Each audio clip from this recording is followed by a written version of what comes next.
2 months ago, one of the absolute leaders in the fashion world, a company generating close to $3 billion per year, brought us to their headquarters in Switzerland for one reason: to completely transform their social media strategy through organic content. Why? Because in the last year and a half, my business partner Alessio and I have built one of the biggest content marketing accounts in the world, getting close to 500,000 followers and building a six-figure business, all through free organic content. No ads, no paid promotion, just a proven strategy that works regardless of the industry. And today, you're about to watch the entire 5-hour workshop we delivered in their Swiss headquarters, completely unfiltered and uncut. You see the exact strategy, frameworks, and implementation plan that's already delivering results for a multi-billion-dollar operation like them. And this isn't just theory. You will literally sit in the room with us as we break down our entire approach. At any point during this training, if you realize that this is exactly what your business needs, just click the first link in the description to book a strategy call with us. We'll customize this exact approach for your specific situation. So now, grab a drink,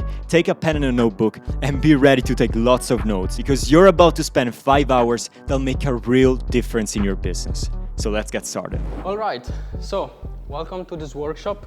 First of all, we wanted to open up by giving a little bit of an introduction for those of you who don't really know us and don't have that much context of why you should even listen to us in the first place. So a little bit of our story. We started our personal brand, Create Content Club, on Instagram the 11th of November 2023, so completely from scratch. And things picked up really quick, because after just 2 months, on the 8th of January 2024, we hit 100,000 followers. And so we're like, maybe we understand a thing or two about content. So since then, we kept on going with our personal brand. Now we are sitting at more than 450,000 followers. We had also a secondary page that was kind of like an experiment, in which we also grew pretty fast to almost 30,000 followers. We are really glad to see that we are able to reach upwards of 30 million people in a single month. So this is what's really powerful from social media, especially for bigger businesses. Ultimately, this is something, because especially with the content, that's something in which if you already have a team in place, you can reach this amount of people completely for free compared to advertising. It's really, really powerful. And it allowed, for example, us to start an entire business just out of our small room in our house. And these are just some of our content, and we were able to reach upwards of 40 million views on one single video. So this is just to give you a little bit of context of who we are, what we do. Now we basically just teach businesses or other people, other entrepreneurs, other freelancers how to do the same. So how to create content that performs on social media and that gets this kind of results. So now that you know why you should even listen to us, let's get a little bit more practical. So this will be the plan for the workshop during these 2 days. Yeah, so we flexed a little bit to show you guys the results and why you should trust us. Now let's actually get to the workshop and exactly what we will do in these 2 days together. So the morning, which is right now, we're going to go a little bit more into the theory of things and exactly then also show you live how we do all this stuff live. But basically there are a bunch of skill set that are behind successful content, right? So we were actually, last night we were at dinner with Dario and we were talking about this, which is sometimes people think, okay, I need to make a content that goes viral, reach a lot of people, and they think it's just like one outcome, right? It's just one goal that you have. But the truth is that behind all those things, there are a lot of skill set behind that you have to master in order to make a content that can perform in the first place, right? So these are things like, how do you actually find viral content ideas, and how can you recognize if that idea is something good for your brand, is something that builds trust, is something that drives more sales? First of all, how do you recognize if a content is something that you should take in the first place and take inspiration from? Then there's all the part of how do you actually write content, okay? So I find a content idea, that's amazing. Now, how do I make it my own, and how do I script it and write it? How do I know exactly what I'm supposed to say on camera? How do I know exactly what kind of shots should I have in my content? And what we're also going to analyze is, we did a lot of homework before getting here. So basically, we study a lot just like the fashion niche, like in general, like what you guys could do for guests. So it's not gonna be like, oh, these are the formats that are working on social media. We actually study like in depth for the fashion niche. Right now, what is working for you guys. So you can take that and use it for guests, right? So we're gonna talk about all the viral video formats. And at the end, we're actually gonna show you how we use a ton AI for our content creation. Actually, our big team is just Alessio, me, and an editor full-time. And right now we are releasing 14 reels per week. So 2 reels per day. That's also a big part of getting those big numbers that we showed you before. While running a full-time business. Yeah, exactly. It's not like we post 1 reel per day. It's very hard to reach those kind of numbers. You need to post a lot. And in order to do that, you need systems and you need stuff like AI to help you fasten the entire process, right? Mm-hmm. So we're gonna go through all this together.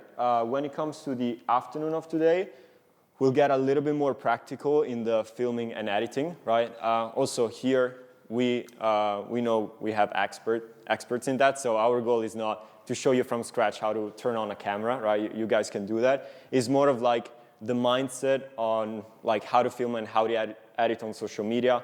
Every single platform has its own language, so you need to know what kind of shots should you take for social media, how you should edit them. We're talking about things like what is the rhythm, how cuts, the cuts, how fast should it be? Like every single social media basically has a platform, and our goal is to really get you guys to understand what is the language of these platforms and how you can master it to also go viral on social media and get a lot of views for guests. And so the filming and editing, and then we're gonna go into actually building a clear workflow between you guys. So it's all amazing, right? We're gonna explain to you how to do all this stuff, but tomorrow we're gonna go back to our hometown and we're not gonna be here. So how can you actually like be consistent with this? How can you actually coordinate all this work between you guys? So the afternoon is gonna be basically a conversation between us and understanding like, you should do this, and building together this workflow that can last over time, okay? Because it can become pretty hard to be consistent with it, especially if you're putting out a lot of content. It's super important that all of you guys have super clear goals and expectations, okay? And at the end is gonna be a recap of all steps of what we did together today. And the recap is also really important because tomorrow you guys are gonna be the protagonists of day 2 in the sense that we want to create some content together tomorrow. So it's not going to be only theory, like how do you actually put this stuff into place and how can we actually create content. So we're going to like also tomorrow morning, because we're going to go to dinner, we're going to sleep, so maybe some stuff we will forget. So we will do a recap of the steps to make a viral video, and then it's going to be your time for you to apply. So we're going to let you guys finding a content idea from scratch, scripting it, filming it, all of this. And in the editing, we're going to edit it together. In the afternoon, we're going to edit it together.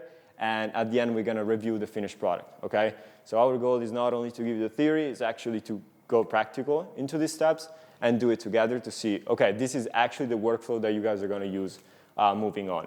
And of course, here we put a Q&A, but like what I want you guys to understand, even as I'm talking right now, if some of the stuff that I'm saying is not clear or Alessio is saying, I don't want it to be, like we don't want it to be, we just talk for 4 hours straight and you just listen and you're not understanding. Whatever question you might have during the workshop, just like raise your hand and we're gonna be here to reply to you guys. So yeah, this is the plan for these 2 days. So let's get started. How to find viral content ideas. Now, I want to, before going immediately into the practical, I want to give a little bit of context on this. Now, finding content ideas is probably one of the most important things because having the base that you're starting from to create being something that can actually work on social media and so that it's something that's proven to work for other people. And so again, we're going to also show you some formats. We're going to show you some specific structure of videos that just work over and over again, especially in the fashion niche. But finding content ideas is really fundamental because it's really the start of this entire process. And so it's like the concept that's behind what we're going to create then in practical steps of, again, scripting, filming, editing. Now, how do we do it? In very simple and practical approach. So how do we actually do this ourselves? whenever we have to do it for our content or for clients, we always start from the platform itself. So this is the most important thing. This is what a lot of people get wrong, especially when they're not as much into the social media world, which is trying to find content ideas from something that's not the platform itself where you're going to post. This is the easiest way to actually make it work. Actually, the easiest way that we've found so far, it's not even looking into the platform, but looking at your own content and what's working. Because of course, it's like if your audience already appreciated that, of course you can take the same content ideas and repurpose them or reuse them again. But the second next best thing is to do some research from the creators that are actually in the platform and that are performing really, really well. So the way that we approach this, whenever we have to start from scratch, and so it's like, okay, we're on the platform, we have to find content ideas, especially because we do this also for a lot of other clients, and the same thing that we did for guests this time, it's, okay, from where we start, because of course, like, we're not that much into fashion, for example, and so it's like we don't really know what works in the industry, what works in the space for content. So we really just go on the platform and we type out some keywords. I found some that seems to have pretty good results in terms of creators that actually post a lot. And literally just type out keywords related to the niche and start doing some research in the Reels. Now, when it comes to this, I also want to make something very clear. Our main focus will be on videos, because that's what we're specialized in, and that's what we've seen performing the best across all platforms. At the end of the day, this is stuff that works on TikTok, this is stuff that works on YouTube Shorts, this is stuff that works on Instagram. It's all pieces of content that you can easily repurpose in all the other platforms, whereas there are all the different formats that are, let's say, platform specific, so carousels are just an Instagram thing, photos, cool, you can't really use them as much on TikTok or YouTube Shorts. We're going to focus on Reels, because in general, it's still what platforms push the most. And when it comes to this, a little bit of context in terms of the theory behind this, which is social media platforms at the end of the day are businesses. How do they earn? They earn from the money of advertisers that pay to get seen on the platform. So what kind of content do they push? The content that keeps people on the platform for as long as possible. It's easier to keep people on the platform with a 1-minute video than with a photo. Mm-hmm. And so simple as that, that's why we focus on Reels. And that's why literally this is our approach. Now, as you will see, most of the things that we talk about are mostly on Instagram, because that's our main focus and that's our main specialization. But in general, all of these content ideas work across all platforms. Because again, what we've seen and what we will see, especially when we go over the formats, is most of these creators put out content that can work perfectly fine, that like just looks like TikTok content, but the same as something that you would expect from Instagram. And this will also be a big topic of finding content and creating content, especially for bigger brands, that looks like things that people would actually post on the platform, and not really just the super polished brand content that just smells like ads. That's the thing that people just skip immediately. Yeah, so I just want to add something on this, is like whenever and I don't know if right now you guys notice when you go on the guest Instagram, we do a little bit. It's like, the big like red flag that you always want to avoid on social media when you're trying to grow is, it's one thing to be original and do stuff a little bit outside the box, is a thing to do a video that has nothing to do with the platform and the language of it. You remember like before I was talking about the language of the platform. If I land on a video like this, okay, on Instagram, I expect this video to be on Instagram. Many times what we've seen is that brands, especially like big brands, they like, for, I don't know, 50, 40, 30 years, they did a completely different type of advertisement and videos, and they just try to take that and put it on social media, right? And that's a big no-no, because you don't want to see that kind of content on Instagram, and you're not used to it, right? It's like, social media is a scrolling, right? It's like, it's never ending. You can scroll and scroll and scroll. And sometimes we don't notice, but there's a certain pattern behind that, right?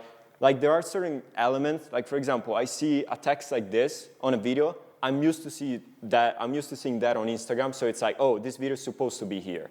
Like what we want to avoid is, and what we are trying to achieve better, is creating a video that speaks the language of Instagram, TikTok, all these social media, but reflects the actual values of guests, the style, like everything should be in there. It's not like we want to compromise you guys, like your identity, right? But we want to speak the language of the platform, right? So, and I'll let you continue now, but like the big reason why in the first place we look at Instagram to find content ideas is because we're trying to grow on Instagram.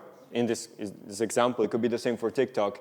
Like, why not looking at what's working on Instagram and what people are appreciating on Instagram? That's just like the smart thing to do, rather than trying to look for, I don't know, oh, this performed extremely well on our billboards, driving a lot of sales. Let's put this photo and let's put it on Instagram. No, it's not made for that, right? It's two different languages. Yeah, exactly. And the other thing that we were also discussing with Dario was that at the end of the day, you have an entire team that's dedicated to social media, and you can always leverage the context of whatever shooting for campaigns or for polished professional videos, photo shoots, whatever it might be. And as we will see again in some of the formats, also, for example, the behind the scene is a classic thing that works incredibly well. We've seen in fashion, in which it's just a matter really literally of having someone that maybe films some videos with their phone in between the shootings, and that can literally go this viral instead of uploading the finished photo shoot and getting zero reach. So we will have the slides mostly as practical things. We will probably expand, as you've seen, on the theory behind it, but this is actually what you will have to do also tomorrow, when we will have to actually find content ideas. So, I mean, you probably are all a little bit into fashion, so it will probably be a little bit easier also in general to find content ideas. It will not be like something that you have to start from scratch with like we did. But this is, if you had theoretically to start from scratch and there's no content that gets suggested to you on Instagram that's related to fashion, this is the first approach that we would take. Yep. Now, the second step, and this is also extremely practical, it's actually going on all of these creators' profiles. Because of course, what we've seen here, it's a bunch of ideas, but from a bunch of different creators. And if these creators get these kind of results, each and every one of them posts probably every day. And so you have hundreds of thousands of ideas usually on each and every profile that you can go through and then select. And so, pro tip, this is, again, super practical. There is an extension that's been popping out recently, which is called Sort Feed, that you can use from your laptop, so that when you do this research and you open up all of these creators, you can literally just press on a button of this extension, and it will reorder all of the videos to have the most viral on top. And so it will just take all of the profile and put on top all of the most viral ideas so that you can actually start from those. Yeah. And again, that means that you start from this approach, you find a viral idea, you open up the creator's profile, and then from that idea you could find 10, 20, 50 more. So this is also incredibly useful and, again, really practical step that you can take. We're also going to show it live to you guys later, how we use it. So you're going to see that. And explore page. This is also the ultimate strategy that we also use to this day. Ultimately, if you have the account that's set at that point to actually show you content ideas in fashion, this is the easiest way to actually find new viral ideas and new trending ideas, because this is what Instagram is pushing out there. This is what Instagram is suggesting to people when they actually go and they're like, oh, I want to see like what's around Instagram. So this is literally how we do content research to this day. It's super quick at this point because we've set our algorithm right, and so the only stuff that we see here is an example, of course, with mostly fashion videos. But what we see if we open up our profile is 99% content stuff. And so we can literally start from there and see, okay, what's going around, what are people talking about, what are the topics that are working, what are the formats that are working in the niche right now. And so, again, really practical steps. This is what we do when it comes to actually finding the content ideas. It's literally, we go to the Explore page, search for keywords related to the niche, go on the creator's profile, because again, there are tons of ideas since people create every single day, and that's something that you can take from, and then Explore page once a profile is set. And then, of course, like social media teams, you will feel free to organize yourself however you want. It's also practical potentially to have an Instagram account that you don't really use that's just optimized for this job. And so you can literally have an Instagram profile that's not really used, but in which you just open up the account, you start looking for Instagram, for content ideas on Instagram, and then once it's all set and it looks like this, you just use it to find the content ideas. Yeah. We did also some work for you. So we actually have a template that we're going to give to you, fundamentally a document, in which we've put a bunch of different things from this presentation. But to be able to also like pull up the formats that we are going to show you and so see what's actually working in the fashion industry before coming here. We also found already tons of content ideas. We got like 300, 400 viral content ideas that we found and selected. So this will be name of the profile, link to the video, so that you already have like a huge library of content ideas that you can already take. And this will be the formats. Again, we're going to explain the formats in a second as a filter so that you will also be able to toggle and search based on the formats. So. Yeah, so let me just go back so I can show live all this stuff. Yeah. Right, so as we were saying before, we just don't want to like point arrows and look in our picture. We actually want to like show you live how we would do this. So we're also going to do it together tomorrow, but I did want to show you live some of the steps that we do for the content research so you can actually see how it works. So the first thing that I can show you from the laptop, because then I have to present my phone, is just this quick thing of store feed, so I can actually show you guys. Because this is the concept. Like, right now we're working with a lot of people from like all different niches, and they do themselves like a disservice in the sense that they go and do this. So they go to the search bar, they type whatever they might be, nutrition, fitness, whatever niche they might be, and they go in the Reels and they're trying to look at viral stuff. That's just a collection that Instagram creates. So it's not like endless content. And they also go here and they go to the explore page and they try to see ideas that are working right now. Because if you guys think about it, the explore page and the Reels page itself, if your algorithm is set in the right way. So in a second, I'm going to show you a profile that I, on purpose, I only look for like fashion videos. And now if I go on the explore page, everything that I see is about fitness. So it's very, sorry, not fitness, fashion. It starts with the app, the fashion. So it's very easy to optimize. But the thing is, you might find this video, oh, I like this video, let me take inspiration from it. I like this video, I like to take inspiration from it. But at the end of the day, you're just going one by one, and you're just using that creator to find one video. What we noticed that you can implement in seconds, and it literally just gives you like 10 times more ideas, is, okay, I look at this Reels like inspo video or this video. Oh, this creator is great. She's going super viral. Let me actually see what are her best performing videos so I can take inspiration from multiple videos from her, not just the one that Instagram suggested to me, right? So if I go to Google Chrome, as it is a Chrome extension, let me just show you one sec because it's super easy. All right, so and let me open the document. This, guys, is the document that we were talking about. It has tons of ideas pre-selected for you, and also we put it in the different formats style that we're going to talk about in a second. But okay, let's take a random one. Let's say I want to take a video from this creator that is doing some educational stuff, right? Okay, that's great. What I can do is like, all right, this video has 10,000 likes. In a second, I'm also going to show you what we look for when we're looking for content ideas and what are the KPIs, what are the data in general that we look at to see if it's a good idea. But okay, I found this guy called Christian Patty, or whatever his name is.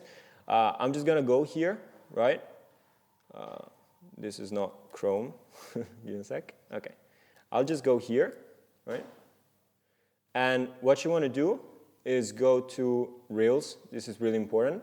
You click on Reels, and here I have all of his videos. Now, you see like this little Chrome extension here. That's store feed. This is how we use it. Basically, what you can do is select how many pieces of content you want in there. And you always want to use this latest thing, because when you look for content ideas, it is important to see that they've gone viral. Yeah. But at the same time, we don't want to look for content ideas from 2022, right? It probably wouldn't work anymore. Like, in general, fashion, especially like fashion changes all the time, like new trends and everything. To be honest, I would probably stay in the like last 50 Reels, last 50 items. For some other niches, like nutrition, fitness, the stuff is always that, right? You can do like pull-ups, you can do like the exercise is not like they change every single time. Fashion changes all the time, right? And also how people present it visually.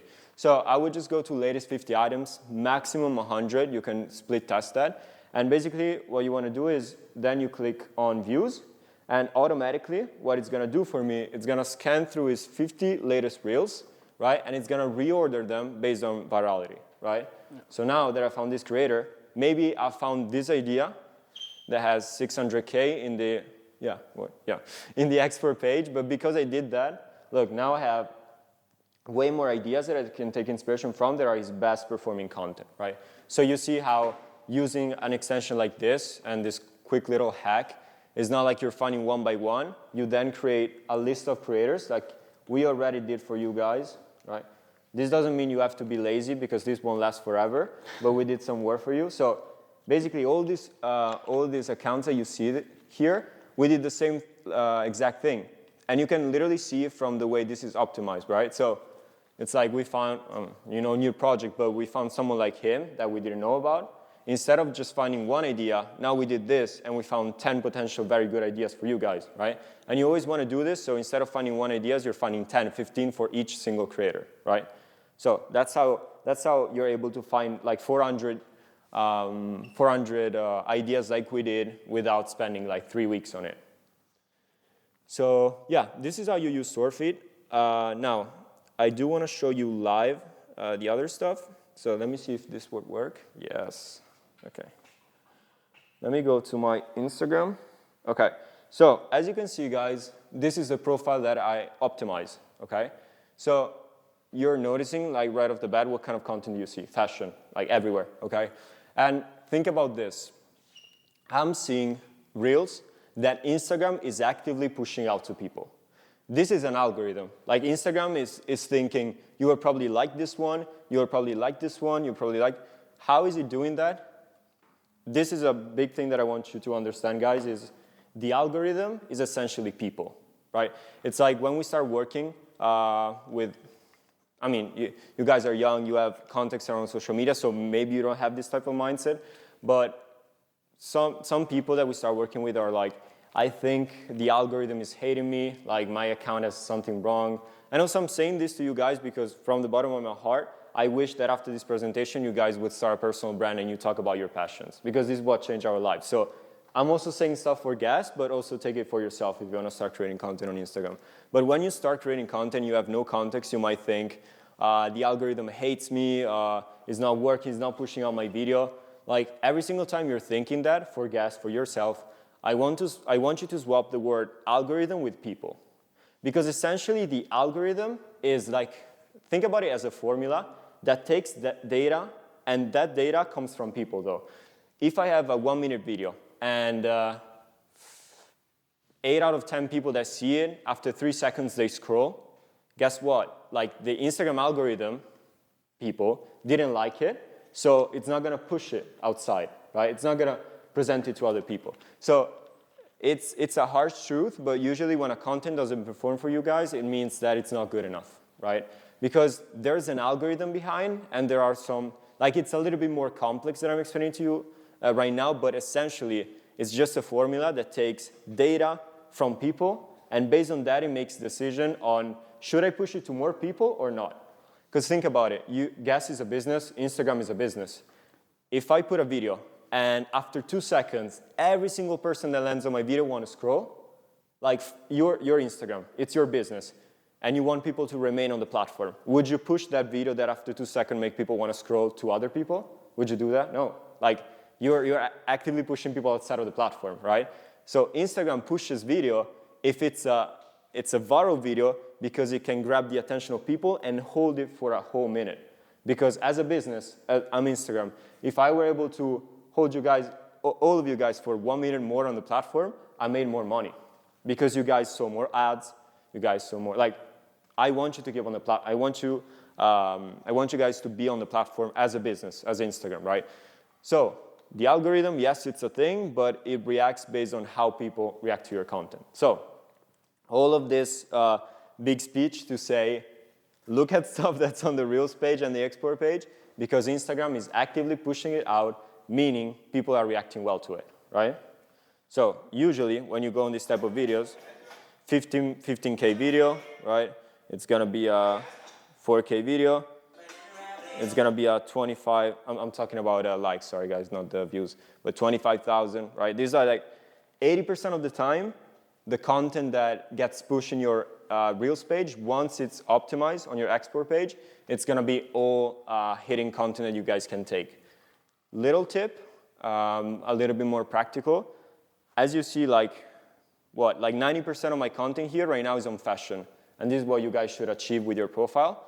There's sometimes stuff that is not related to what I want to see, to what I want to see. So for example, content stuff. free video editing assets. That's probably because before I was using this account for our kind of niche. It's actually super, super fast. You just like hold on it. Every single website that you need for all of them. And you put not interested. You see what I did there? So you just like hold press on it and you put on not interested. And that way, the Instagram algorithm, like David Goggins, I'm not trying to be inspired right now, so I'm gonna like hit him. So as you can see, guys, you can do this. And every single time you do this, you just train the algorithm even more.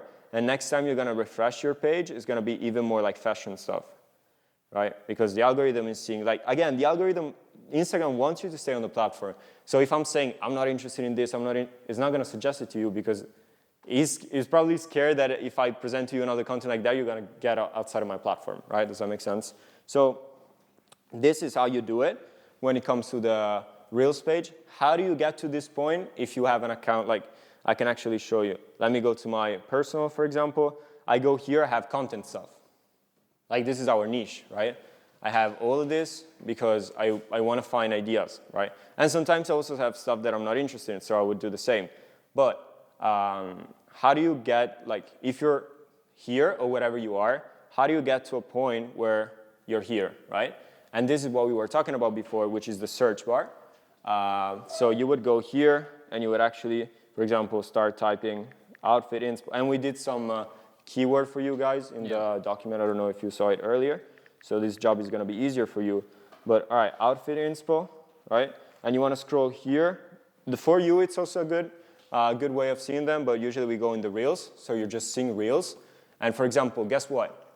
Now I found 20 different accounts that I can take inspiration from, right? So I go here.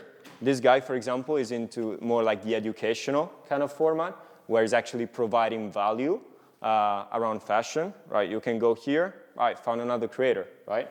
And what you would do here, you would go on store feed, and you would find other 15 videos, right? So you see, like, once you have the structure in mind, I promise you, like, I do it for clients. In 5 minutes, I can find 150 ideas for them.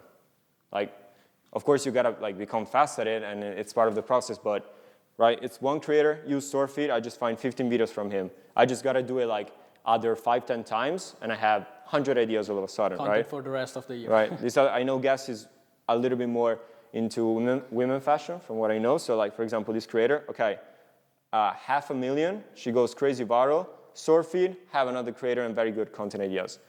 And right now, I'm actually going to explain to you guys what do we do with a content idea. Because right now, yeah. There's no question. How do you find the winning keywords? Yeah, so how do you find Honestly, experimenting. Like since I didn't know anything about fashion, and so when I was just searching up stuff, I was like, what are we going to talk about in fashion? Probably outfits, probably styling, things like that. I just start typing out things. And a really easy and simple tip, actually, that you can use, which is actually what I've done to find more keywords, is I search up something as simple as outfit inspiration, and then some creators in the description of the post still do use hashtags or keywords like that. Yeah. And so, for example, outfit, what was it? Outfit of the day, I didn't know it was an hashtag. I just found it out because everyone was like putting the hashtag OTD, outfit of the day, and so OOTD, and so I was like, oh, like that's something, and so I started searching from there. But it's like, from just, I literally like typed out just these keywords, found these ideas, and then the explore page was basically set. So then like most of the work that we do actually happens in the explore page. This is really like what we do in the first steps. If it's like, again, what I would suggest is you create a new account from scratch, and you actually start doing some research like this. If it's a completely new account, time that you just like interact with these videos, so you like them, you save them, you follow the creators, things like that, you refresh your explore page. After 5 minutes, it's going to be all set pretty much. What's your name again, man? John Marco. So the thing is, this is literally the keywords that we use to get the account to where you see right now, right? So of course, like I want you to experiment and find other stuff, like it's always useful, but like the thing is we put it first because it is step one. Like right now, if we wanna do a content marketing video, which is our niche. Yeah, we'll never search. We don't do content marketing because like I showed you my personal account. Everything is about content. So, and those are videos that Instagram is actively pushing out. So already I could tell you by using these 5 keywords and you interact a lot with it, because that's the thing. It's not like you search it up one time, you go to your Reels page and all you see is fashion. No, you actually need to show Instagram that you care about this a lot. So you go here, already you have like 100 potential videos to look at. You go, you like the video, you save it, you follow the creator. You need to interact as much as possible with this type of content. And then Instagram understands like, okay, he's a lot into fashion. Yeah. Probably if I show him more fashion stuff, he's gonna stay on the platform more. Yeah. Right? The other thing why we focus more on the Explore page is that sometimes the stuff that's here, it's a little bit old. We still got, when you search up content marketing, we have some of our videos from like 1 year ago that still pop up. And so it's like, it's still not the best. Like I wouldn't really start that much from here to take the content ideas. This is more really like to set the account.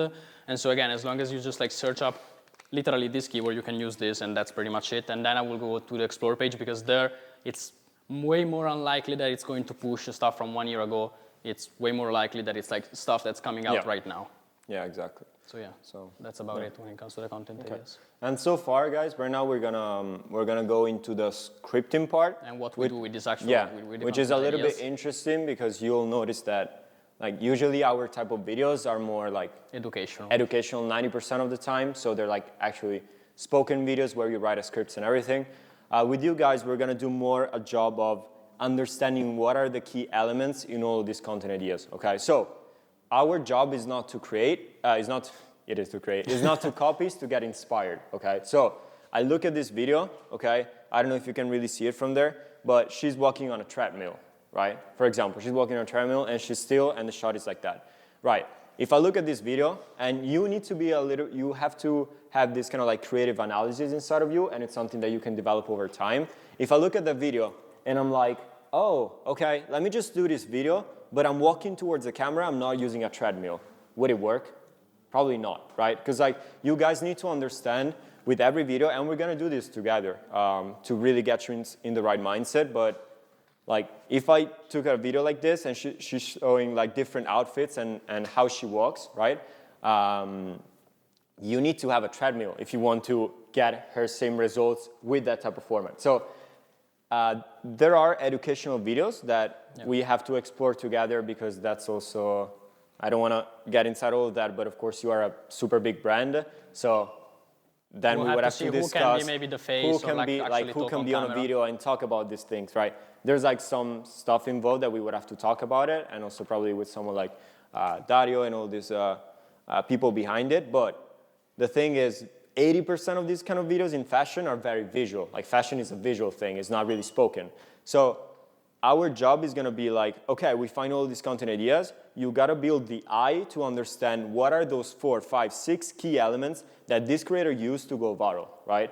Because the thing is, the more I can match those elements, and of course this would be a guest outfit, this would be a guest model, like then we have ways to put inside your personality and style. But there are those key elements that if you go completely away from them, you're not gonna get the same results, right? So that's why we find content ideas, is to understand videos and formats that together with key elements that they used, were able to grab 4 million people, like the attention of 4 million people, right?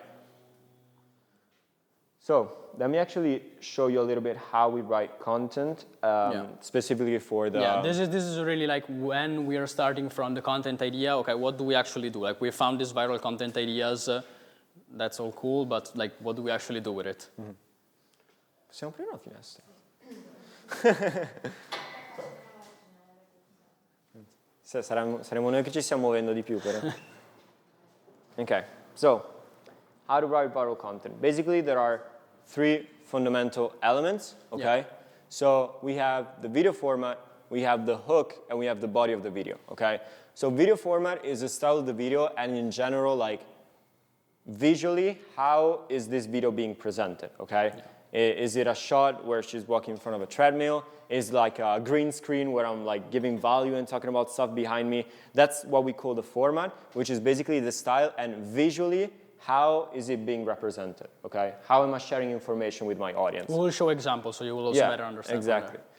Then we have the hook. I don't know how like practical you guys are with organic content, but you always hear about hook all the time.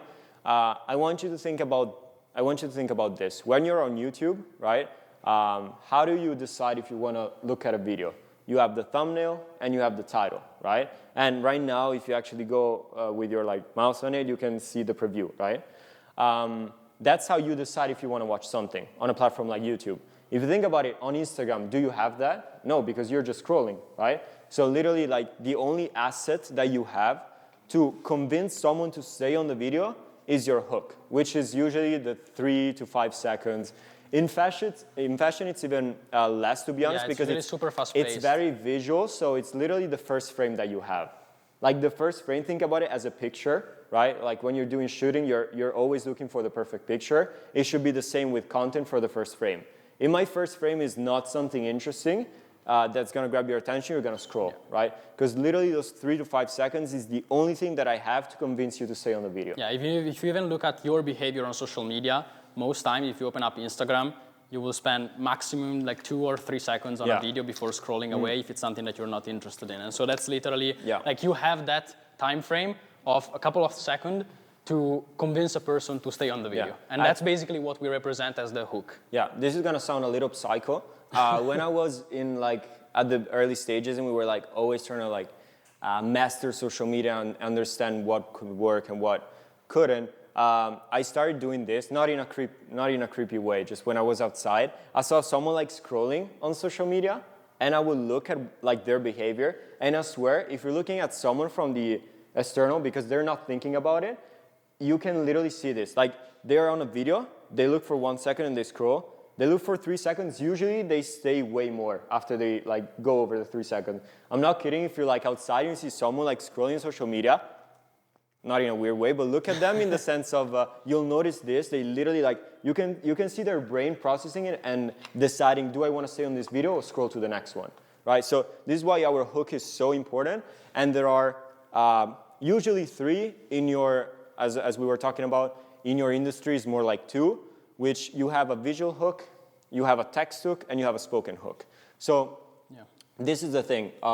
We want to use like the most tools possible to grab someone's attention and make them want to stay on a video. So there's like level 1 of content, which I just say an interesting sentence, which might be like, oh, like you can't imagine what happened to me last night, and then you start talking. Okay, I grabbed your attention. Now you're into my story. That's a spoken hook. Okay. Now, if I add a text to it and I'm like the wildest night of my life, and I put it on screen, now not only I'm grabbing your attention with what I'm saying, you're also reading, right? And guess what? Does it take you more or less time to read something on screen rather than hearing me for 4 or 5 seconds hearing that sentence?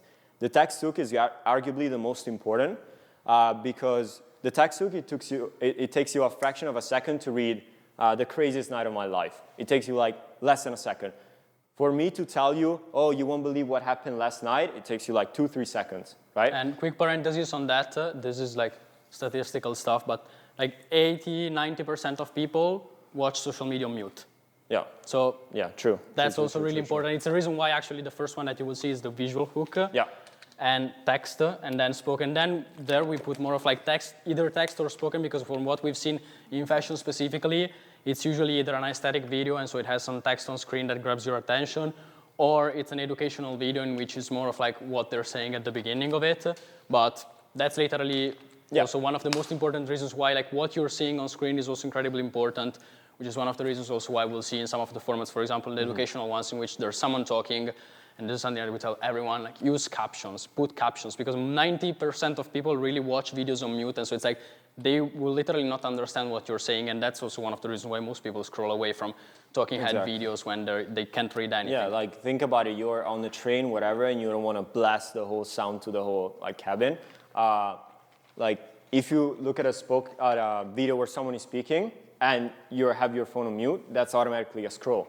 But if I have a caption that matches everything that I'm saying, even if you're not hearing the thing, now you can still consume that type of content, right? That piece of content. So that's why captions are so, so useful. But for you guys, like 80% of the time is going to be a visual hook, which is basically, this is more like the first frame. The first frame, exactly what we were talking about, the first frame. That girl, her visual hook was her walking on a treadmill, right? And without moving. That's something like weird, odd that grabs your attention, right? The text, it's going to be a vital one for you guys because many times, because you're not talking on video, I don't have context on what's happening if I don't have text. So, okay, so I just see her walking, and sure, I can look at her like walking for 30 seconds, but if she's saying the best 5 outfits of 2025, and every 5 seconds, her outfit is changing, and it's showing 5 different ones, if I didn't have that text hook explaining me what was going on, I wouldn't have had a reason to stay on the video because I wouldn't know what was going on, right?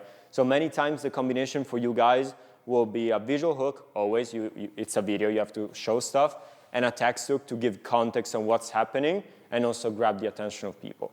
And the last is the body of the video, which is actually, if it's something spoken, it's gonna be your script, so what are you actually saying on video? If you look at our videos, I don't know how many of you guys did, but it's not like we're genius and we freestyle everything and everything is perfect. We actually script our content and then we read it. And there's delivery involved. It's a little bit like being an actor, right? So it's one thing if I say, here are the best 3, if I'm like, here are the best 3, like it changes, like the tone, the energy that I put. But basically we write scripts when it's spoken and we read it. And for you guys, it's usually gonna be a lot of like shot lists, more like scripts, because your script is visual, so you're gonna use shot lists to tell the story, basically, okay? And we're gonna actually see also examples when you also can do storytelling kind of videos or education where a script is involved. Mm-hmm. So what do we do then when we find a content idea, a viral content idea with all of these different steps? For the video format, we take viral video formats. Again, we prepared 4 or 5 viral formats that we've seen working over and over again in fashion, which are pretty much like they cover most of the viral content that there is in fashion. So when it comes to the format, what we always do, which again is kind of like the way that's presented. And so a format could be an interview, a format could be a talking head, a format could be like really fast cuts without talking, just like clothes that change.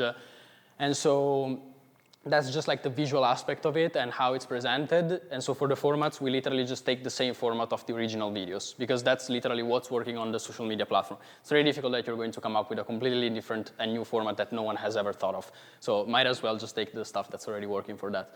For the hook, we are usually going to imitate the visual and text or spoken hook. So again, when it comes to this, now there's a lot of controversy on this, like copy, not copy. It's like, it's always borderline. It's always something in which is like, there's nothing that's really original in some sense. And so we want to take stuff that already worked, of course, like especially when you go into the actual body of the video and like what you're showing, like of course the outfits and what you're saying. For example, you're going to change things a little bit, but especially for the first part of the video, as we said that it's really important. If we found a viral content idea and a video that already went viral, we want to try and imitate the visual and the text or spoken hook as much as possible. And again, we're going to see an example in which you're going to understand it's not really a matter of copying in that sense because it usually just gives context. And the body of the video, of course, we're going to adapt it to the situation. And so behind the scenes, if they are shooting something, I don't know, on a boat and you're shooting something in the studio, of course, it's the body of the script, the shot list will never be the same, but you're going to just like take what is the structure of the video itself and then adapt it to the specific situation that you're going to shoot the short form video in. Yeah, and I just want to add something to this, which is why are we like taking content ideas in the first place? Why don't we like sit together in a conference room like this and like, oh, what should we create content about? Like, let's brainstorm ideas out. The thing is, number one, what we were talking about earlier, which is the language of the platform. So you literally can see social media, what is actively pushing out. And to be honest, it's kind of like not being smart, not seeing what Instagram is showing to other people. Like you're just like doing market research at that point. And that is why number one is super important. And second is, I want you to think on like a content idea, you can always split it into different parts. You have the idea and you have the execution, okay? So the thing is, when you're just starting out, and I know you guys have skills, I know you have, for example, background in filmmaking, editing, and that's gonna help you out a ton in producing super high quality content from day one. But basically you have the idea and the execution. You could do like a perfect execution. Also think about it, guys, it's like in the fashion, all right? Something that you would put on a billboard or an advertisement on TV, it's not like the execution is bad, it's perfect, right? Just the idea is wrong for the platform, right? So what is the risk of just thinking like on your own ideas all of the time and then execute them? You could spend like a lot of time, the perfect execution, all the cuts are perfect, but at the end of the day, the idea was something that was not interesting for people on the platform in the first place, right? So the reason why we're taking so much inspiration from others and we're seeing what are those topics and what are those formats that are working on social media right now, we do that because now the idea has been taken care of. Like I've seen visual proof that when he talked about how to style white pants, that video got 10 million views. I know there's interest behind that topic.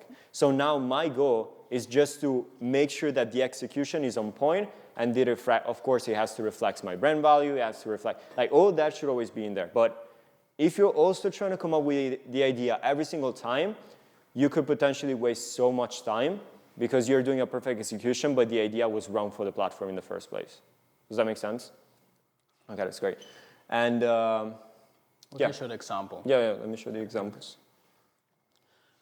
So we actually just pasted in a video in here. So to explain like in actual terms, let's say with a video like this that we found that went crazy viral, what are then all of these different elements that we talked about? The video format, so again, it's kind of like the way that it's packaged.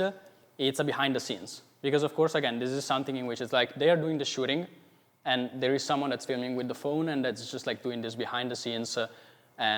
This is just like, of course, the name of the format itself is just for you to understand what you're talking about between all of you.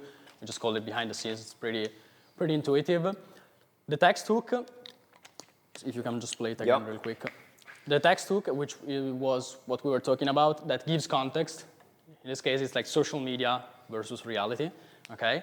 And so this is also why we talk about taking or like changing very little of the text hook or like what's actually going on screen. Because in there, we can literally just take social media versus reality. We've seen that it worked. It's a format that clearly worked. This guy got, I don't remember exactly how many million views. It was like 40 million. It was something crazy.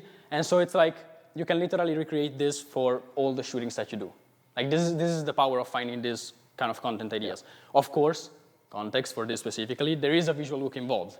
Very clear. What gets your attention? The burning newspaper. And so this is something that you have to take into account, which is, of course, if I want to recreate this video, I will need an out-of-ordinary scene.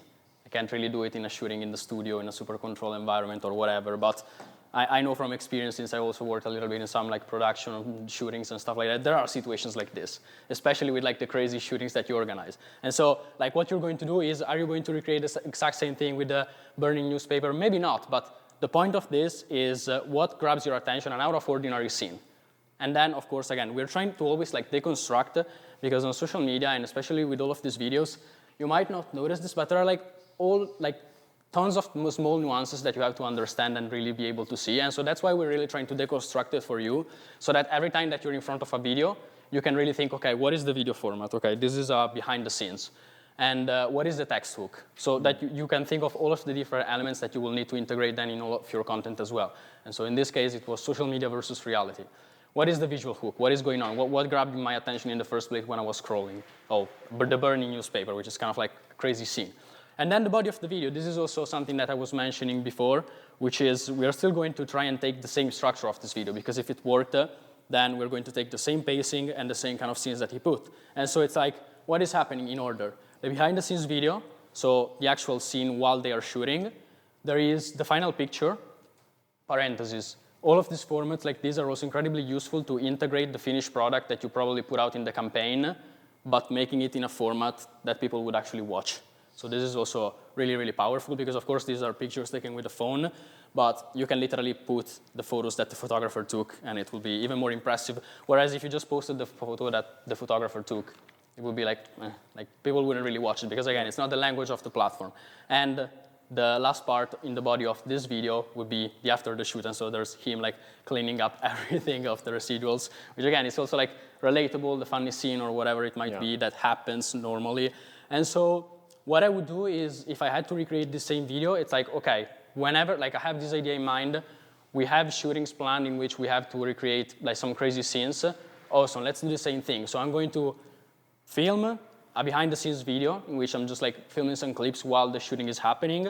I'm going to add the final picture then inside of the video. And again, it's also really useful. This like will be more of like the editing part or like practical terms in terms of like giving the right timing to the video and everything.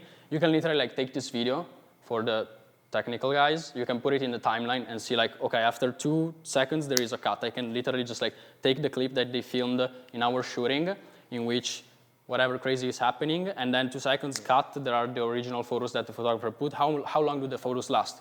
Maybe they're like half a second, 1 second, whatever it might be, enough time for them to watch them, but not too much time that it gets boring and it's like, why am I watching a photo for like 5 seconds? Yeah. And so it's also really useful to have the exact timing and not only the different elements that you will have to put into the actual video itself. Yeah, and also to give you like some ideas, and I'm literally like freestyling with this, it's not like I prepared them, but this is exactly what I was referring before, which is like building that eye and having that creativity and being like, how can we recreate this if we don't have like a newspaper burning, right? And you guys need to analyze and understand, okay, as Alicia was saying, there's like something out of ordinary happening, right? And then there's the funny skit of being like, what's actually involved after it, which is something very relatable and human, right? Which is him like cleaning up his stuff. And also we can talk about it also from a brand perspective. For example, it's like, oh, he's a good guy. He's not like he's leaving the stuff there. He actually like takes care of it, right? So I don't know, like right off the bat, you guys, I know sometimes there might be shooting with like, how do you call it? Like wind machines, right? And it could be like some crazy shot with like this girl with like all the hair behind. And then the reality might be someone like struggling to put her hair down, or it might be actually like setting up this super huge machine of like the behind the scenes of what's actually happening. Like you need to understand, you need to have like this format in mind, and once you do, the creativity comes into place when it comes to like, how can we leverage what's already about to happen for guests? How can we leverage that to also create this type of stuff, right? So that's where the creativity, and that's where, and it's not like we were starting from day one being like, cool, the ideas come to mind. But when you do it over and over again, that's really when you build that confidence of being like, oh, I understand the key elements behind this. I know why this video worked.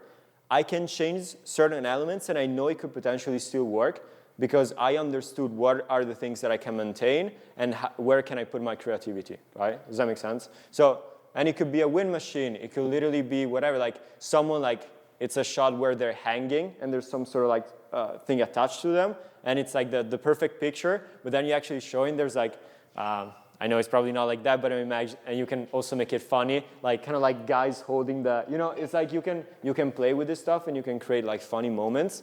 You just need to understand in the first place what are those 3, 4, 5 key elements that made this video go viral, and then you can just do your own version of those, basically.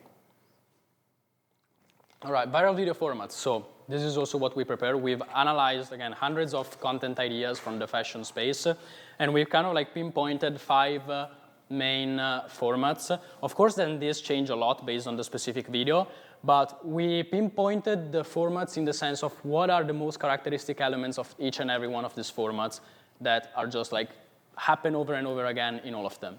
And so one of the most popular ones, and you will see also from the content ideas that we found, is the aesthetic format. And so just like presenting something in a clean and aesthetic way.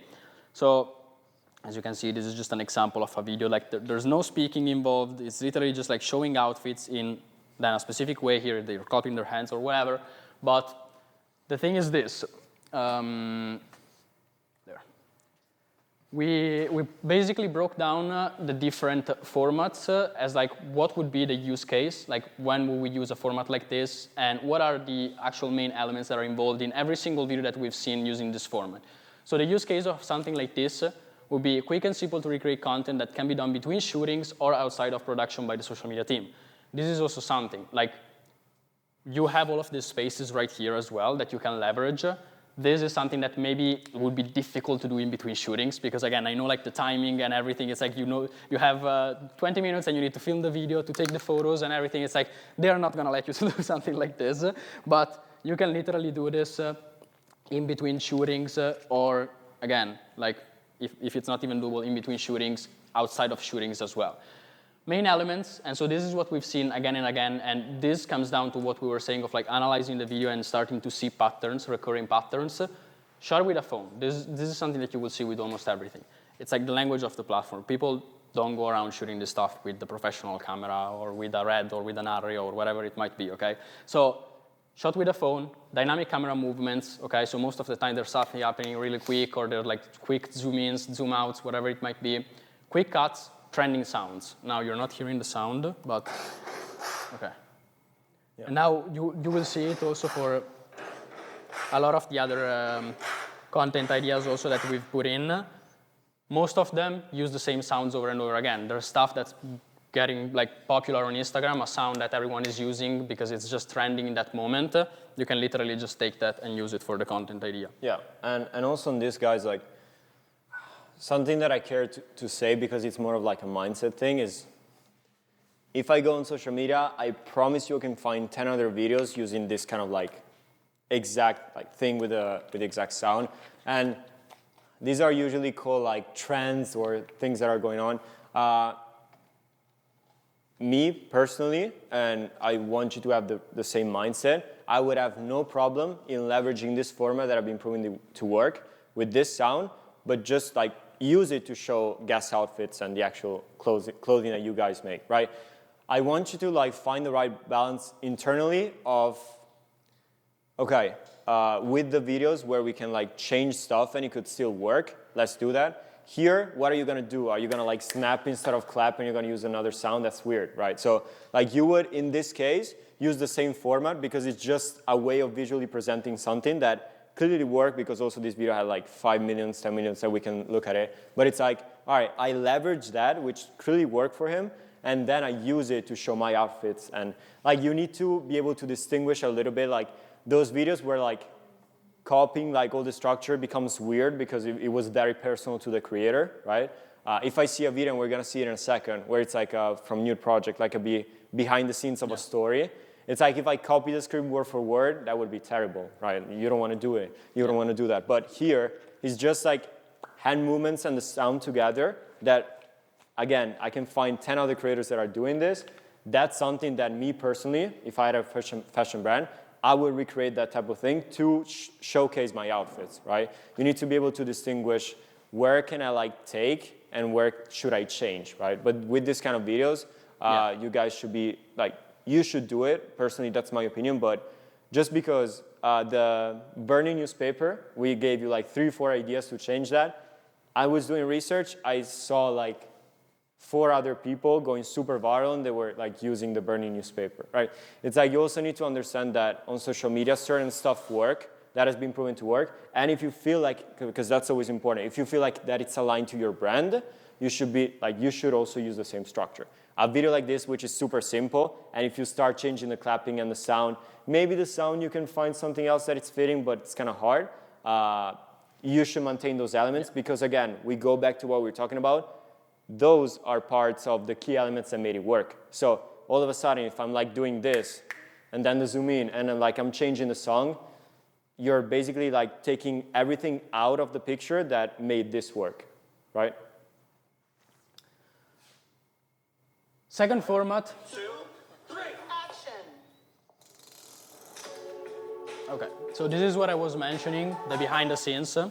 And again, like this is literally, I would say, the most powerful format that you can use to showcase then the actual finished production as well, in a way that will grab people's attention.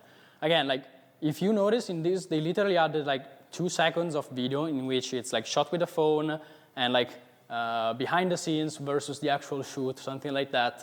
And then like the second part could literally be a video that's on guest profile now. So it's a matter of like you add the behind the scene. This is something that I would expect to see on Instagram, so I stay and watch, and it's like, oh, cool, they have like all of these nice outfits and whatever. So use case, perfect during shootings. This is actually stuff that you should be doing during the shootings themselves. Allows to leverage UGC-style user-generated content, for those of you that are not familiar with the term, which just means stuff that looks like is content that people actually created on the platform. So it allows to leverage a UGC style to get people's attention, but also insert professionally produced content into it. And so again, you can plug into these videos like they did here, or like in the newspaper thing, the photos of the shooting. And main elements, what we've seen over and over again in this kind of formats is it usually opens up as UGC. And so again, it's kind of like a behind the scene or like someone that's external, like shooting these people that are doing something crazy with the shooting or whatever it might be. Uses text hooks to give context. And so again, in this one, for example, that you've seen, the shoot versus the shot.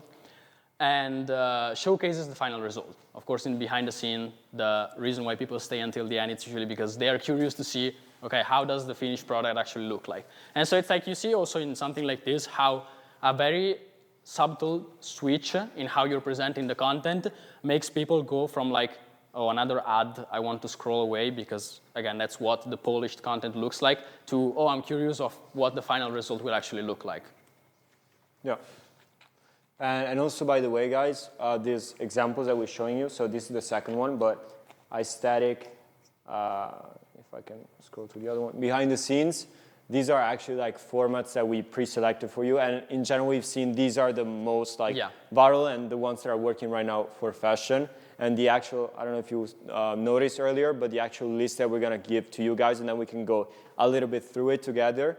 They're already like divided by these four categories that we're going to show to you guys, okay?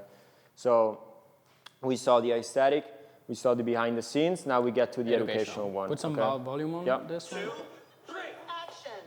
Most men are scared of white trousers, but I don't know why. This is how I start with white trousers. Once you get your favourite white trousers on, this might be a bit controversial, but I like to throw on a plain white tee. Just bear with me. You can pause it, but just to give you a basic understanding of how this looks like.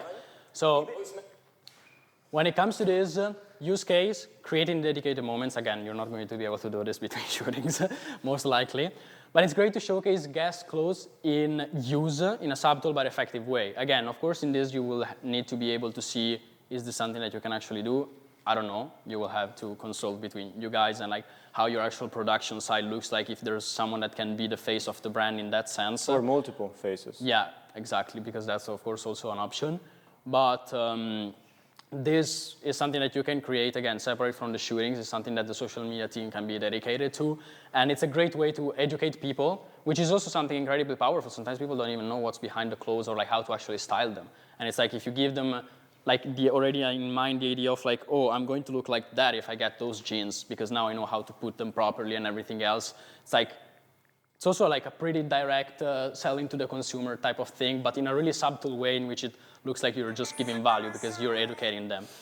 Main elements that we've seen is, of course, focuses on popular topics, especially if you're explaining something is like people have to care about that something. And so, example, how to style a specific type of clothing or color. Like we've seen this over and over again. It's like, oh, how do you style these super weird colors that I don't even know how to put together, or how do you even style this specific type of clothing?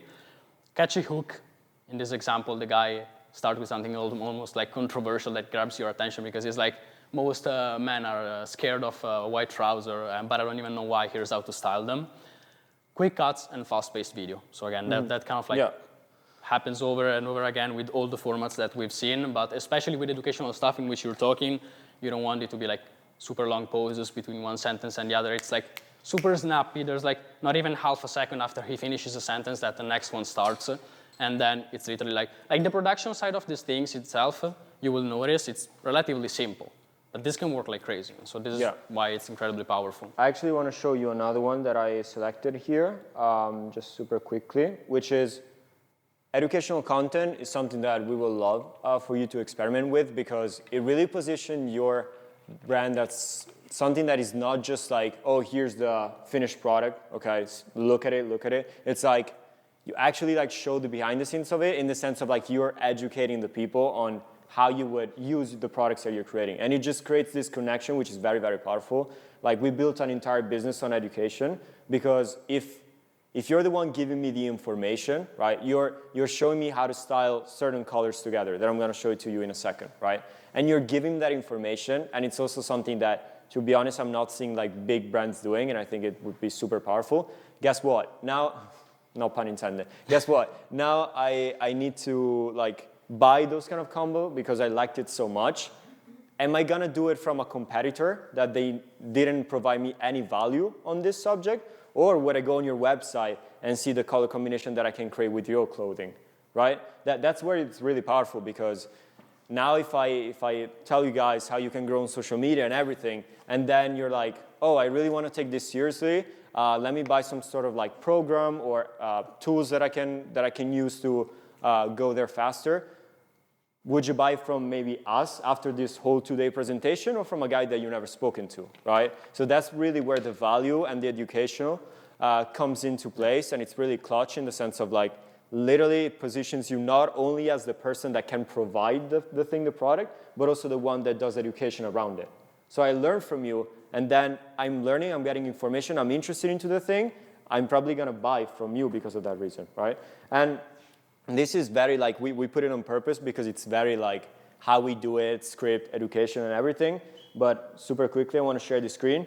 There are ways of doing it, which is also without a script, that I think could be something that you guys could also do much more like easier. So for example, color combination, you need to try for spring, summer, whatever it might be. 15,000 likes, this video went super viral.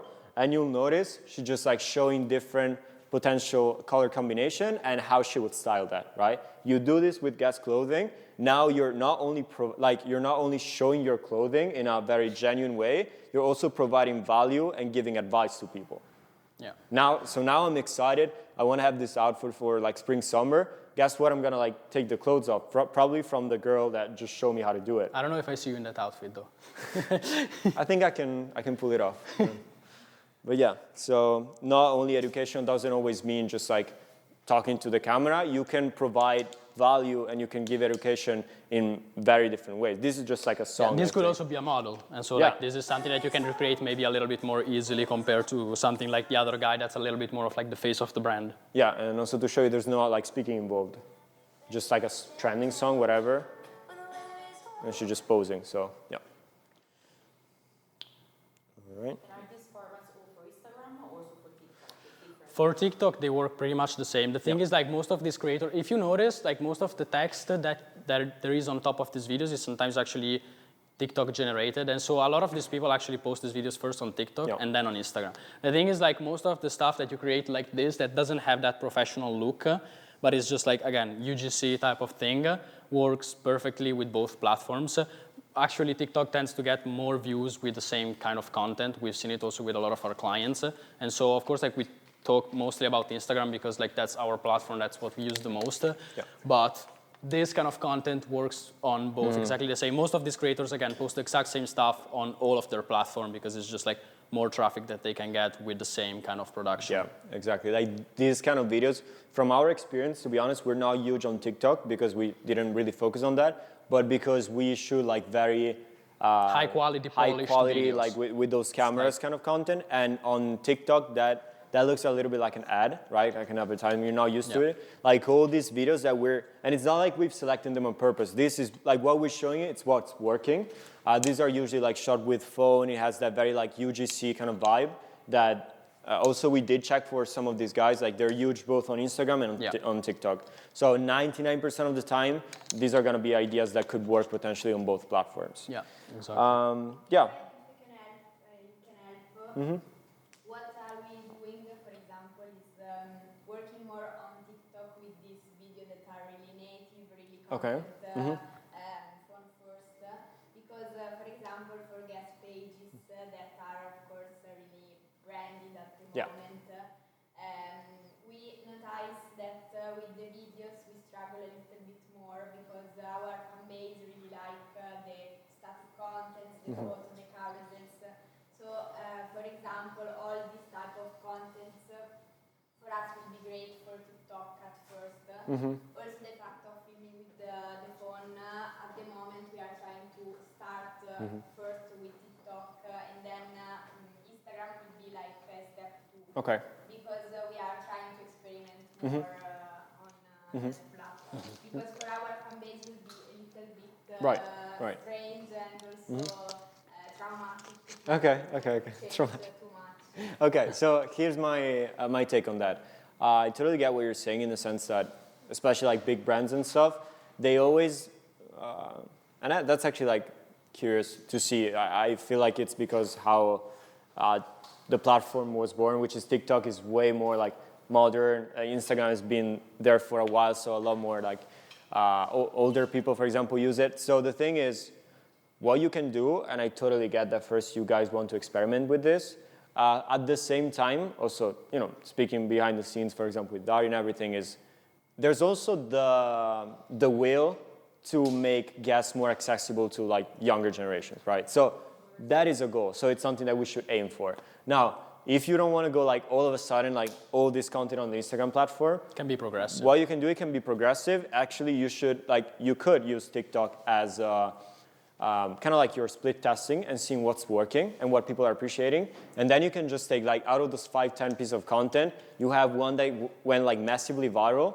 I would take that and put it on Instagram though. Because like step by step, you need to show that communication also on Instagram because like, yeah, you're also building a Yeah. new audience in some sense. It's Exactly. like, of course, like those people are used more of like the old type of content, but it's like ultimately, if you want to start getting more and more people on Instagram and actually reaching a really broad audience, this is the stuff that gets 15 million views to creators that are like super, like guest page is also already really big. It already gets like a lot of views, but it means that like if these people that maybe on average get 20,000 views can get 15 million, like Yeah. you can imagine what it can get to guests. right. But like, I see where you're coming from and that's what, Progress. Yeah.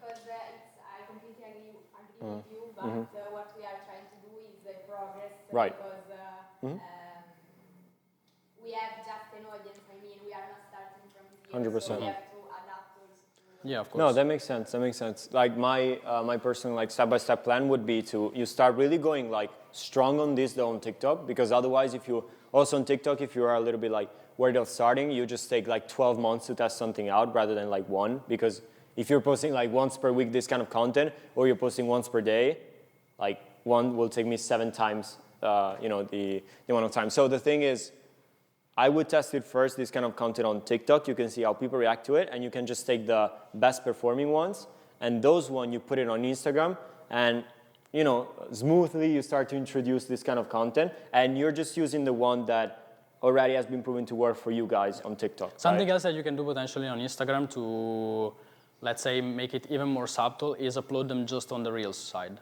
And so it's like not upload them on the profile, like remove them from the grid of the profile so that like the profile itself can keep on being like really clean, or even trial reels. So this is actually something that we've been testing out recently.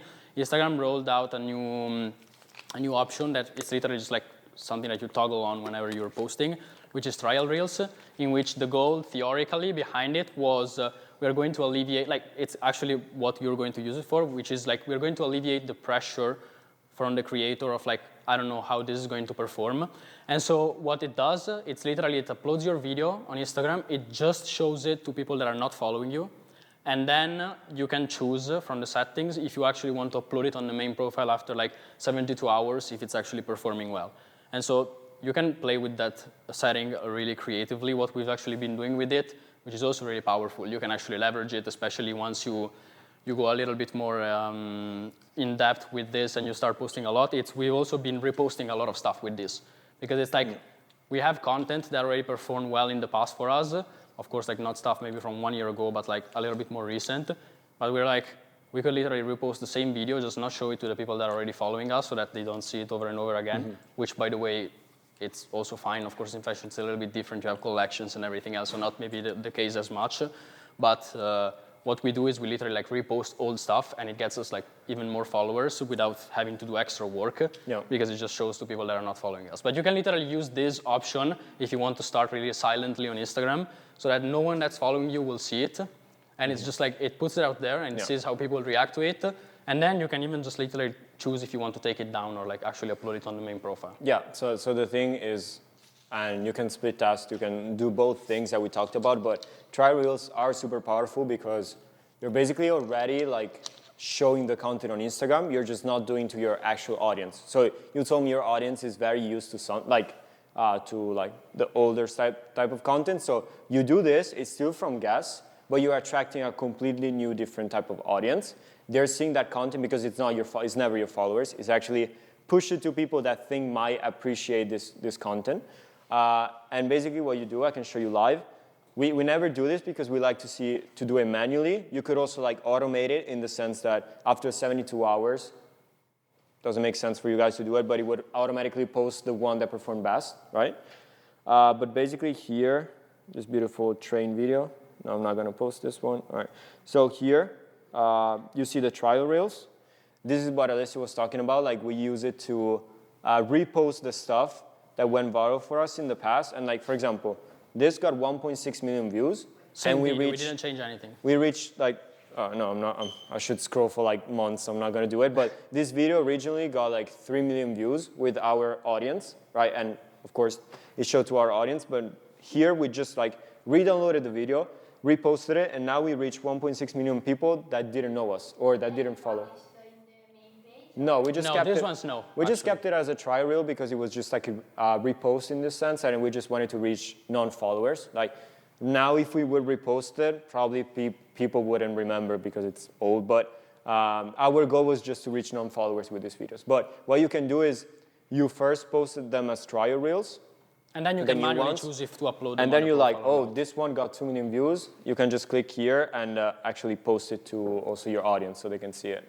We tried to do trials like some months ago, but in one day, the 24 hours of trial, we just got 168 views. Okay. And now it's like we posted it on... Gotta do better content, that's what we're here for. We tried on the 13th of March. On the 13th of March, and now it just has 1.2K. Okay. So, More right. than 1 month. Yeah, so the thing is that a little bit of the harsh truth is many times when that happens is maybe because the content was not Yes. right. Of course, maybe the content has something wrong, but the strange issue is that, in particular on Instagram, we managed to reach a lot of people because we are guests. Of course. Yeah. On TikTok, for example, we struck a little bit more because the algorithm on Yeah. TikTok, we know that it's very different. So it's a little bit strange that this data was so low. Yeah. So we question that maybe the feature, not Right. to go back to an algorithm. Yeah. When Instagram maybe tests new features, Right. It does take more time. To notice that in your case, so maybe we can test again. Yeah, I would test it again. Like, of course, like a portion of it could be the content itself. There is also like a technical element involved, which is like a lot of these videos that we put out in like the first, like, of course, like this not the case because it's already been like quite a while. But it took sometimes way more than it takes with a normal post. Like a normal post might take like a couple of days to get to the normal range of views that it gets us. This kind of videos sometimes Instagram, since it's like pushing it to non-followers and it's kind of trying to understand who it should reach, who am I targeting, it sometimes takes like even a few weeks. Sometimes like for some of those videos before they reach, that video was not at like 1.6 million views. Like, No, we've seen it now, honestly. It was big, but it was not this big. So it's like... I think it took like a month. Yeah, something like that before it actually started going. So it's also a matter of like you start putting out things and you might see also like a bit of a delay in the actual results themselves. But the thing is also like, I don't know with how many videos you tested this out. Just one per platform. Okay. Yeah, exactly. Exactly. So that's also one of the big things we didn't mention as much, but like we're really big on volume. I mean, like we talked about the fact that we post 14 reels per week. But the thing is like the way that we approach it also with a lot of our clients is like, if you haven't like tested out this thing with like 50, 100 videos, it's not enough. Like it's not. You don't have a relevant enough data sample, let's say. So. But yeah, from like purely an algorithm point of view, like literally when you post on Instagram, it tells you that as a trial, which is it actually says it Instagram itself that it takes more time. It's gonna take more time than a normal post because like the way the algorithm works is, which is different from TikTok. On Instagram is first tested with your audience and they see how you react to it, and based on that they push it out. That's why they like trial reels is TikTok algorithm basically. Like they're just testing that because TikTok is way more like, they think this might interest these kind of people. Even if they don't follow me, it's gonna push it first to them, right? Yeah, exactly. Instagram is more very like audience-based first. They test it, and if your audience reacts well, then you push it out. Try your reels, kind of like cut that out of the way, so it's just like non-followers. But the thing is, literally, it tells you that when you post, and from also our experience, videos got like months before they picked up. But I'm not kidding, like, I think some of those videos were stuck at like for our following, 1, 2K, 3K max views, and then they picked up all of a sudden because the algorithm is actively trying to like push it to people and understanding who might react well to it. So it does take a lot more time, trial reels. And also, as we were saying, like one video is usually not enough to... Yeah, so it's like... The video itself wasn't enough. Right. Yeah, so the thing is like better content, more content, Yeah. and also having patience for like a month or so to actually test them out. But also, I care to tell you this because also working with clients, we hear this all the time. A lot of people have this mindset that you can see if a post will perform well from the first like 24 hours, and sometimes it's even like they start typing after 6 hours, 10 hours, which is, I'm not kidding, we had videos. And I wish I could see you, but it's not like we screenshot the videos over time, but we had videos that have been stuck for like, I don't know, like 20, 30K for like a whole month. And then you go after, like, after 2 months, you see it, and it has like a million views. So I'm not kidding, like, people have this big misconception that is, you can see if a video will go viral in 24 hours. That's not always the case. Sometimes you have videos that, like we post, like the slow motion one, I don't know if you remember. First day, 250,000. In one day, stop. It's still 250,000. So it's like...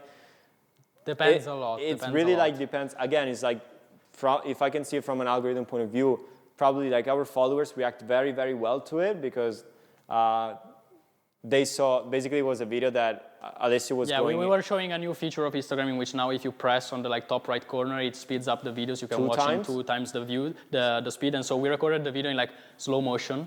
And so I'm just talking in slow motion, and then people could just actually watch it in 2x to see it normally.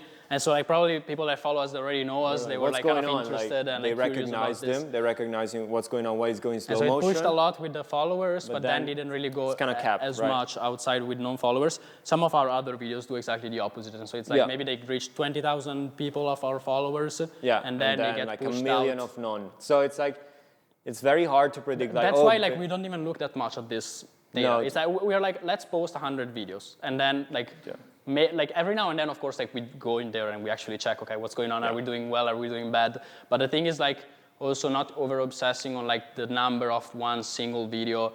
It's more of like, again, of course, trying to improve every time, trying to make quality content, but also a lot of the volume. Like the volume plays a huge role. It's like we've seen this with also a lot of our clients. Of course, like it's mostly like smaller realities, but like we've had people that have been posting maybe for like even 5-6 months, getting always like 200, 300 views, and then all of a sudden one video pops up and everything changes. And so, but because they were like posting every day still, like non-stop. Like, the thing, guys, is that we are trying to focus on, you always have the input and the output. It's what you put in and what, as a consequence, gets put out, right? So all these things that we're talking about, if you think about it, are inputs in the sense that we can control over like all these elements that we're talking about. Nice. We lost. I think it just went standby. Okay, that's great.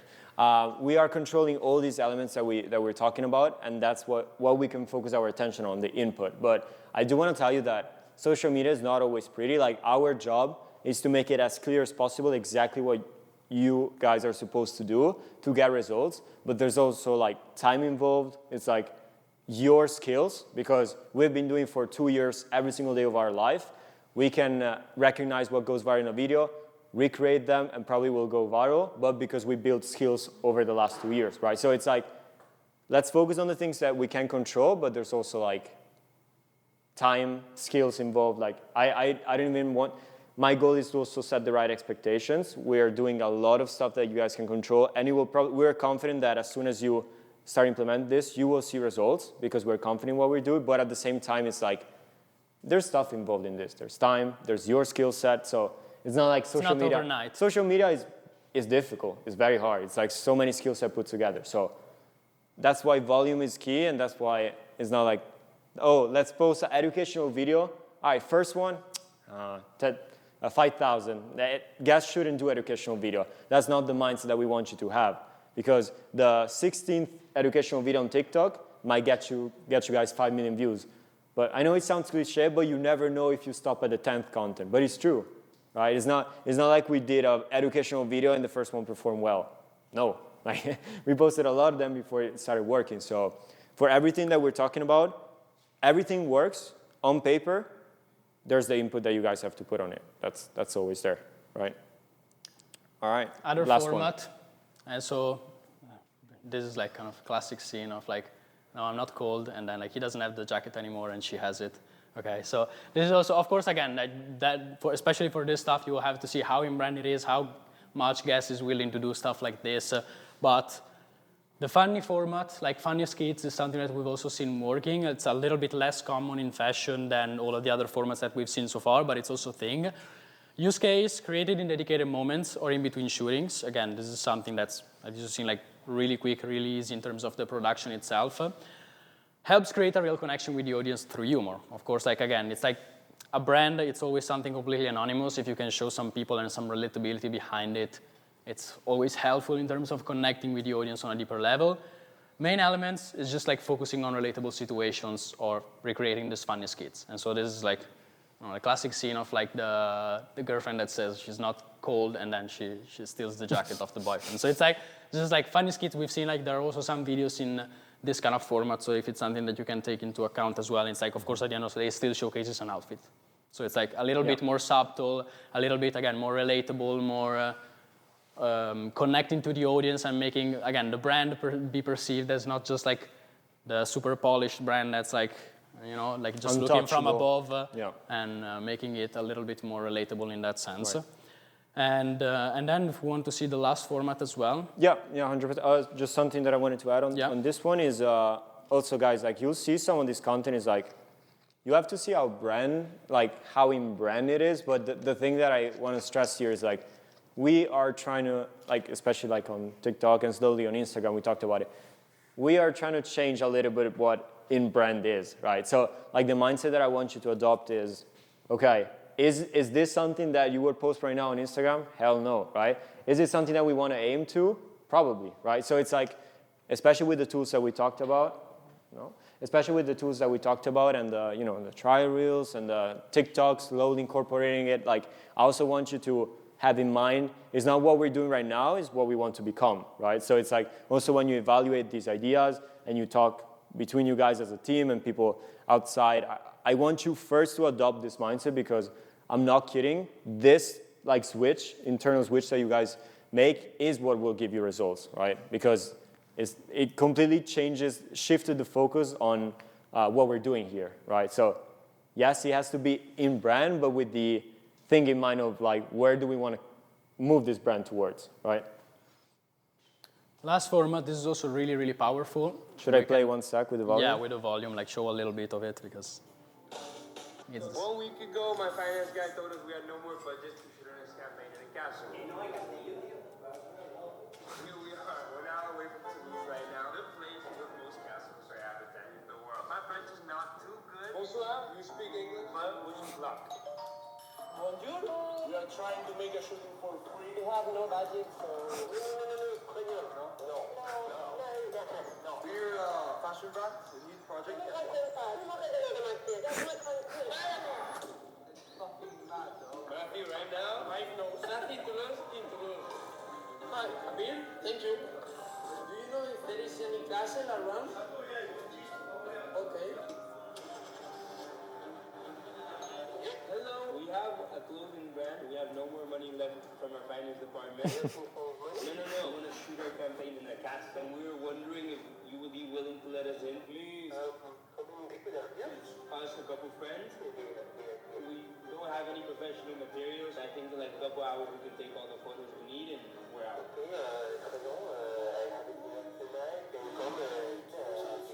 Oh, thank you so much. Thank you. Amazing. Okay, we're in.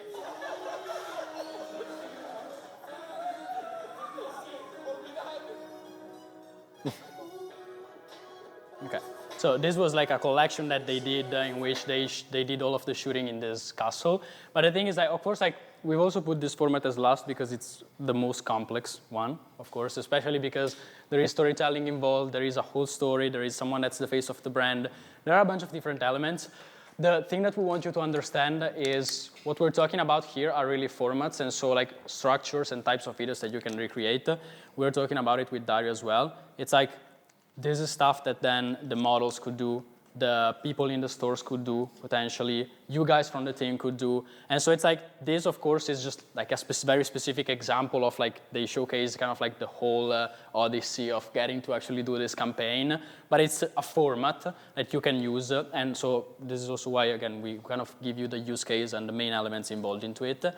So use case, again, of course, this created in dedicated moments or in between shootings. And so it's like, well, this will probably be more in between shootings because a lot of the time, like the actual stories that you tell might be related to the actual campaigns. And so again, they can reconnect then to the main campaign. It's like you use social media to feed into the narrative then of the actual campaign that comes out. Helps create a real connection with the audience by showcasing the stories behind the brand and the people that are part of it. This is like the most powerful thing. This is why, I don't know like how many of you were already familiar with the new project, but like these guys are crushing it. They are a relatively small brand, but like, this is their marketing, literally. And this is why they're so powerful in doing this. They're literally guys like us, but they started like a multi-million-dollar brand just because they do this stuff really, really well. And so main elements, this is more on like the technical side of like what's actually involved in this kind of videos, as you've probably seen. And again, this is like what we talk about of like being able to identify all of the different elements involved. It's usually a voiceover, so him telling the whole story and then putting it on top of like all of the different B-rolls and like clips of the story.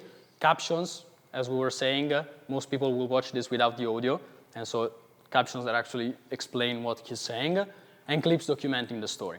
And so then, of course, like I also added this interesting situation with a precise narrative to create curiosity and keep the viewer on the edge until the end of the video. Of course, it's a story.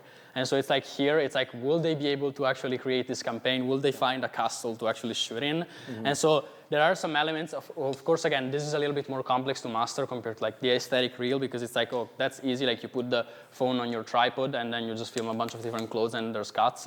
This, of course, requires a little bit more skill in terms of copywriting and actually putting together something like this. But it's way more powerful, of course. It tells a whole story, creates a way deeper connection with the brand, it shows the people behind it, and so this is also a format that's incredibly powerful that you can leverage, again, in many different ways. Then, again, this is where your creativity comes in, which is like they used it to showcase their campaign. As I was saying, who doesn't tell you that you can use this to tell the stories of the models, how the model that tells the whole story of how she got there that day to do the shooting, or like from the day she was contacted by guests to the day that they're actually shooting. Or again, we were talking about this with Dario, it's like, who knows, maybe there are people that are actually good at creating content in some of the 1,700 stores you have around the world, and it's like you could launch a context in which it's like, tell us a little bit of the story of, for example, how you ended here and why you like guests, or why you wanted to work with the guests in the first place. And it's like, maybe someone comes up with something like this. And again, then it's just to give you a structure and the main elements involved in it. But it comes down to your creativity then to understand, especially with formats like this, okay, what can we actually do that has this kind of storytelling? Yeah. So my first question to you guys is like, did you feel connected with them in the story, right? You were like, it's like you were part of the shooting that day, right? So that's the thing about this format, how powerful it is. Like, of course, you can walk on a treadmill and get 5 million views, but I'm not really gonna connect to her, right? Here, I was literally, I was walking with them trying to find a castle, right? So it's like, yes, it does take more time, but especially on TikTok where you guys are a little bit more free to experiment, I would definitely try incorporating content like this. We can also brainstorm some ideas tomorrow, like we can help you with that, but it's very, very powerful because it's not anymore like the other videos are really good at still the product is the clothing. I just package it in a way that I'm not really just showing you the clothing, I'm building a little bit of a format behind it that makes you want to see the clothing. Here, they're not selling their clothing, they're selling themselves. That's the main difference, right? I'm buying into these guys, I'm buying into their project, I'm not really buying into the collection. It's not like we didn't even see that much the collection in that video because they're more like trying to build that connection with them. So study them. If you didn't know them, they have like crazy. Yeah, Why not? This is usually the videos that perform the best for them as well. They actually did one recently. I want to show it to you afterwards. If you can pull up their profile, the one with the with a little girl that created a collection. They did a video that got them like 5 million views, in which they let like a 10-year-old draw out a collection and actually create it. And we were also talking about this with Dario yesterday at dinner. He was like, we have students coming in here and doing projects in which they create collections. It's like, there you go, storytelling stories of like storytelling content of them actually talking about their experience in that and being involved in the project, showing a little bit of something else outside of just the product itself, but again, stuff that can be associated with the brand in a really positive way. And this is really, really powerful. Okay. Let's see if we can pull it up. And what are the brands? Which are the brands do you think are really strong in social media communication? Big brands? Almost not. No, I mean, the thing is like the really big brands, it's like they usually also have the corporate infrastructure, which makes it really difficult to actually create stuff that's made on point and specifically for social media. And so it's really difficult because they tend to have like that old style of communication, which is why brands like this can win. It's like, why do this guy, of course, like it's not as big as Guess, it will never be, it's like a super small brand, but it's like, why can they, like in a couple of years, open up a bunch of stores around the world and create such a huge project? Because they're really good at this stuff. And so like, yeah, we can watch that as well. This girl right here is our new creative director. My name is Lola, and I'm 6 She's freshly graduated in 3rd grade and also pioneered the pajamas all day movement at her school. A premature trendsetter. Today I'm going to be your boss because I'm the best dressed in class. Okay. So what type of clothes do you want to make? Because the last few years have been so intense that we spend the day from meeting to meeting, doing adult things and leaving our inner child aside. So yeah, Lola may be our salvation. If you feel like playing all day, we need clothes that feel fun and finally comfortable and playful. I need you to be serious. Okay. Can we make this one? Like this? No, more. More flowers. Yes, two. And the balloon on the top. More flowers. More flowers. Different prints. This one feels like my teddy bear. Perfect. This one here. Okay, it's fine. No, without sleeves. Like a vest? What is a vest?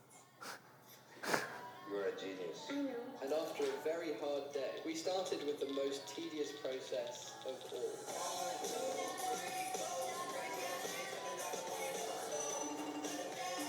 So after 6 months, we had it done. Do you think this is gonna work out?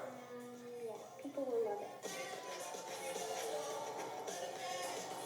This girl right here. So will I tell you that this video is easy to create? Absolutely not, but you can see why it's incredibly powerful. Again, making people connect with the brand on a deeper level, and again, like making it feel more human and not just like a brand. All right, so I like the language switch. So we talked about these 5 different formats. Now we just showed you just once for each. So actually, we prepared the template with like the summary of all these formats and the different ones. But now we want to do sort of like an interactive thing, which is we're gonna look at the viral video list that we prepared for you guys, and we're gonna like analyze it together, see some example for all of these formats, because we wanna make sure that you are understanding what's behind each one of these. And we're gonna ask you some questions, not like interrogation, but to understand like, all right, if you would have to recreate this video, what are the key elements you will maintain? Because we want to make sure that you are understanding the formats, how they work, and everything. So, One question. Yep. About these formats, do you think like the winning strategy is like to do a mix of them, or just like with one or two and capitalize on those ones? yeah, so that's a good No, I question. think a mix of the formats Yeah. in general. I think that's also one of the reasons why we put the use cases. They are also adaptable to different use cases, as we were saying. Like there's just the examples that you already see here. Like behind the scenes is great to showcase the finished product and of the shootings. The aesthetic is something that you can recreate also outside of the shootings, and the storytelling is something that connects on a deeper level with the brand. It's like I would probably try and do more of a mix of all of them. Now, of course, like there are some that might be a little bit more limited. For example, the funny format. It's like that. Of course, it's like how in brand it is and all of those things.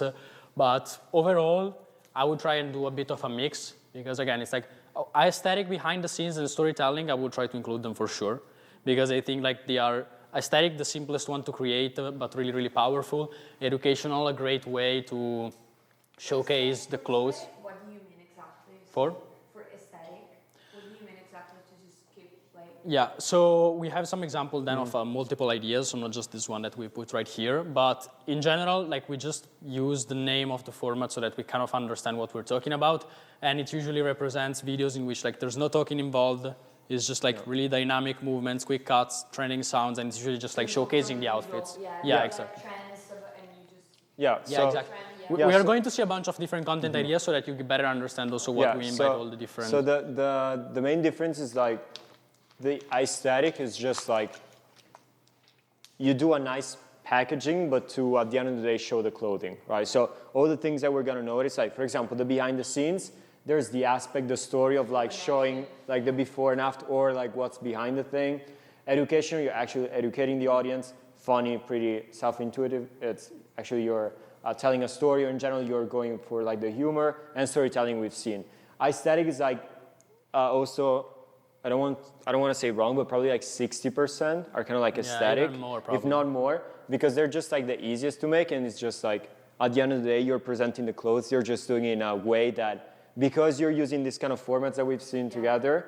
Now I have your attention, right? And you're seeing the And clothing. we usually just have like, we put a name so that we all understand kind of what we're talking about. But at the end of the day, they just like all have specific elements in place. And so again, it's like, why is the aesthetic different from the behind the scenes? The behind the scenes shows also like what is going on around the finished outfit and the super clean result. And so like that's kind of like the biggest difference between the two. What is different from the aesthetic to the storytelling? It's like really different. The storytelling, there's a voiceover involved, there's a story, there's someone that's telling this whole story of like what's happening, what's going on. The aesthetic, that doesn't happen. And so it's like we just give a name to the format, and then they all have their specific characteristics and like different properties, or like whatever is like the different elements that create actually the format. And so again, this is where we compiled a list of ideas. And so we can actually just like see some of the aesthetic ideas so that you get a basic understanding. Of course, we try to simplify into what are the main elements that we see over and over again in all of these videos. Then, of course, each and every video will have like slight differences. They will not be exactly the same. But that's when it comes in the whole idea of like, so this, it's like the clothes put on the ground, flashing on screen. It's different from the guy clapping his hands. But the principle of the format itself is very similar. So let's go for another creator. Right, this one, for example, also like we've taken sound there are so easy. It's like, the thing is, you're gonna find pieces of content that are way harder to make than others. But the thing is, this video still got like 90,000 likes, 19,000, yeah. And this shows us like even something as simple as this, if it's, of course, with a nice outfit, a nice model, like all these elements that you need to use, but it's not like every single video should be like a masterpiece in a production. We're also going for volume, and how can you do that is by selecting both things that are a little bit more challenging. And like, I won't lie, like a video like this, of course it serves like less purpose than like a storytelling like new project, right? They have different goals, but also videos this easy, just because it's like so native to the platform. It's like something that you would expect from a creator, but this is something like in which you can have the phone set right there during the shooting, and it's like tell the models to all of them do this every time they change an outfit, and it's like boom, you have like 50 pieces of content just for that shooting.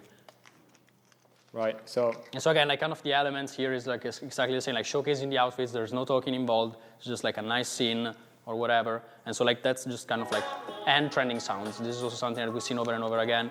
Oftentimes, because there's no talking involved, they involve some kind of sound that that's performing well on Instagram, or that in general a lot of creators are using. About the trending sounds, I have a question, because as we are a brand, we have the business profile, and we're not able to use the sounds from other like singers and some trending songs as well, because otherwise we can Okay. something like this. How can we behave for this reason? We cannot use the trending audio that is trending now. Because for what concerns TikTok, we use the original sound. Yeah. For example, you take a Beyonce song, you Yeah.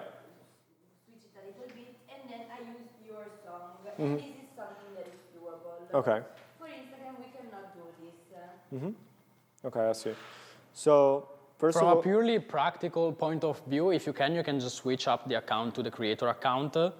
I don't know, again, like then we get a little bit more into what the actual... The same, because we already got like an invoice from Universal. Okay.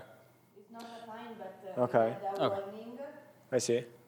Well, then in that case, I would just probably try and find like stuff that's copyright free, that is still kind of like catchy, gives the same vibe. Of course, like there, it's where the creativity comes in. It's like, of course, like in this example, okay, you will not be able to like take that sound that's right there and like use it exactly the same. Similar is still okay. Yeah. So of course. the thing is, of course, there are videos. So the thing we saw before, like the clap, that was really like that was really associated with the sound. Like I get what you're saying, but like this, that was very like a kind of video where the sound was kind of like dictating how the video was developed. But like, okay, look at this video, for example. Like you create a similar vibe as a song, it would still work. You just have to match the thing, right? And then if you want to look into that, I'm just telling you because we used it in the past. If you don't want to go like with the stock kind of like YouTube songs that are terrible to hear, there are like platforms, like we were using Artlist for a while. Like all these are like platforms where, you know, you have a ton of songs and you can find songs like that. So I would say when you find the reference video, always check if it's an original audio, something that you can use. If you can, that's great. If not, just try to understand again, like what was the vibe of the song? What was kind of like, why was it important? Was it like creating like a chill vibe, more of like a dynamic vibe? And once you do that, you can just go on these platforms and find something suiting for that. Right? Yeah, we had Artlist in the past, and now we're using Epidemic Sound. Okay. So, same thing, like in the sense of like you can still find probably pretty good songs that are... A nice song. Yeah. 100%. So yeah, of course, like I won't lie to you, the kind of video that is super, super related to the sound, like strictly that is following the structure, you cannot use that. That's not a good idea for you, but like, again, we did this for, I don't know, like probably an afternoon it took us. Yeah. You know, like right now I have just the aesthetic one, but we literally found like 400. So it's not like, oh, I cannot use the video. I'm never gonna go viral with Get, right? It's not that. So so that's it. Just wanted to know if you knew something like to work around with the new. Well, especially if you're a really big company. Yeah, of course, like if you're a small creator, it's easier to like, you're probably not gonna get reached out by Universal if you're guest. Like, maybe. I know there is something that you can do, but again, we're not that big of a company. But here, for example, we are a business account and we can use all the songs, but because it depends on what's your title here. So I think we are a creator though. Like I think there's the distinction also between the business and the creator account in the sense of like business account. I think we're a business account though. I don't think so. Because the business account, you have all the statistics, but you can't use the copyrighted stuff that's like already from Instagram. It's like, if this is copyrighted, I won't even let you use it so that you don't risk anything. Whereas like with a creator account, the stuff that's on Instagram and so that's licensed that like people can use because the artist gave the rights to use that sound on Instagram as a song, for example. Then if you have a creator account, you still have all the statistics, but you can actually add it on the videos. I'm not a legal, so I don't know, I'm not into the legal stuff, and so I don't know exactly how that works in the sense of can they still attack you or something like that. So this is not legal advice. You should consult with a lawyer. I don't know exactly then when it comes to the actual rights for the songs and things like that. From a technical point of view, there is just this distinction that we've seen, which is like creator account, you have all the insights or all the statistics, but you can actually use the sounds. Business accounts, you have all the statistics, all the insights, but you can't use the sounds. Yeah. That's what we have. Right. Yeah. So it's just fine if you can. You have to filter then on what you can actually use. Of course, like. Just give them all the Exactly. reference. usually when it's aesthetic, they rely on the song, but they rely in the sense of like the cuts are usually synced to the beat. So what you can do is just, okay, it's kind of like a chill song with this vibe. You can actually also go very, I used to do like, I used to produce music, so this is something that I used to do. It's a little bit more technical, but something that's important is also to match, in general, like the BPM of the beat. So if it was like a song that was like 130 BPMs, right, and the cuts were synced in that way, of course, now if I take a song that's 70 BPM, the cuts are going to be way slower, right? So for example, something that you can do is usually, for example, okay, you go to, I cannot find that creator anymore. I think it was here. It's fine. Yeah. Okay. So Lola Young Messi, right? What you could do is literally you do this, and it usually tells you exactly. 111. Yeah. So it was 111 BPM. If you're using platforms like this, what you can do is you can always filter and, for example, use BPM. So that's the only technical aspect that I would be considering, in the sense that it has to match the overall vibe of it, but because the cuts are usually in sync, you also need to find a song that it doesn't have to be 111, but it can be 110, 115. Around it. Exactly, around it, but don't go with a complete different rhythm for the song, right? That's the thing. But apart from that, you can definitely like work around this thing and still perform really well. Yeah. So we can show maybe some of the other formats as well. I actually wanted to ask you is we're gonna go a little bit through all of them to make sure that you are understanding how this works. Is there something in particular that you're more interested in that we can start from, or just random for you guys? Okay. I think that maybe the funny part even would be the funniest. Okay. At the moment, it's not our main. Right. Yeah, of course. Okay. Gotcha. I feel that the behind the scene is something we could definitely Yeah. like play around. Yeah. 100%. 100%. So we saw this one together, right? There was also this creator. We actually found that we're doing something interesting. Yeah, okay, so basically here, again, it's like the picture is, it's like a shooting, as you can see, that they're showing the latest results. But the thing is, like, they're saying they're making it funny. They're showing the process of him climbing on it. It's like when the container matches your outfit, which in this example, it's kind of like a mix of behind the scenes, and there's also some humor in that. Of course, humor is something that it's always very powerful on social media, right? So one thing is to just focus on funny, but if it has a funny element to it, that's usually better than if it doesn't have it, right? So also notice something, once you start seeing a lot of these ideas, I take the same clips, I reverse them, I can create the social media versus reality thing with those same clips. And I can just like create multiple videos from just these same clips that I created. And so it's like every time you have a shooting outside, I would probably like pull up all of these ideas and be like, okay, we'll probably need a clip of like the behind the scenes of like how the model is going to set up, a clip of after the shooting itself, and the finished photos, and maybe also a clip when they're actually on the set, like in the final position. And then you can mix and match and put it together as like social media versus reality, as POV, you take pictures in place, whatever it might be, like on a boat, on like in the middle of the forest, like whatever it might be that is actually the situation of the shooting. And then that means also that, again, like for a single shooting, for a single campaign, you can produce tons of different content, pieces of content like this, that then can showcase the actual campaign at the end of the video, or like in between, or however then it's structured, the video is structured. Yeah, and also, so if you want to like play actually the video also for this one, for example.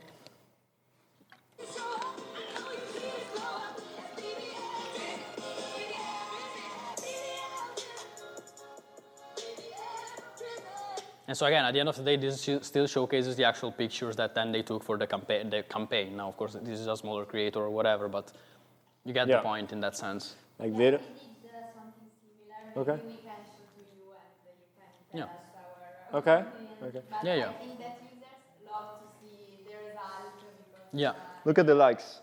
yeah, they are usually super cool. Yeah, 220,000 likes. That's crazy. This video means he has like 20 million views, kind of like that. So. Yeah, exactly. Now, like the thing is, what Alessia was saying that is really interesting is like, I'll actually show you something from our profile, which is, and we actually asked Dario, and this is something that we're gonna have together, is we'll have some communication after the workshop, so we can see what you guys are doing and help you in the process. But the thing is, once a video worked for you, you can actually leverage that to create multiple versions of it by just like changing how it's packaged, right? And I just want to show you something super, super quick, just to prove to you that it works like crazy. So let me go a little bit down to show you the video that I'm talking about. Okay, so you see this video, which is like creating content every day is wrong, right? It got us like 207K. So look, wait, I just want you to hear the intro so you can understand what I mean. But every day, you don't need to create every day. After posting more than 1,000 videos in 1 year and growing 400,000 followers, we discovered that batching tasks and having a clear week. Okay. It's me without the beer, but it's still me. But the thing is, like, all right, this video went super, like, not super viral, but it performed really well for us because it's very educational, and that usually brings a lot of business to us. What we did is, where is it? Do you see this video right here? Almost 500,000 views. All right, listen and tell me if it sounds familiar.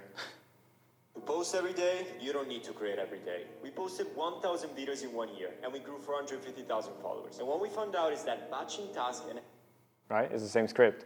What we did is, all right, that video performed super well. There's a lot of interest around that, but as a topic, I now know that people are interested in it. Let me just change the format, how I visually represent it. It went even better, right? So that's the thing. Once you start creating content and you see stuff that is starting to work, that's literally a gold mine for you because it's like, oh, my audience like this. I can just present it in different ways. So exactly like you were saying, you make this video and it goes viral, right? Now it's the social media in reality, and you just use that footage. Now it's the shoot, the shot, right? It's like you can leverage, once you get something that hits, you know like, oh, people like this. Let me find 3-4 other formats and ways to present it, and it's likely to perform every single time, right? So let me see. This creator is actually apparently why all the ideas that we selected for the. Oh yeah, this was crazy. Look at the likes. 2 million. 2 million likes. This video was crazy when it comes to the views. It's actually an original audio, so I can check how many views it has. It was crazy. Wait, that's not him. Yeah, didn't want to waste. Yeah, a lot of people started using it too because the video went so viral. But I'm not kidding. I think it was more than 100 million views at least. So yeah, pretty crazy.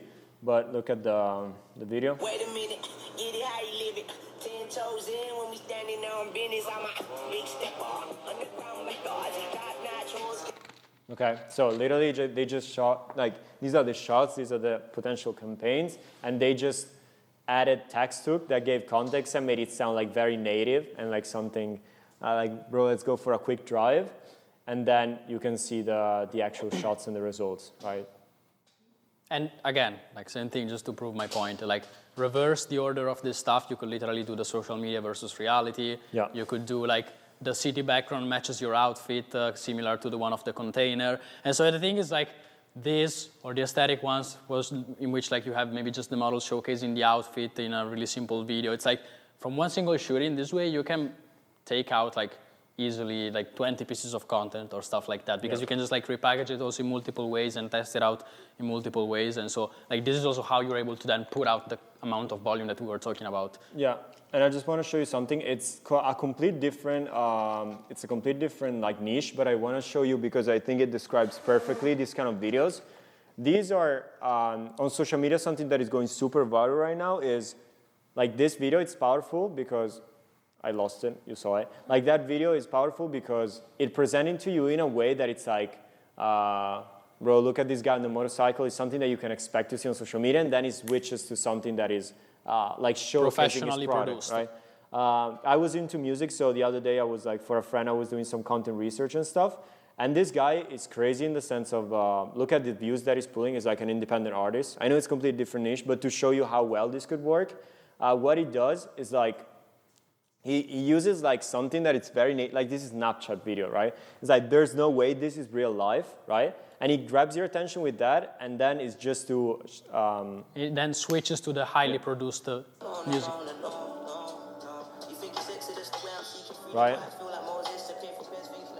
and I saw your reaction. That's what you want to aim for. So the thing is, you can do the same for fashion. That's what they're doing. Like this guy is going viral every single week with this kind of content because he does like.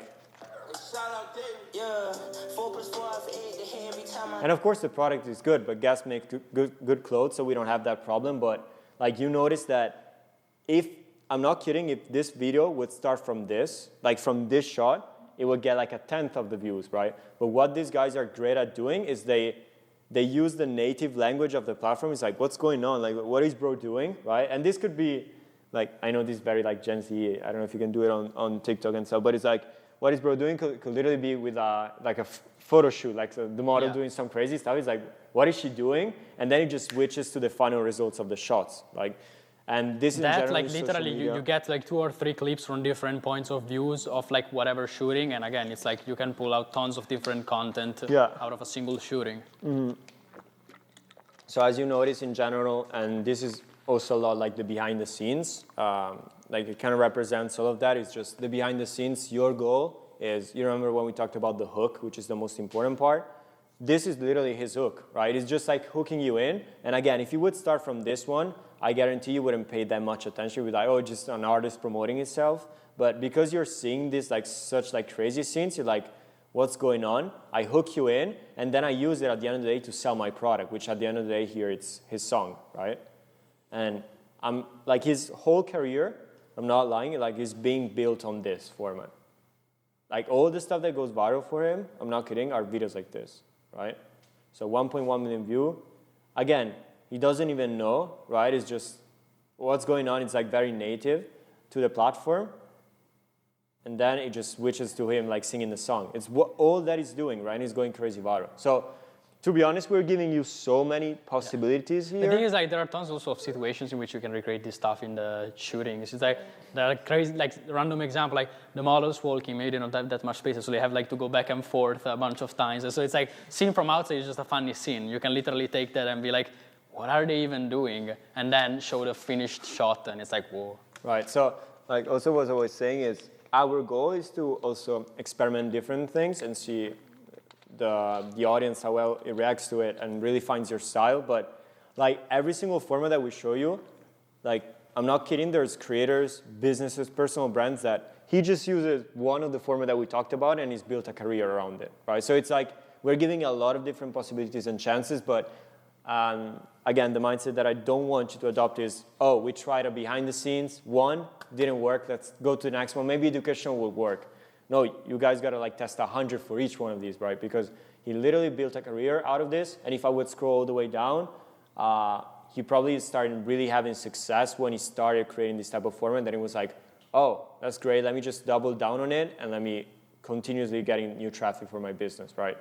So, yeah, just to prove that everything that we're showing is not just fashion, it's just principles that apply to social media, and you can use it for whatever you want. Let me see another from this guy, and then we can pass to another format. Okay. Oh yeah, that was the one that we... Yeah, so apparently he's a great example of, it's probably like a model, but he's a great example of showing the before and after. He has 500,000 followers. Yeah. Like. Okay, so this video got 60 million, and this other had 20. Yeah. Right, but he always builds, he kind of like builds a quick story around it, as you can see also here, like, just wanted to, if you can load, just wanted to take a picture and then this happened, right? And yeah, again, it's gonna show the final results, right? So it's, for example, is the thing that he's leveraging. Again, like taking picture on an escalator is like, these are so easy for you guys to make. I think you find yourself in these kind of scenarios, right, for your shooting. So it's just about like, first present, like if you notice, there's not one time where the first frame, so the visual hook, it's like the final product. First, he builds the behind the scenes and he builds the story around it. So like, oh, what's going on? What's interesting? And it's native to the platform. And talking about the format as well, like taking picture on or like right. It's always taking pictures, location, question mark, adapts to format. everything, whatever shooting you're doing. Right. So it's like you just start with that and then you can show the final results, right? But first, you always need to hook me in with something that I'm used to see on the platform. That's key, right? It's not like as you're seeing, like this guy is actually showing the professional shots all the time. This, for example, is something that we were talking about it, mixing together Instagram, TikTok, how we can slowly adapt. For example, a video like this, if it also works well on TikTok, I feel like it's something you could experiment on Instagram. It's just a little more native at first, and then it just still shows the final result, right? So there are formats that maybe for you adopt first also for Instagram, for where you're starting from, as you're slowly building the new audience, and then you can go crazy with a funny one. But we can start from these ones, for example, that are more... Like the most similar to what you're already doing in some sense, and just you just adapting change them. the hook, exactly. Yeah, I think that also the example of the artist is perfect for Instagram because we show the native part, but also the super. Exactly. Yeah, exactly. So, we don't lose our. 100%, 100%. You're just adapting the hook to make sure that it works on the platform, and that it still allows you to show the final results that you guys create. So I think in general that would be a great direction for especially like Instagram. TikTok, I feel like we can use it to also experiment with more stuff. But yeah, I think that would be a great approach. So in general, like we show you some stuff, and then I'll make sure to also add even if it's not in niche, I'll make sure to send you the artist profile, because I think is very, very good at doing the behind the scenes content. Again, aesthetic, we already went through it, but like just to let you understand how well this like aesthetic stuff work. Right, it's just crazy. And there are some creators that do more crazy stuff. There are creators that do more simple one, but some of the aesthetic stuff is also like kind of polished production in some sense. It's like scroll actually to the last ones. If I remember correctly, it was the last ones of the Last the Creator. Sometimes she has the ones of like with a wide angle. Yeah, remember with the wide angle, like a little bit dynamic and. Oh, was it her? Yeah. Like this is already a little bit more like productions. Could be something that you actually do in a shooting already. And so it's like just understand like the timing, how fast the video goes, how many outfits she changes and stuff like that, and you can adapt stuff like this, which is also like, like this is totally something like in terms of the video production itself. Yeah, she's super good with the. I stopped it. She's super good with the transitions. That's like the whole brand is built on transitions. But there's that skill element involved. So that's why I actually wanted to show you this creator, because as we talk about, you remember the guy that I showed you earlier, which was literally like showing himself in front of the camera, and it was like nothing special. You have that, and you can also go in the same kind of like format, which is aesthetic. You can go from that to this, right? You can go super complex if you want it. Now it's based on the timing that you guys have at your disposal and everything is like the direction that you want to take. But as I said, I was showing you this. These are all... Yeah, like that might be like produced specifically outside of shootings, because it might take a lot of time. The videos of the models just showcasing the outfits could be just something that like in between the shootings, you're like, okay, every time you finish actually shooting with the photographer, move on here, you have the phone, walk to it, like show a little bit the outfit, do a spin, and then walk away. And like every single one of the models does that. And again, like you have like 10, 15 pieces of content just from I like the spin. Yeah, exactly. But born model. the thing is, what we are actually going to work on this afternoon, which I think would be great for you guys, is let's actually go a little bit more in depth and be like, okay, this format could work, this format could work, and this format could work. Let's actually build a workflow based on that. So we were just giving an example, but it's like we have the model just filming himself and showing the outfit. You can systemize that. You can just make it part of your shooting. So it's like, all right, as Alicia was saying, when he changes or she changes outfit, just place the phone there, do it, and it's like, doesn't have to be like impersonal, but you kind of create it as a machine that allows you to create so much content, because it's like, all right, you know that after the shooting you're supposed to do this and then this, and we can build this workflow together. So potentially at the end of of a shooting, so just leveraging what you guys already have, you have like 30 pieces of content created. Right, if we build the right workflows. And then, of course, there can always be these kind of videos that are more made for Instagram specifically, and it requires you a little bit more of your time. But right now, what's best then to build a system that allows you to leverage what you guys are already doing to create content, right? So... Yeah, we have a lot of opportunities to do that because we shoot every day. We shoot marketing, we shoot advertising campaigns, we shoot e-commerce.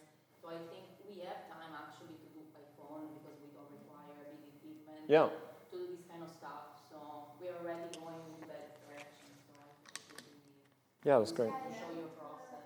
Then maybe, if we have time in these 2 days, apart from the content that I was saying before, we can also take time to show you some things. Yeah, no, actually, What we are doing, so we can also. of course. And that's why I will do really this afternoon so that we also go over Yeah, some of course, we would love to do that because also we can study more the starting point and we can understand based on that what are the key things that we need to change, right?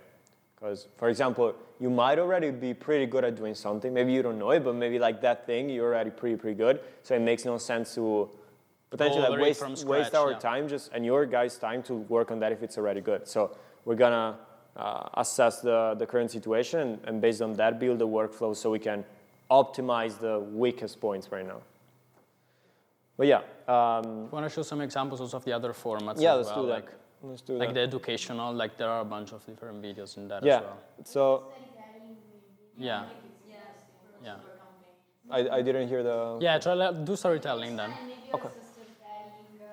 Let's start with storytelling then. Yeah, sure. So this is the one we saw, or was it another one? Yeah. Yeah. So we saw the castle one.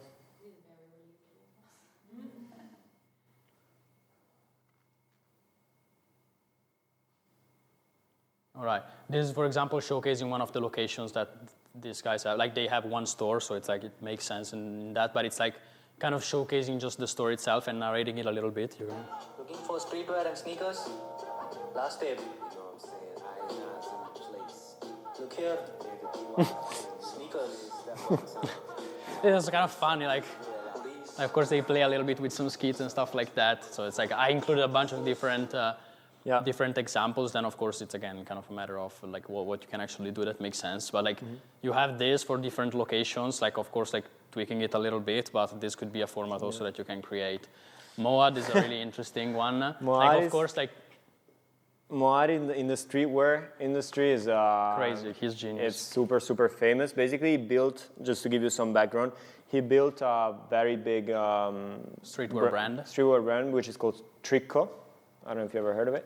And basically, his whole identity is like hidden. So he has this thing where he's like explain to you like all the behind the scenes. Also, when it comes a little bit to the marketing, the business side of things, but he does it with this super like actually show you. I'll shut up and show you. All right. After 7 years of running this brand, I'm doing a face reveal. But here's the catch. Only a few of you are going to make it to the end of this video. I like hidden things, you know? Like this tracksuit right here. It looks like any regular tracksuit, right? But guess what? It's waterproof. You wouldn't know that unless you see it for yourself when it gets wet. Or even our website. It seems like we only sell basics, right? Well, that's what most people see. But in reality, we drop exclusive pieces every month. But only for those who join the waitlist. That's the hidden stuff people don't even know about. And now, it's time to reveal something I've kept hidden for 7 years. You've seen the brand, you've seen the products, but you've never seen this face.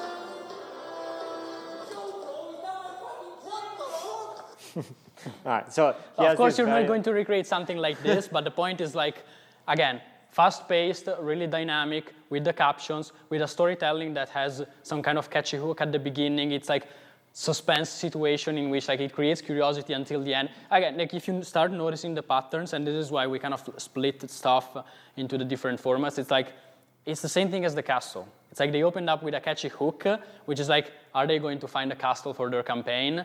And here it's like, look, how is this face going to look like? I'm curious to see that. And so it's like catchy hook, storytelling, really fast paced, really dynamic shots, captions all the time, a voiceover that tells the whole story.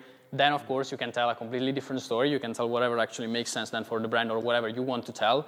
But the point is like, you see how once you kind of like start looking at a lot of these videos, you start seeing the patterns of like what actually makes them work really well. Yeah. And in this case, in most of these cases that we see in storytelling, a lot of it comes down to like you create an open loop. It's like there's a question at the beginning that needs to be answered and you wait until the end of the video, which again, is like really dynamic. It keeps you hooked in until the end because you want to find out what's going to happen. Yeah, 90% of the time, this storytelling are really like, they open a challenge for you and you want to see what will happen, right? Or will they succeed? Is he actually going to do what he promised, right? So storytelling, of course, and that's why we showed in the presentation someone like new project. Of course, it's way more aligned to something that you guys could do. I'm not expecting to do a video like the other guy, but it's like, and we can go through other ones, but you'll notice that it's all about opening up a challenge and making them part of the process, right? Because here, again, I want to see if they're going to find a castle, if they shoot it for free, but it's, the storytelling starts from, and this, you can honestly bring it to, like Disney movies work like this, right? It's like they open a challenge, something that the character needs to do, like it needs to accomplish, and you just see their story towards that, right? But what's very important in this kind of a format is that you set very, very clear. This format can't work if you don't do these two things. Number one, there has to be a challenge, but there has to be a challenge that is something that you can, in the back of your mind, you can think they can achieve, right? But it has to be hard enough. I'll give you an example. If I do, will we be able to shoot this new campaign in 6 hours, right? It's like, I know probably like behind the scenes, maybe 6 hours is nothing, but me, from a certain point of view, it's like, it doesn't sound that challenging, right? They will probably be able to do it. But it's like, can we shot in a castle completely for free? Like a castle, like how many millions that will cost, right? So in general, the storytelling, and then we can do some brainstorming later together in the afternoon for potential ones, but it's like, there has to be a challenge that gets presented in a very clear way, and on top of that, it needs to be a challenge that is challenging enough, right? Because these are interesting because they set a certain challenge and you're like, oh, actually, I care to see if they're gonna make it, right? If it's not enough interesting, you don't care to see if they're gonna be able to shoot some photos in 6 hours, right? So here's what's very important in the storytelling. Let me see, were there other like very good creators on this?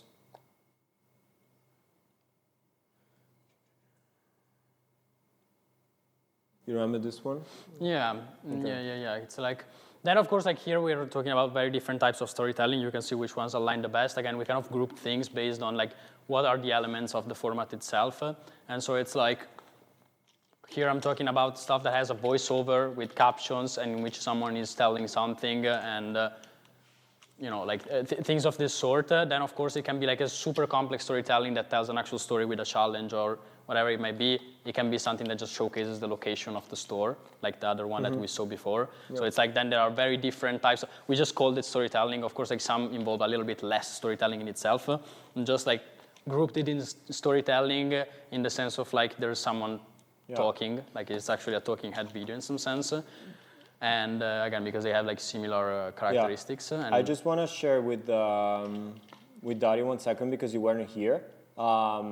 Because we were talking about it last night, the kid campaign, which I think is super interesting. It's on top. It's one of the latest videos, I think. Yeah, so you can understand, like, for you guys, what that could be a possibility of when it comes to this kind of format. I think it's one of the latest, if you scroll a little bit above. Yeah. Let me see. Above. No, more. It was even after that. I think it's one of the latest. Yeah. There. Here.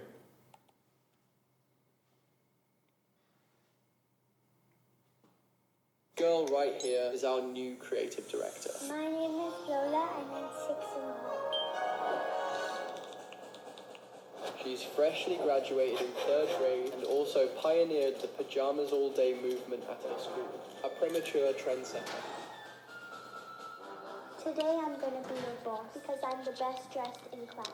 So what type of clothes do you want to make? Because the last few years have been so intense that we spend the day from meeting to meeting, doing adult things and leaving our inner child aside. So yeah, Lola may be our salvation. It should feel like playing all day. We need the clothes that feel fun and find them comfortable and playful. I need you to be serious. Okay. Can we make this one? No. Like this? No, more. More flowers. Yes, two. And the balloon on the top. More flowers. More flowers. Different prints. This one feels like my teddy bear. Perfect. This one here. Okay, it's fine.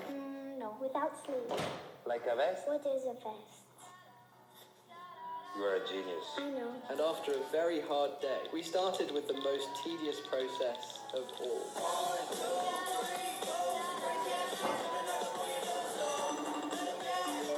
after 6 months, we had it done. Do you think this is gonna work out? Yeah, people will love it. This girl right here is our new. Right. So just because I also wanted to give some context to Dario, and new project, to be honest, in this kind of like vibe to me are the best, and that's what they're specialized in. One of the first videos that I saw from her, just to give you another example, was they were opening actually their store in Milan, and they're like, I think one of the founder grandma, like her dream was always to like was to go to Milan or visit Milan or something like that, and basically they built this store and they built this narrative where they were doing this for the grandma, and at the end they brought her there and they like cut the, how do you call it, like when you open up a shot, like the thing. But basically like everything that they do, they're very good at doing more than the other guys. They connecting in a very like emotional way. I think they're the best at doing that right now in the market. But basically they give you a challenge. It's always a challenge, even that like, could a kid be like our directive, like a creative director? They show you the process behind it and they create this very strong emotional impact connected to the story. But like this, as we were saying before, is probably, without probably the hardest format that we could create. It takes time, it takes storytelling, it takes copywriting, but it's very, very powerful because these are the kind of videos that really, like, instead of selling the product, you're selling the people, as we were saying before. So the brand. there are very great examples from them, and we can look more at them later. Yeah, it's like scroll up to the profile. Like they have 1.2 million followers. Like they are a relatively small team. They just play with this stuff really, really well. Yeah, 100%. So I just want to say that I think the powerful thing about new projects is that they create a good community. That's what they do. Yeah. If you go to a store, like you feel you're part of something. Right. So True, 100%. I think that's the key of their success. Yeah, true. Yeah, they're very like community based in the sense that also like we were saying before, like the castle shooting and everything is like their goal there is to just make you feel part of that shooting. Like you're with them trying to find the castle. It's not really at first they hook you in with that, and then when you're part of the community, how do you show to others that you're part of the community? By wearing their stuff, right? Yeah. But it's not like they tackle that first. They first tackle the fact that you want to be inside of that group and be part of the family, and then to display that you just want to buy their stuff. Yeah, right? It removes distance from the brand to the consumer. Exactly. Like, usually there's like brand is like really a corporate thing like there, and like there's the consumer, and they try and like to really create connection in that by showing themselves as like people. At the end of the day, that's what they do. 100%. So it's 12:26. Do we want to quickly go over the AI, or should we do it later? No, I think we can do that in the afternoon. Okay, just to do some. I'll use like a hook. I'll open a challenge. No, basically what we're gonna like show you later after lunch is just because we're excited for this, so we're gonna show it. Basically, in the last months, we've been building like our AI software that we're actually gonna give you access to for free, because you would be like not hitting that, you'll be hiding that, you'll be better testers. So it's also to see how we can improve it with someone using it. But basically, it's like we'll go through this later. But we did build an AI that allows us to script way faster and also analyze the content much more in depth. And instead of like a classic ChatGPT that you can just like put images and write, you can actually connect videos to it, and the AI can see the video, right? So it can help you guys even more in understanding the what are those key elements that we have to maintain inside of the video to be able to. Yeah. We're going to show a little bit of a demo then afterwards of the software as well. Yeah, so we're gonna start with that later in the afternoon. We're gonna quickly go through the filming and editing. To be honest, our goal is just to, and also Gianmarco is gonna be there, so that's great, later in the afternoon. It's just to those little technical aspects. More like social media related things. That it's important that you guys consider when it's for the filming and editing. And we're going to talk about the AI, and then we're going to build the workflows together, starting from analyzing what you're currently doing right now. So yeah, before that, do you have any questions on what we talked after the break till this moment, or is everything clear?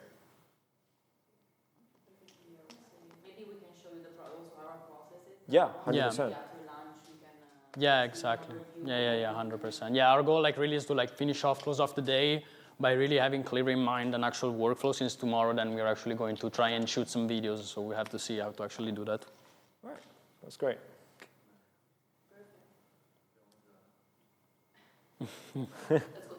Let's go to lunch.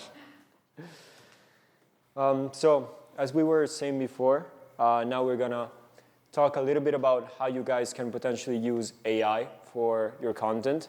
Now, let's start by saying that we are big fans of making all processes like faster, right? So the way we use AI is more of like a tool and not, of course, to just, you don't have to do anything, the AI does it for you. It's not how it works, but the thing is, up until this point, AI was not quite there when it comes to content in the sense that it's good at writing certain copy and everything, but from what we noticed, because we need to write scripts every single day, it was not good at doing two things. The first one was talking like we talk, so basically having that type of like tone, language. It's very easy using like something like ChatGPT to just, it sounds robotic, not like you, right? So that was the main problem. And also the thing that, for example, softwares like ChatGPT, they're not really good at, actually they can't see the video. So we're creating like visual stuff, and to us it's super, super important that if you are working with AI, it actually has the context of what's going on visually, right? Because we're talking about a video, I want to be able to talk to an AI and he's able or she's able to actually tell me what's going on visually so I can use that and leverage it. Yeah, and in general about the context also of the information, because most AIs just draw from general data that they find online.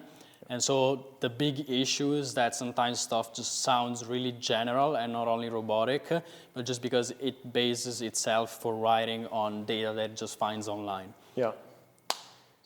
So yeah, long story short, we've created our own software, which is still in beta, not available to the public yet, but we will give you exclusive access as the first group of users. So it's something that we genuinely believe it's going to help you, but also it's like to gather feedback from you guys and let us know if it's something that you would use. Right now I'm going to show you actually how we use it and how powerful it can be. But like right off the bat, you can see a little bit the layout. The powerful thing is that you have your AI chat, like it would be like a normal ChatGPT, but you can actually like connect directly to it videos, and it's actually able to transcribe the video automatically, so it knows exactly what people are saying inside of the video, but also seeing the stuff visually, right? So it has all the context in the world when it comes to linking video to it. And what's also really powerful is that since you can give it specific context, also in the way of talking, potentially you can feed it information or like copywriting from guests that you already have at your disposal so that it follows also the way that the brand wants to communicate. And so again, the thing is like it's really difficult for the standard AIs to have the context. And so this is basically what the software in that sense solves because of, again, like you will see also in the simple interface, but the goal is really to just like feed it information and make it base whatever it spits out from that information. Yeah. So as you can see, guys, I did a little bit of one step earlier, but I can show you literally from scratch. It's optimized like a board, okay? So I have all of this free space. And here on the top right, you have an arrow where you can add certain stuff. You have media, you have groups, and you have chat interface. So your chat interface is simply what you will use to actually like write and have a chat with the software, right? So this is gonna be like our actual, like ChatGPT, right? And what's really cool, as we were talking about earlier, is the fact of being able to link videos to it, okay? So this is actually how we would use it. Let's say you are finding like this piece of content we were talking about earlier. You can literally like copy the URL, go here, press Ctrl-V, right?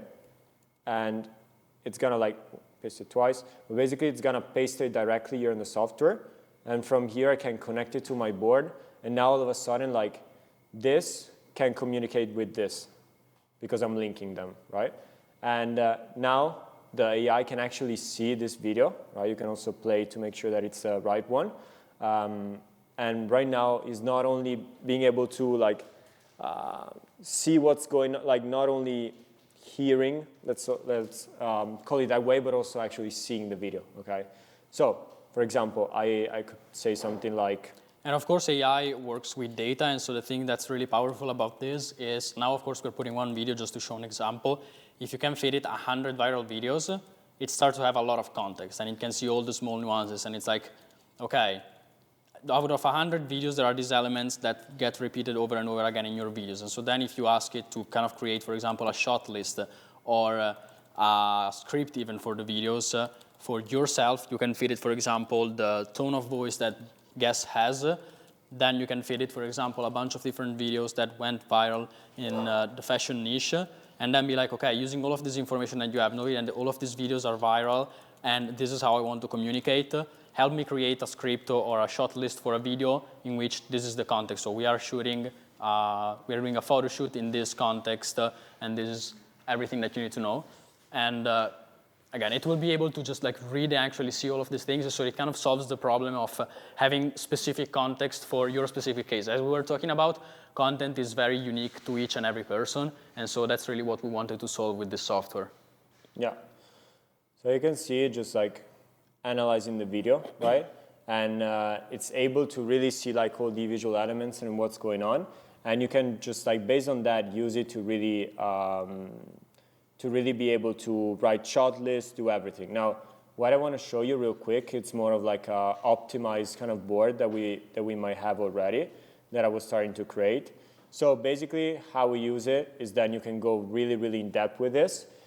Here, for example, I created a group which is with our videos, and this is because you can train it on the way you talk, right? So that's also very, very powerful. And then what Alessia was saying here, you can add a lot of different like documents. This could be like stuff about your brand voice, about your brand information. So it also has value, like it also has information, and you can use that to create content, or better, help you create content. And then you can link direct videos to it. And right now, how we use it, for example, so with our clients, is we set it up in a way that this is our like viral scripting framework, so it knows exactly for the talking head videos, which is like the educational video, what is the exact process that we use to write a script, so he has context when it comes to this. And he has information on how a certain person talks, so he can match that style. And then you can link directly the video that you're taking inspiration from and being like, oh, okay, I want to, following the viral framework, I want to recreate this type of video and making it sound like me. Right? And because you can link all this information to it, it actually does a script that follows our viral structure.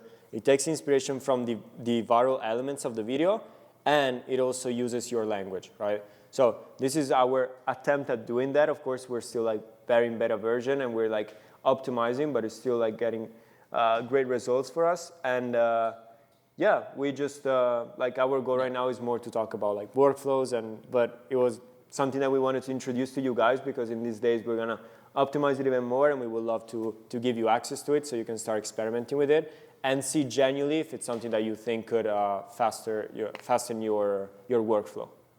So. Very interesting. I was interested especially in the part of the Bible, let's say. How do you educate the platform on your language? Which kind of information do you give to the platform in that PDF or in that document? Yeah, that's a really powerful thing. Given that it's AI and it can read like a lot of different stuff, it's like what we use for in this example is just like a simple PDF that has, I don't know if we have the original file, but it's fundamentally just like a PDF, like bullet points of like, okay, we want to start the video with, in your case, it will be a visual hook, a spoken hook, and a text hook. And so take into account that we will have a visual, so kind of like this.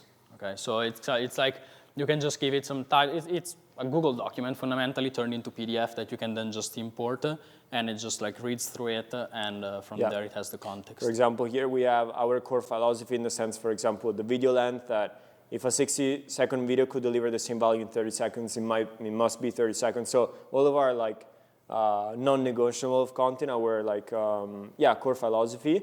And then later we have our framework structure of educational video. So we have our hook with example. These are all the phases that also we teach to our students, and basically are the key steps that you have to go through when you're doing an educational video, right? So one by one, we just explain everything and how we want it to be done.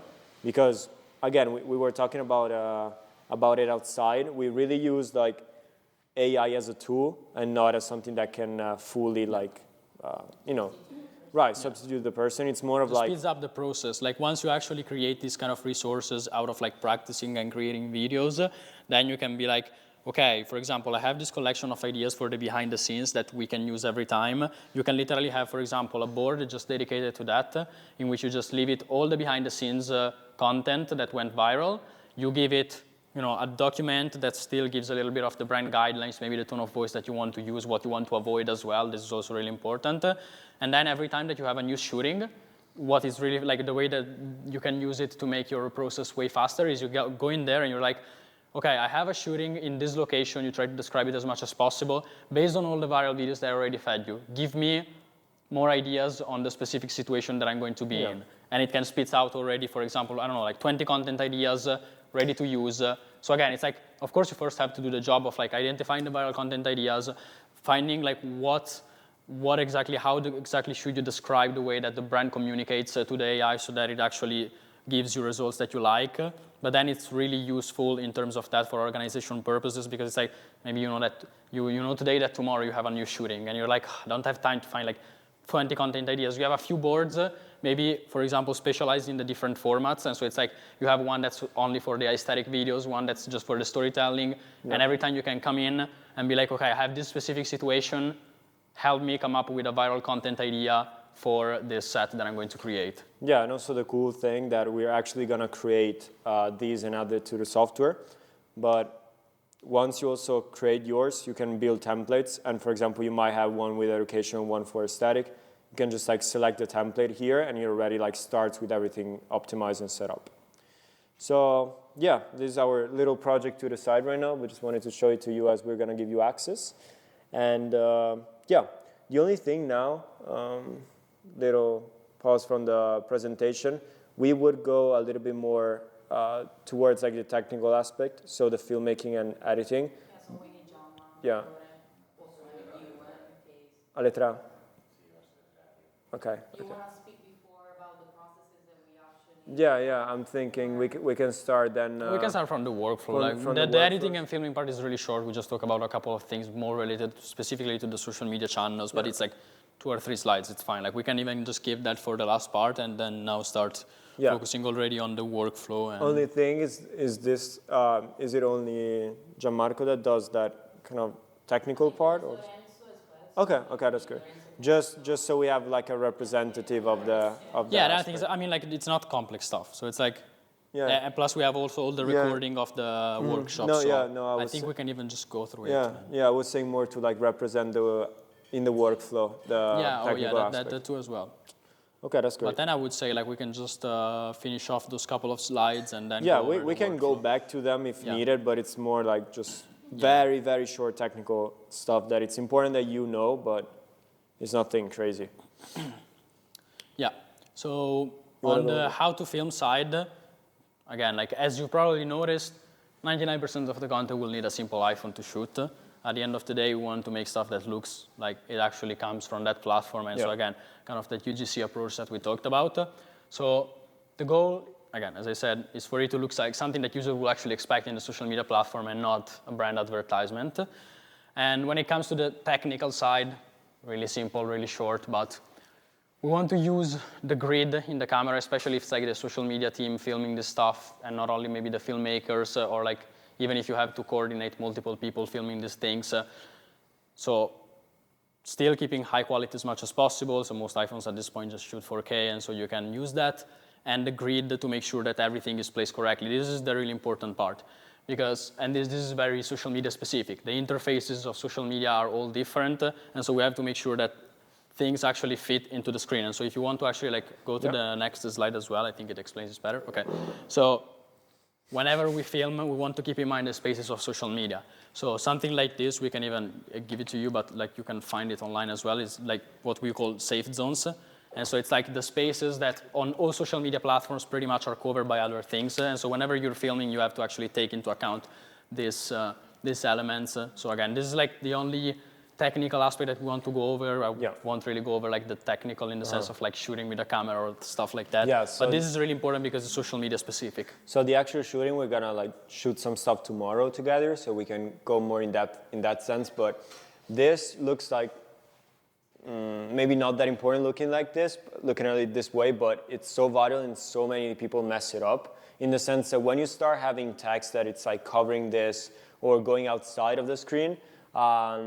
Actually, Instagram made an analysis a few months back that we've seen through, like that we've gone through, and they were actually saying that one of the, like from the technical aspect, one of the biggest turn off for people that just like stopped watching, they did it with actual data, was like videos that did not respect like UI of Instagram. So our editor actually, when he edits video, he always has this PNG on top that we can give you guys.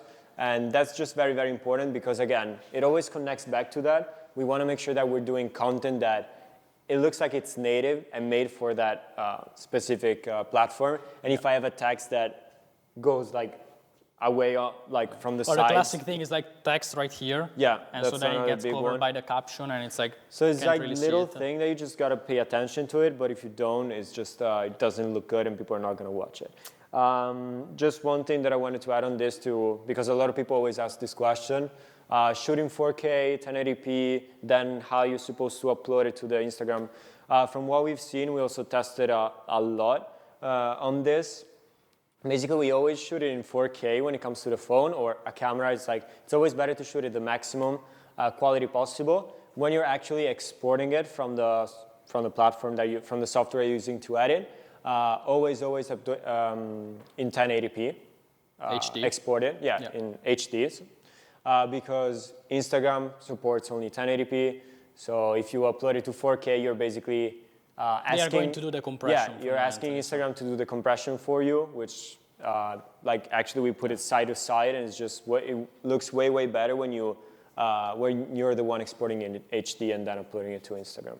So, but make sure to shoot like maximum quality, and when it's time to export it, just go for the HD. Also, sending files and stuff is just so much faster rather than uploading 4K files all the time. So, yeah. For the filming, that's pretty much it in the sense of, again, like we wanted to just see a couple of things that are related to the social media platform specifically. Yeah. And when it comes to the editing, also, again, our goal with the presentation today was not to go super in depth when it comes to the more technical aspect, because one, we have experts in that, and these are fundamental elements that we want to talk about because it's more like related to the language of the platform, which is you're going to notice when we analyze videos even more, cuts, like lots of cuts to keep the video engaging. In general, so we did analysis. Usually every 2 to 3 seconds, there should be a cut in the video. And the most important thing is that there are not what we call like dead moments, which is if you have even a couple of frames, but they are not adding anything to the video, you should always remove them. Like in general, social media, you notice, TikTok, if you want even more than Instagram, they're so like fast-paced. Everything has to happen fast, which doesn't mean like overwhelm people with information, but it means if it's something that is not relevant to the video, it shouldn't be there, right? And that's, you saw it quickly even in the PDF. It also comes from everything that you do on social media. If I can say a thing in 30 seconds and it's the same value in 60, it shouldn't be 60. The same thing with video. If a clip can make me understand what's happening in 2 seconds and not 6, then it should be 2, right? Also, what Alessio was saying earlier this morning, a very easy exercise that you can use, a very simple exercise that you can use for this is just taking, at first when you're editing the original videos that have gone viral, because that's essentially a structure that works extremely well on Instagram. So you can just even to study it and first match it, understand what kind of rhythm this video have, right? Because if you put a video below, in overlay, and you just use that to edit, make sure that you're matching that, you'll notice what is kind of the rhythm and the patterns of this video, and that will help you out a ton. Yeah, and the second part, text, of course, again, we talked about this, simple caption or text with fonts and styles native to the platform. So as we were also talking about, when it comes to this, even if you edit on a professional editing software, let's say, because maybe you're managing like actual footage shot from a professional camera and everything else, still do some research, find the exact fonts that on Instagram or TikTok they use, and try to recreate that same exact feel. Try to make sure that it matches as much as possible so that like the final result still actually looks like something that was edited on the platform, in the sense of, again, the final look for the user is as if you actually put the captions or the text directly from the platform itself. Yeah. And yeah, that's pretty much it when it comes to the actual filming and editing. So these were just some examples to show what we mean by that. And so like the text idea, when it comes to the actual part of what we're putting on top of the video, and the other video in terms of like fast cuts, like super fast. Yeah. And that is a specific example. That's one of the aesthetic videos that we added also to the content ideas because it went viral. So like that's also something, for example, in the more polished, let's say, look and approach that you can most definitely use and recreate in sets that still works pretty well. So. Yeah. So that was just like the very, very important but basic technical aspects that we're also going to look together tomorrow when we actually shoot some content. Now, we wanted to use pretty much the whole afternoon to make sure that we are aligned with the workflow and also understand what you guys are currently doing, how we can optimize, and then how we can structure all the different tasks and skill set to each one of you guys so it's super clear what every single person is supposed to do. So now it will be your turn a little bit to talk, but the first thing that we want to ask you, which is really important to us, is let's say you have to start, like create a new video from scratch now. It could be on TikTok, on Instagram. Can you please like guide us through your process from like A to Z? What's your workflow? Who works on the specific things? Can you in general describe from A to Z right now what you're doing if you need to create a new video? I don't know if, who wants to talk, but yeah. I can start and then I don't know to say it in English. So basically, just to give you an introduction of all the teams, so at least you know the names and more specifically what we do. So there's a team called Content. It's related to the photo studio that we have here in Lugano. Okay. And part of the team, it's me, Sofia, Federica, that's not here now in the moment, Michelle, that she's not here because she was in the studio 1 second. That's the stylist. So we basically work on all the shooting and all the contents in guest. So for all the channels basically. So for e-commerce, for marketing, for advertising campaigns. We have Federica that she's more into the emotional part, let's say. Okay. So what we call all the marketing shootings basically. So all the shootings are not for a product page for e-commerce. I mean all the emotional basically. Okay. Media newsletters, this kind of stuff. We have Sofia that she's supervising all the technical e-commerce shootings. So I mean all the product page shootings that we need to do. So if we need to sell this jacket, we need to do of course pictures. We go for angles of the jacket. So this is the part that she follows. We have Michelle that she's kind of a freelance for us. It's like a consultant. It's part of the team, but she's not internal to Guess. Okay. And she works in the styling part, so Michelle, that's perfect. So she coordinates all the stylists that we have for the e-commerce, for the marketing. And we have a whole studio upstairs. I think you met Davide. Yeah, we saw all of the exactly. studio. A lot of other people working more in the organization, in the coordination of the digital equipment, on all the booking of the external people. So this is one part of the team. Then we have the video team, who's Lorenzo, Gianmarco, and Greta, which is new actually for a couple of months. So basically they connect to our part, adding the video in all the shootings that we need to do. So Gianmarco and Lorenzo supervise all the external video makers that we have, which are external, as I said, because they are freelancers. Okay. So based on our mood board and our creativity, they send the mood board to the freelancers. They coordinate them, they give them suggestions, and they also filter what arrives after the shoot. So they see before us the video created, they give the first comments, and then they pass it to us to understand if we have an additional comments or whatever. Then we have the social media team with Natalia, who's not here today because unfortunately she's sick. Yeah. Martina, Tamara, and the two girls from the agency, so that they are following now. They are externals, but they are following the team.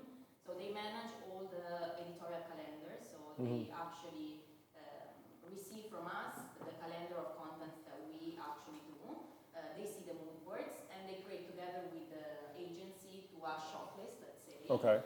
of contents, of references that we work together with the video especially, and we create all the assets. So just to give you an example, because now it's easier to give you, if we need to start a shooting, so we basically start from a calendar of marketing, because what we usually follow is a marketing calendar monthly, so decided with e-commerce, with the visual merchandising, with retail buying, to understand what to push in each specific month in terms of product. Okay. So for example, in September we push the denim. I'm just Right. an example. What we try to do, we start with the mood board together with Fede, and we underline which kind of mood board we want to do. So we want to go in a location outside with a car, or we want to do a laundry machine. So we want to rent, a laundry to do this kind of shoot. We create the mood board with references. Okay. We share it with the video as well, so at least they know more or less the idea. We share it with the social media team. We do actually have a meeting all together after 1 week where we actually discuss the mood board, the creative references. The video team arrives with some references in terms of video that can be done, as well as the agency gives other additional references of shop lists that can be done in that day. And during that moment, we discuss everybody together. It's a new process for us actually, because first, at the beginning, the social media was not involved that much in that part, but now that we are changing direction, of course, this is an important part as well. We discuss all together the shop list, the reference found by the video team, the reference found by the social media team, our mood board and creativity. We discuss what can be done, what cannot be done in terms of timing.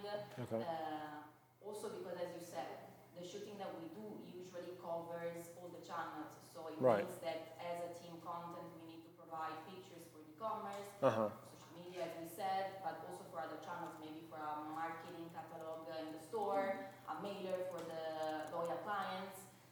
So we need to make sure that we deliver also the correct amount of pictures, so we need to understand if the timing is good for the video as well or not. So we have that moment, we define all together a short list to be done in that day, and then we arrive at the shoot with Federica, who's coordinating, let's say, the creativity and the whole set of the shoot.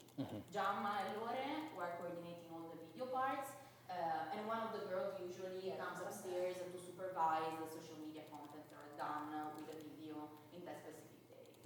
After the shoot is done, in terms of pictures, Federica does a first selection on set of the pictures that maybe can work for the purpose.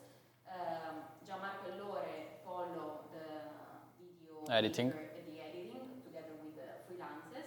We receive the pictures post-produced and the first draft of the video. First, Gianmarco and Lore look at the video and put some comments. They send it to us, we put some comments, we send it to social media, they put other comments, and the editor do all the editing again based on the comments that we made.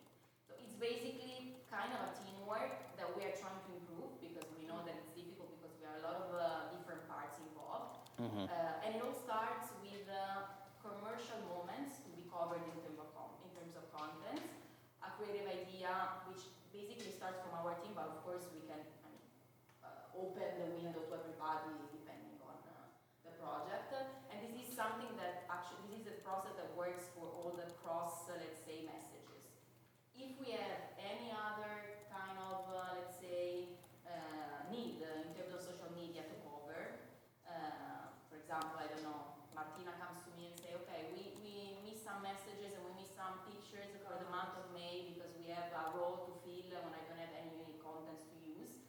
Or we see together the contents that we already have in the archive and try to do maybe somebody else with the girls to understand how they can be optimized.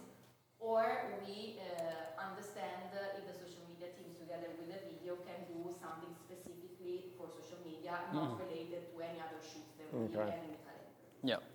So this is our process. I don't know if I was clear enough. Yeah. Super clear. How many shootings are there on average a month?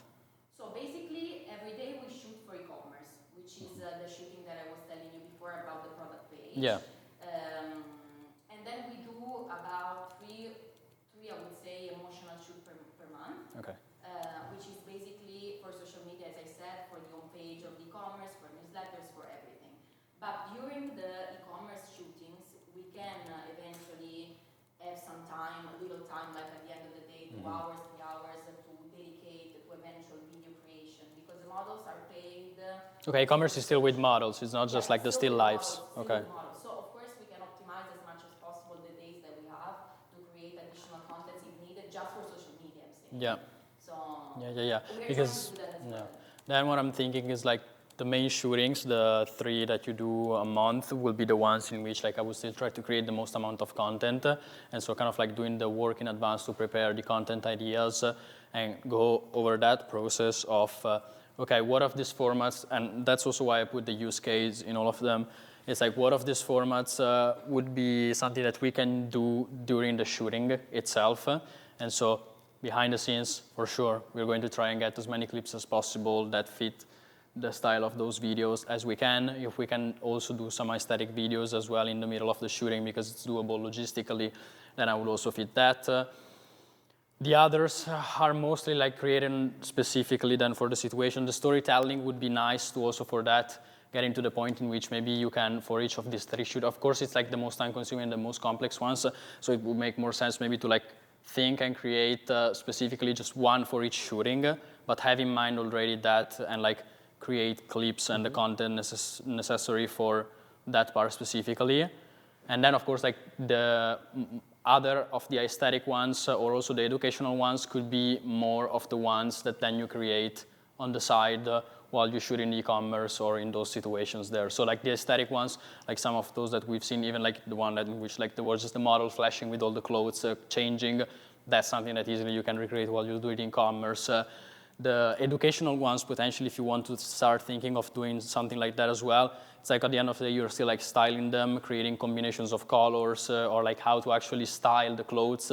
And so you can potentially think of like you do the shooting for the e-commerce, and then you take the model and you're like, okay, so like maybe it's not even spoken because again, most times we've seen like even just with text on screen, but it's like, okay, let's shoot these 3 videos in which you just like show these 2 or 3 outfits, and we're like, here's how to style these colors, and then of course like it comes more to the editing side of things. But and I think like if you approach it the right way from this point of view, you can easily like put out 1 piece of content per day, because at the end of the day, I think like with the behind the scenes and the storytelling on the shootings, with a single shooting, even if you just do 3 a month, like even just from that you can pull out probably like 5, 8 pieces of content from each and every shooting, I would say. Yeah. And then the rest can be kind of like filled in with more of like the aesthetic or educational stuff taken from the situations of the e-commerce that you shoot every day anyway. Yeah, so a question that I have also to understand what exactly we can leverage for all of this is, can you explain to me a little bit more in depth the difference between like a e-commerce type of shooting and emotional shooting? Yeah, so basically e-commerce for us, it means like what you see when you shop in the e-commerce page. So you go, for example, in denim page, you see all the pictures of the models like that. Okay. With the denim on. It's more neutral.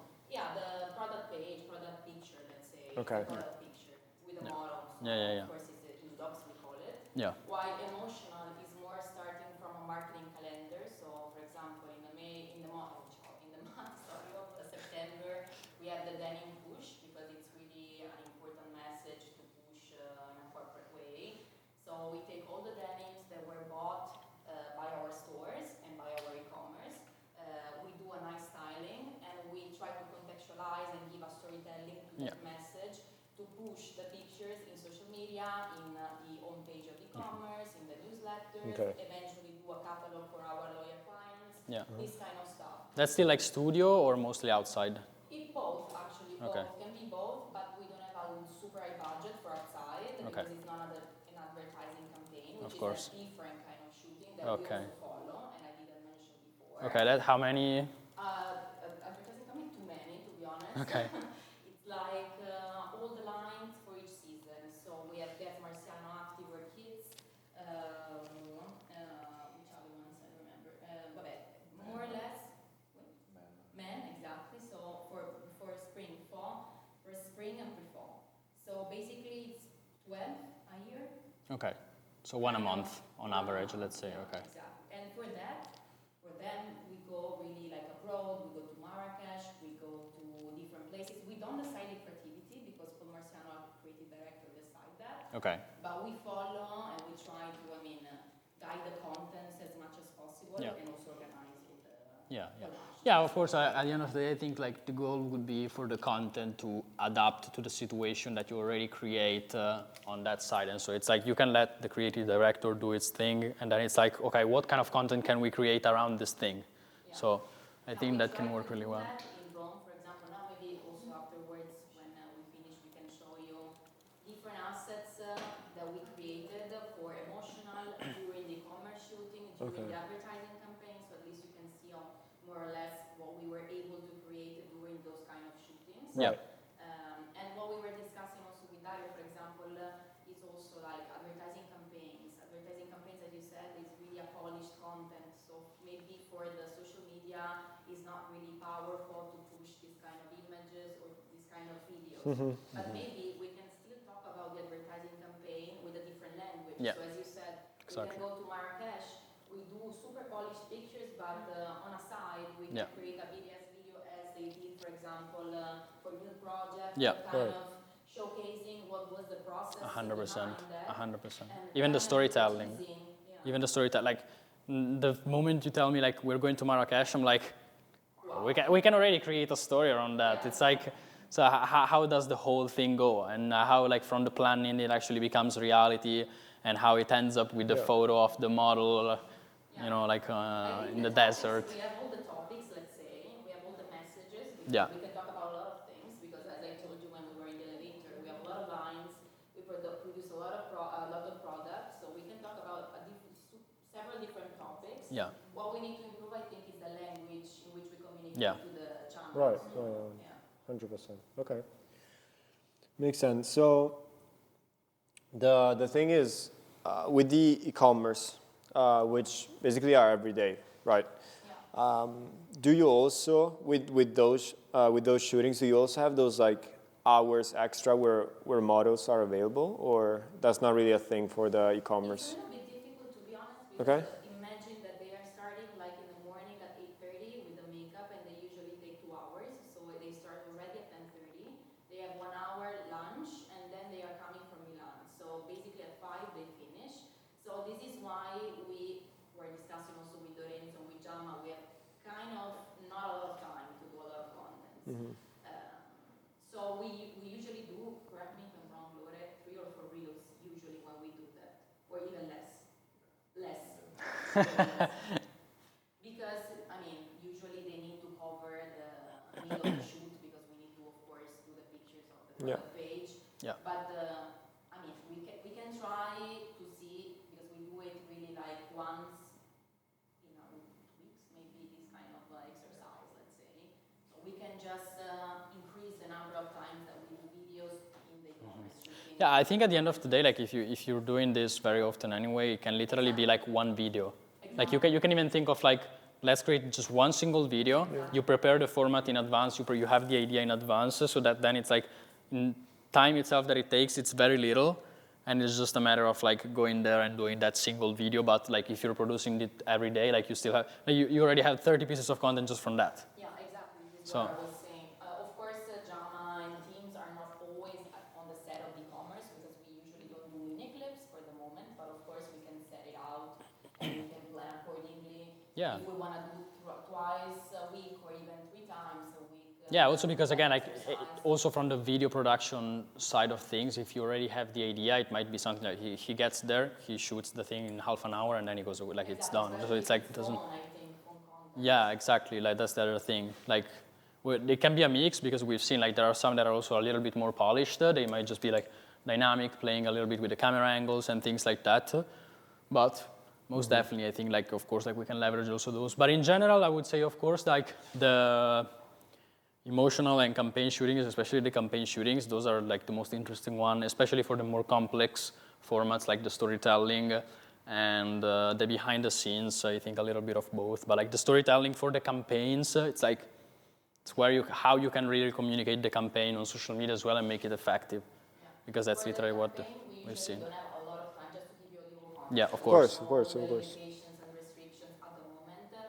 For campaign shootings, we usually don't have the creative director on the set. Sometimes there is, so it's always a little bit more difficult to have some time for the video. But A lot of B-rolls. Like it's like you can film while they're shooting still. It's not necessarily. Maybe they don't include all the times the models, for example. No, exactly. The other part of the process, Yeah. as we said. The team, the plays. Exactly. So maybe we can try that as well, and when we have time, we'll do the models. Yeah, of course, like when it comes to like the campaign shootings, like stuff that it's in location and things like that, you need more pre-planning. You will need to have like a shot list in mind of, okay, we need at least, 10 B-rolls of locations. We need at least 10 behind the scenes of like the different shootings that they are doing. And so already have this in mind. But then like in the actual creation of the thing itself, again, if I'm filming with my phone from there while they're doing the thing, it doesn't actually like slow down the shooting itself, which is like practically then the most important part. The thing at that point to really leverage to the max the emotional and the campaign shooting would be right now when it comes to the mood board. So right now you told me that basically there's also a meeting with all of you together discussing that. What would make the most sense is the social team, but also something that you could do together is if we want to do like more of a complex video, which is storytelling, the idea should be developed together with the campaign itself, right? So it's like we need to go there, or the message is that what is the challenge? Because at the end of the day, it's always like a challenge or a mission that gets created in the storytelling videos. That should be built as you guys are building the campaign from scratch, right? So it shouldn't be like, oh, let's film all the B-rolls and then let's try to put together a message. It should start from that, right? So I don't know, let's say we were actually talking with Dario, it's just an example. Yesterday, the thing of like how not expensive in the sense of money, but like water, like how much water it takes to like do the type of washing with the stones and everything, the stone washing. And he was explaining like how there's this new technique that you guys are using. And that, for example, is like a challenge, and it's something that if you're shooting denim, for example, you can give the behind the scenes of that. Like, did you know, and you can ask it as a question, did you know that every single time a jean gets created, it's like, this is the amount of water. You have to be very visual. That's really important with social media. If you say, did you know that every single time a jeans gets created, I don't want to sound harsh, but it's true, 225 liter is like, people might not care on social media. You need to make it very visual and very easy to consume, right? I was like something like that. Of course, we have the content mind, so it's already like, do you know that every time that you create a jeans, 200 liters of water get consumed? This is the equivalent of filling out an entire pool like this and like show, for example, a shot of something like that, or maybe even just like a simple graphic of like a pool and like showing that it fills up the water. And so it's like just give context in that sense, and then like create a story out of that, and then be like, but what if there was a different way of doing it, and then start explaining that's the whole thing. process. There should always be a mission or a challenge that you set in the beginning, and you want to like keep people until the end to see if you are gonna be able to do that. Now that's just an example, a conversation that we were having yesterday. But like I feel like every single time you do a shooting, which could be emotional or campaign related, there's always like some type of like challenge or message behind that. The job there would be to really like, what is the kind of challenge or mission that could interest a lot of people? And again, with those things that we were talking about, which has to be interesting, has to spark curiosity. It can't be too easy, nor like crazy difficult, like that's just impossible, right? So that's with balance and using that, but that should be discussed together with a mood board and everything, right? Because that way you get into the thing and you know that should be a part of the campaign itself or the shooting itself. Yeah, no, we totally agree on that. At the beginning, to be honest, we approached the shooting with a different process, as I was saying before. So the social media was just a user of the content. So as e-commerce now, but e-commerce has different, kind of way of working.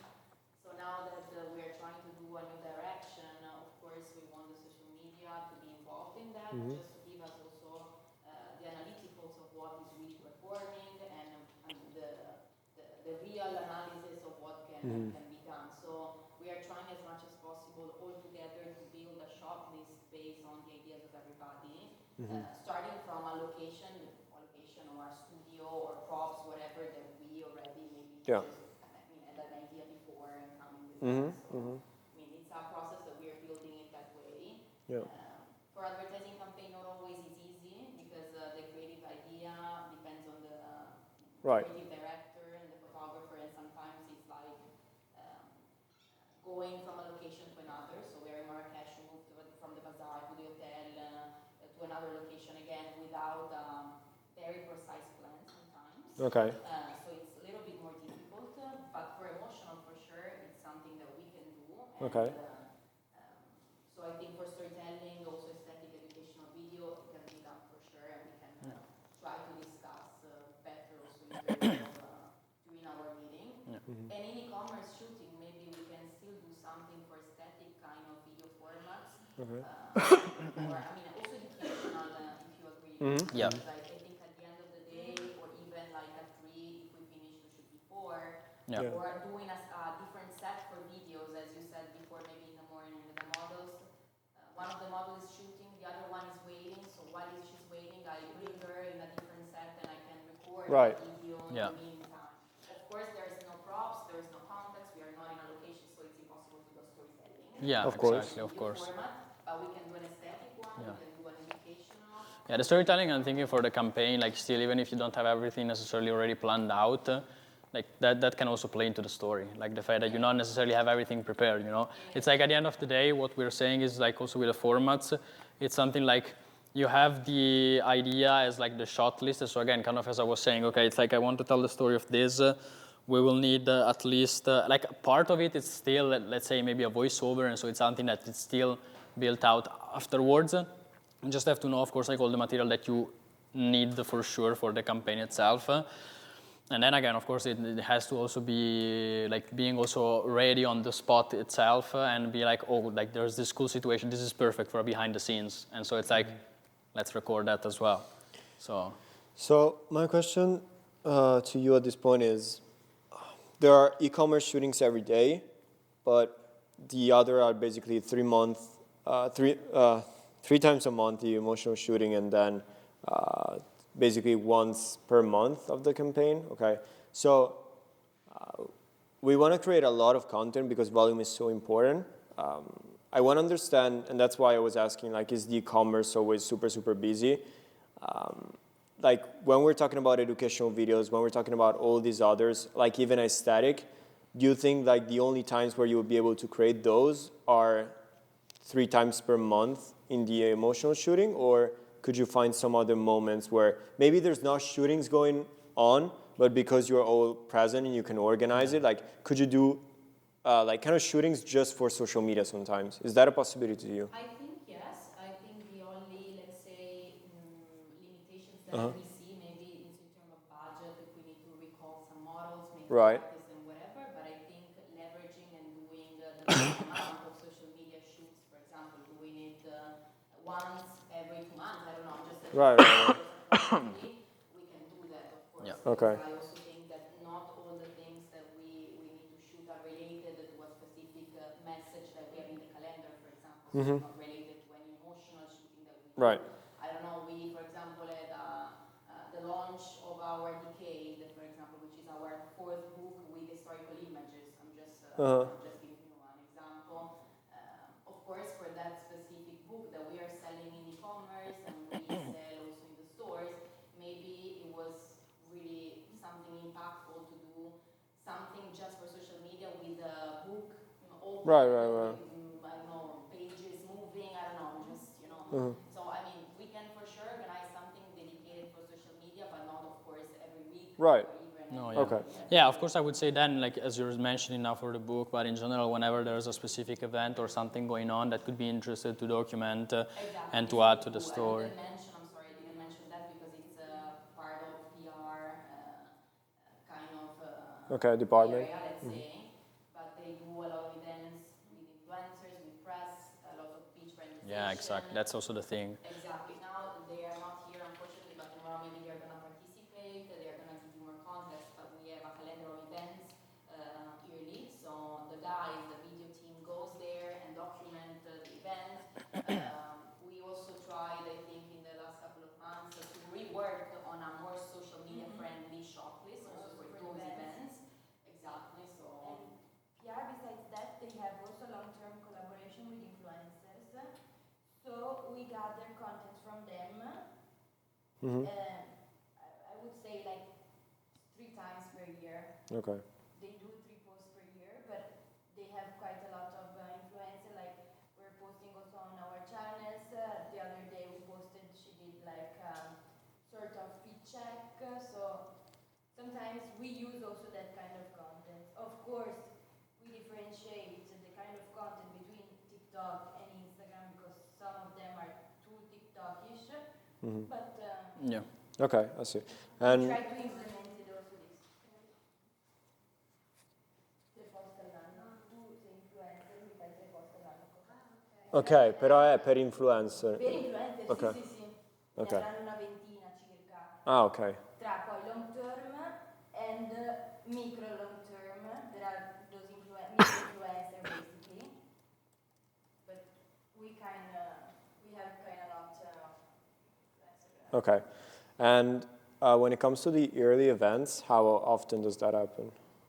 I think monthly we have something, maybe not big, it's not like a fashion show. Right. I mean, it's like, I don't know, influencer dinner in Munich. Those like I have, like the nude project, they have a lot of contents in which they showcase also that stuff. I have in mind those pieces of content in which like, what are people wearing at X event or like X, True. just show them like an example of that because like, I think that's. Yeah, also because, for example, a problem that we see with our model, not a problem, a limitation that we see with our models in the studio is that, of course, they are not influencers and sometimes they are not really natural doing some kind of videos. Yeah. So maybe influencers or those kind of opportunities are more like impactful. Like that one, yeah, that. Videos. Try and see. Like events or like shows.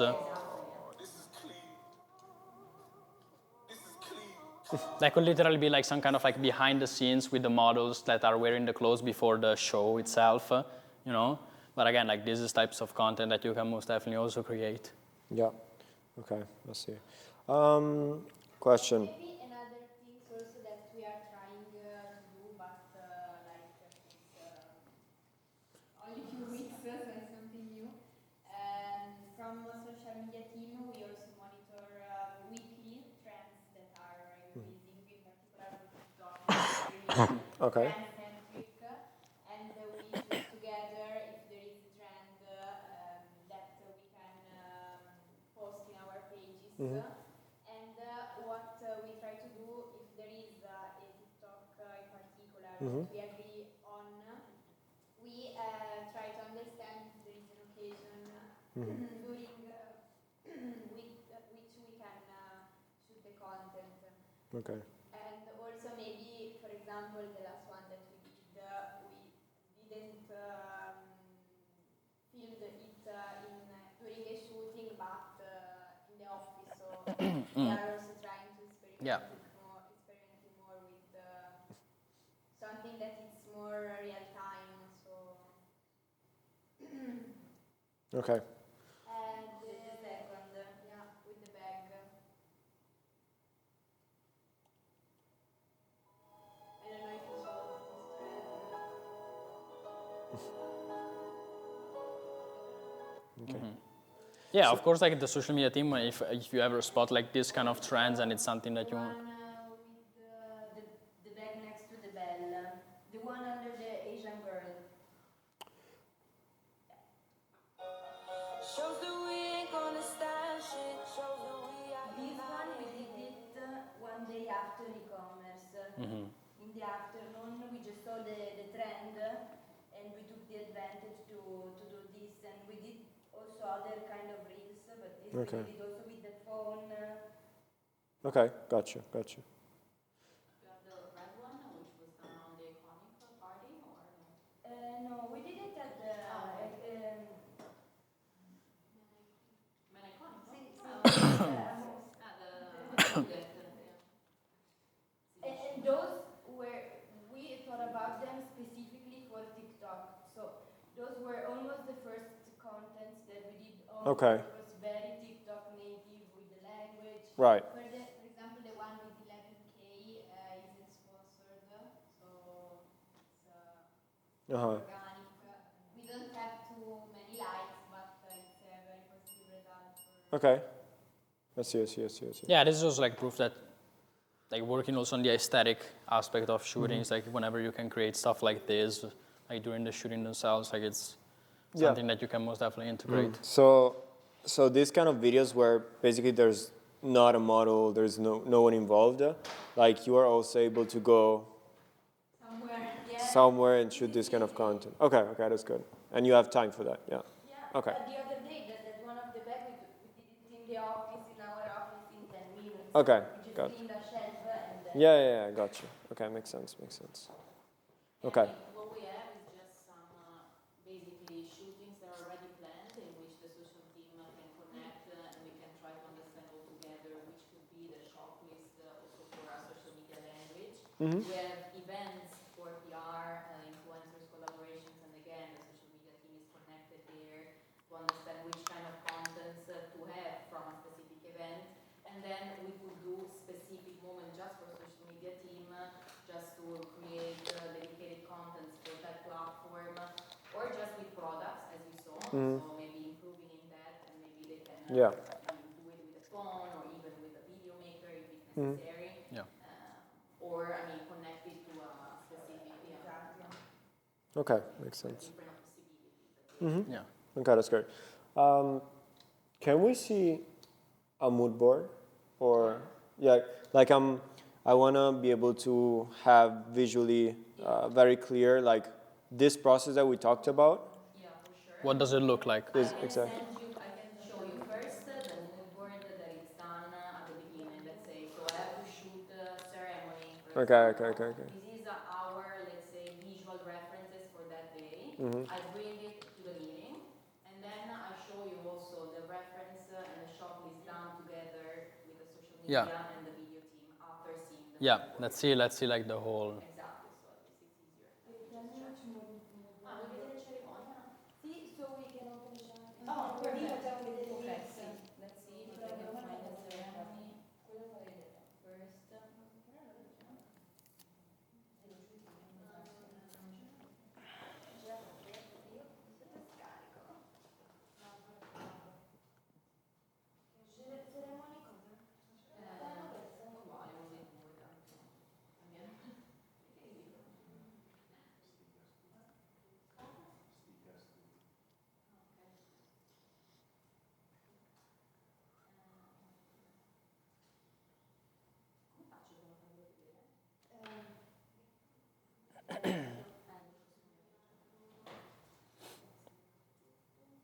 Uguale, così due tanto. Cosa? No, volevo. Vai, easy. Possiamo forse mandarle direttamente a voi? Sì, li apro. Che almeno facciamo prima. Allora, mandala a me, che così almeno sì. Facciamo poi noi uno shot and we usually put on Google Sheets. Okay, that's great.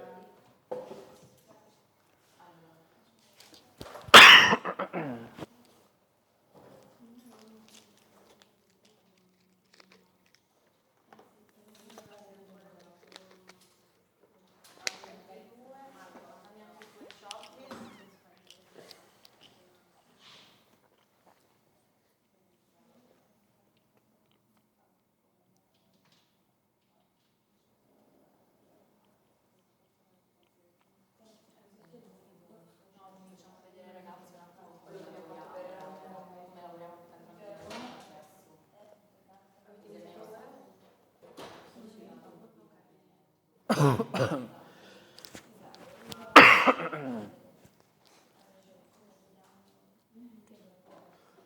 Dimmi quando ce l'hai, così almeno...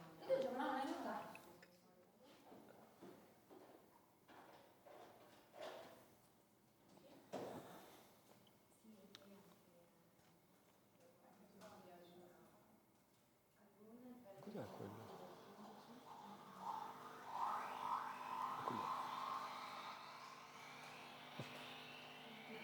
Un planetario. Un telescopio.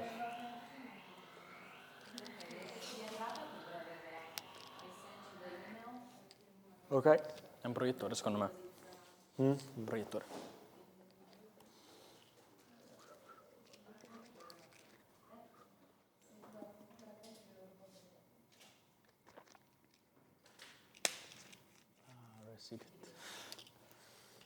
Receipti calendly. Quale stavo?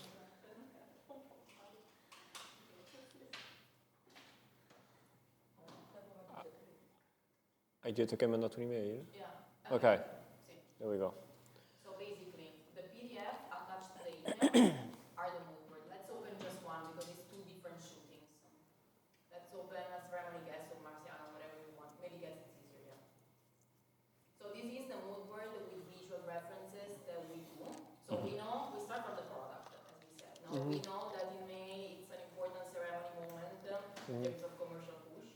So we gather all the, let's say, styles related to ceremony from this together with Michelle or a stylist. And we look at the styles and say, okay, what do we do with the ceremony shooting? Let's shoot outside with a street, with a car, with a model in front of a car. And these are all the references. Okay. We prepare the document, Federica prepares it. Then we go to the meeting and we discuss, we already actually send it to them before the meeting, so at least both the video and the social team can start thinking about the references, the shot list to be created in terms of video and for social media. And then we gather all together in a meeting. We discuss the mood board and the shot list that was created by social media and the video team. Okay. And the final shot list is the one that you see in the email, the link. Okay, I'll see now. These are just visual references to understand Right. what to do in terms of production. Yeah. Yeah, and then it depends like on the time and on the type of shooting. Sometimes we go like more in depth in the mood for like maybe explaining about the live references more rather than always. Okay. It Gotcha. depends, yeah. So first burn this so we can go viral. Newspaper. Let me see the actual. If you want to look also at the Marciano, Yeah, let's do that. just look also at the Yeah, other yeah. one. Maybe, yeah, for example, this is the mood. We usually also precise about what we want. Okay. As Federica was saying, we put the mood, the clothes related to it. Yeah, and usually, I mean, we do our research like across with the photographer, but Okay. most of the time, like sometimes we know the talent's too late, because they're like over in advance. So we look at like together at references, which I print and update the document, but usually it's not in time for the show. Okay, I'll see. Then this document, as I said, is sent to the social and video team. Video team creates, let's say, sort of a research of video references. Social media creates a list with all the video references for social. We gather all together and we create a final Excel with all the outputs that we want to create in terms of video for that day. Apart from the pictures, of course. Right. Okay.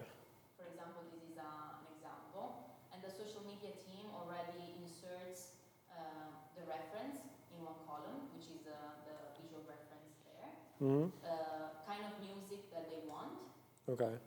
the copy. And also some technical details about how the content has to be shoot. So if there are some Yeah. technical details. And how many looks, etc. And also the length of the video, the format, which is always Yeah. vertical, but we specify it. And then we have, of course, the also final date of delivery. Wait, I don't know what happened. Let me go back. At the moment, it's more like a social media team creates the shot list. It's a difficult one. You just cancel. I cancel. Yeah, I can't see It's it. not an issue because we already did the shoot. So Why is he not going back now? no problem. You're not fired. Dici. Yeah, anyway, I think you can just close. No, because it's a good There. Brian is safe. So He will not get sued by gas. that video is gonna be based on it's gonna be our whole next campaign. Okay, that's good. So Yeah, this is a template done by the social media just because they really try to do a research based on the format and on the creativity itself. As we were saying before, so they're trying to understand what is performing the trends of the month in terms of formats of the video. So Okay. together a shot list. Of course, the video team can insert additional references if they found it or not. I see. Similar to the system that we use, we just do everything on Notion. I don't know how many of you are familiar with Notion already as a software, but like, okay. Okay, yeah. Like if you want to show real quick the template, for example, that we have, but it's like very similar in terms of the structure, and it's also really useful. Like we still do have an editor, for example, so like we need to communicate to him in one way or another. You mean this one or our one? Yeah, no, like this works. And so it's like we usually have like the content ideas there that we list, or like, again, in this case, like if you already have the due date, you can schedule them already on the calendar, and then inside we have like, it's a page itself, and so you have all the references, or like we usually add like the original video, so like the link to the reference there. And then, and this is like also where we build, for example, the template that we're going to give to you. It's just like to show we have a bunch of templates for that as well if you're interested in having something that's a little bit more permanent. Also, maybe add some Excel sheets, just because like Excel is just like, for every shooting you're creating one, like it's also, I think, useful to maybe have, you can do like really complex stuff if you want with Notion and also set it up in a like more complex way. But that way you can also always have the calendar also of the past things and have like all the references in one single place, so that if you also want to ever find stuff from older videos or older references, you don't have necessarily to like find again like the old Excel sheet that you used in like shooting 1 year ago, but you get just like go on the calendar, go on that date, and you have maybe like all the videos that you scheduled for that date. And again, like this is a basic format based on like just like our calendar itself, like right now. So it's like, and then you can make it as complex as you want if you have like a workflow that requires more elements, like tags, assigning it to different team members. You can also do that. So this is just like to mention also something in terms of the system, of course. Like I'm not saying like adopt it. It's just like to show you like the possibilities, since like we find it really useful, especially for content. So. It's divided also by channels. So okay. we have the first row that is, for example, Instagram. Then we have a section for TikTok. Then you can see directly there below. Oh. TikTok there. Sono cieco. Ah, qui. Okay. No, sopra, like raw TikTok.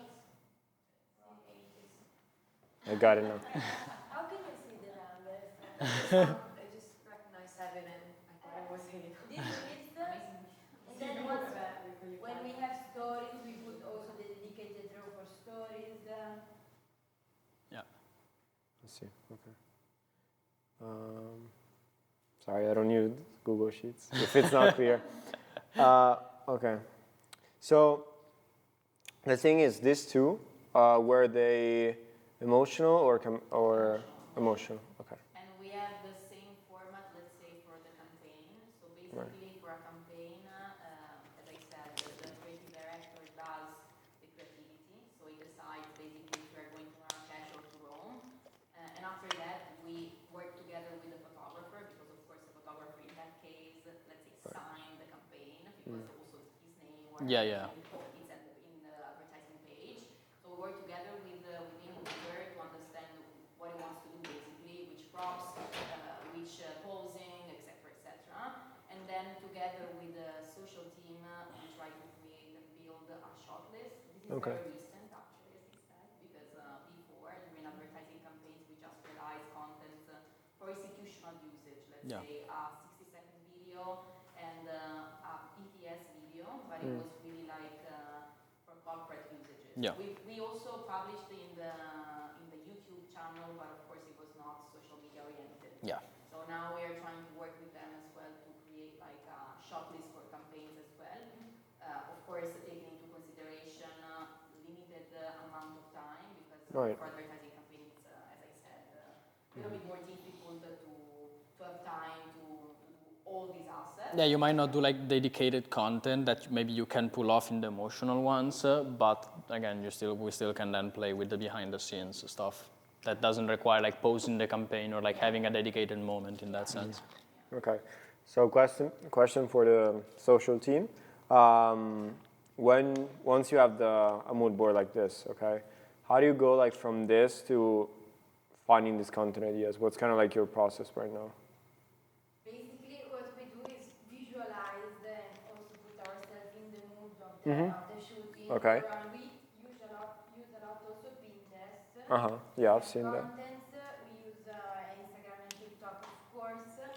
And in base of the video, we select which one we think it's more suitable. And Okay. we think that it's visible as well. Because sometimes we put some like harder videos to make. Right. And now we try to put Mhm. simple stuff.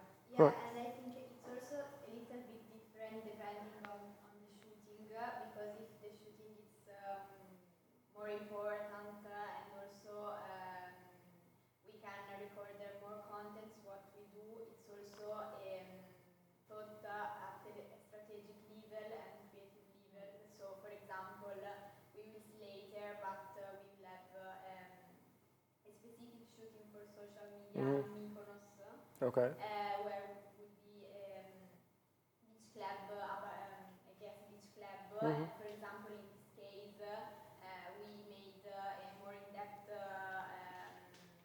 document where we analyzed at strategic and creative level what could be the concept. Okay. For example, as you were saying before, the challenge Right. of our contents. So maybe when the shooting is like free contents, we do like this. We could go directly in the mood and on references, but it depends on the importance of the shooting. And do you have a document like that one that you talked about? Yeah. Can you also We can see send? maybe if we want to see, I don't know, some ceremony non vedrei niente forse. Ceremony lo sapevo.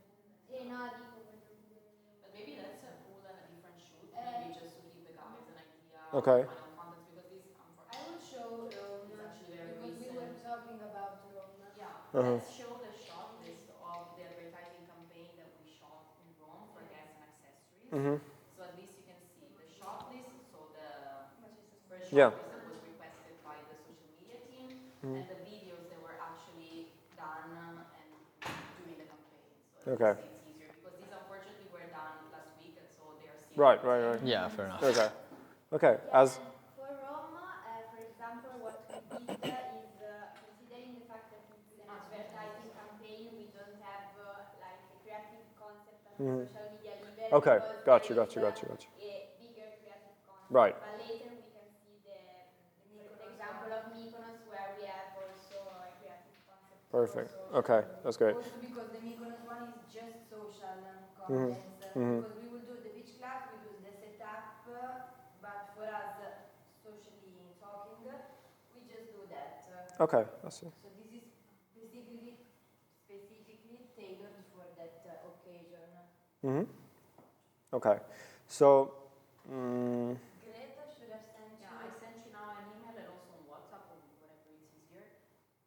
Like for example, in the info that you saw earlier, we see her at the pool because a focus of the shooting was a pool. So we always try to take into consideration the location, the model, the kind of dresses. I see. Okay. Like once we did a flowy dresses shooting in studio, and we put some more flowy inspos as well. So we take into consideration the 360 level of everything. Okay. So. If you the Excel zoom out, if you go on the left, on the right, the final content that was recorded.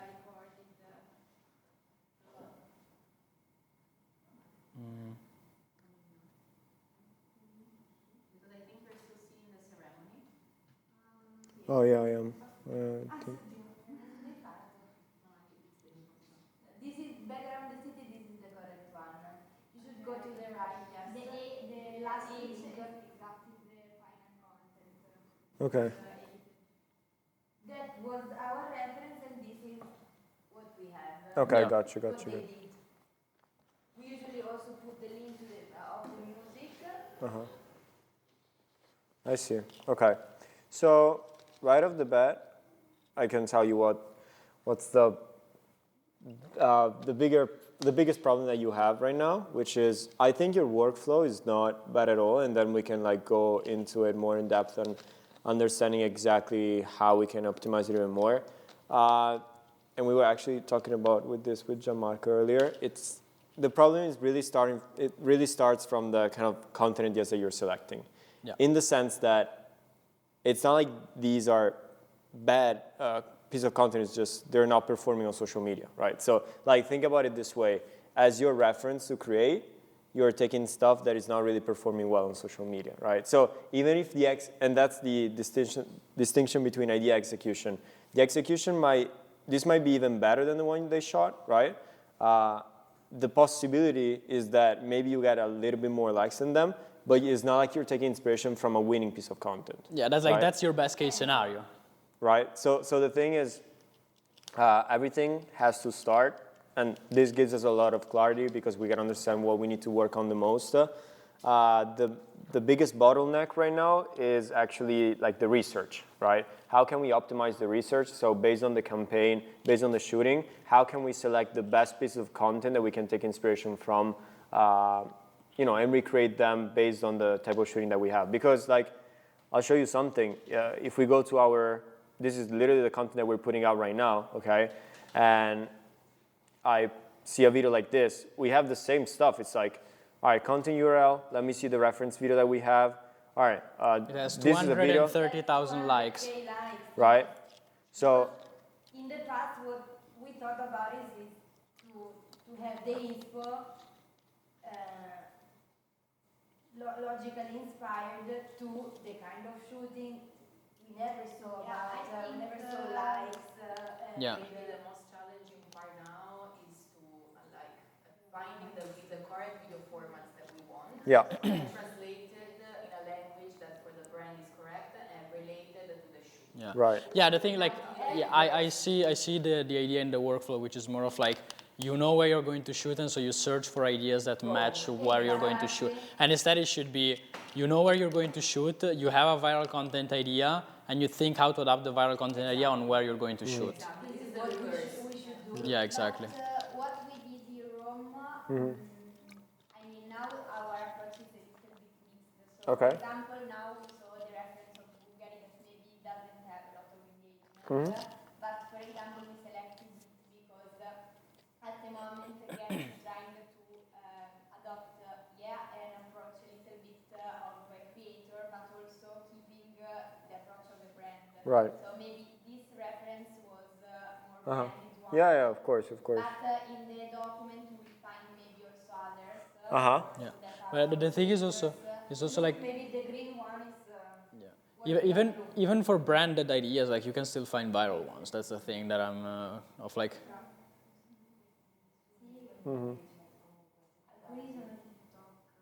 Okay. Like here saying like still has like 6 comments and 700 likes. Yeah. So the thing is this also. To be honest, I feel like you can find super viral stuff on Pinterest.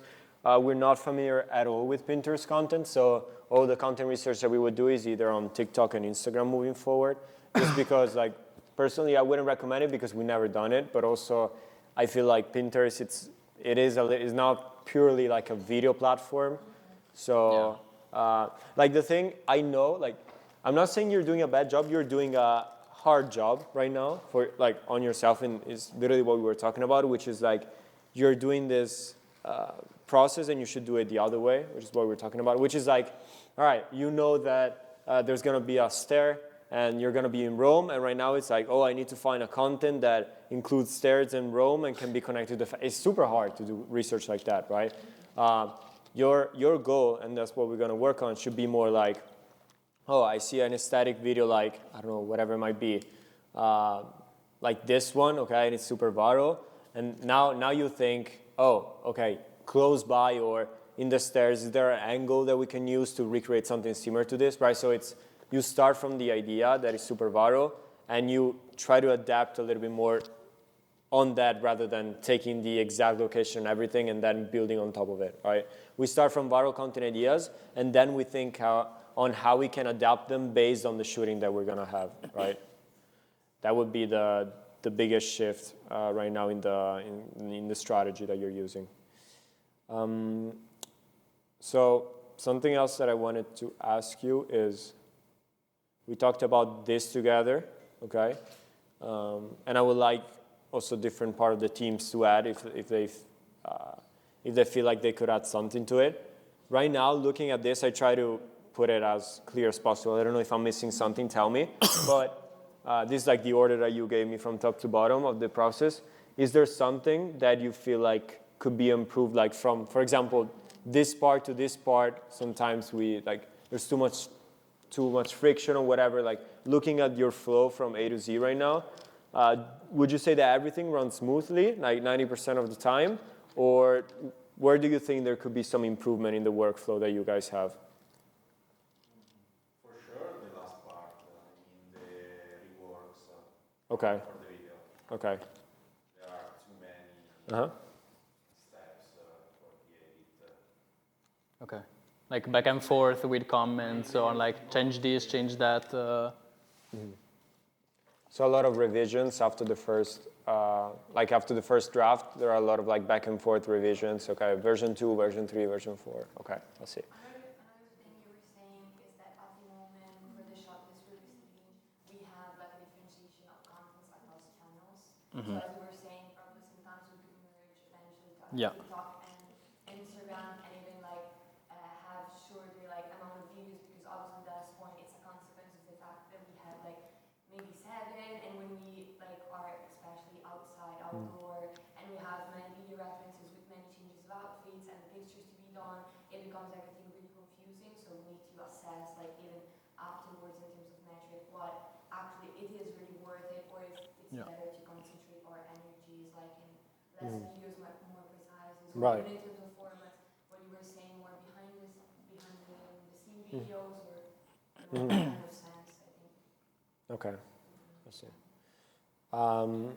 On this thing that you were saying, would you say that, like, based on your experience also, like everything that we're saying here is not to offend anyone, is to understand we can better it.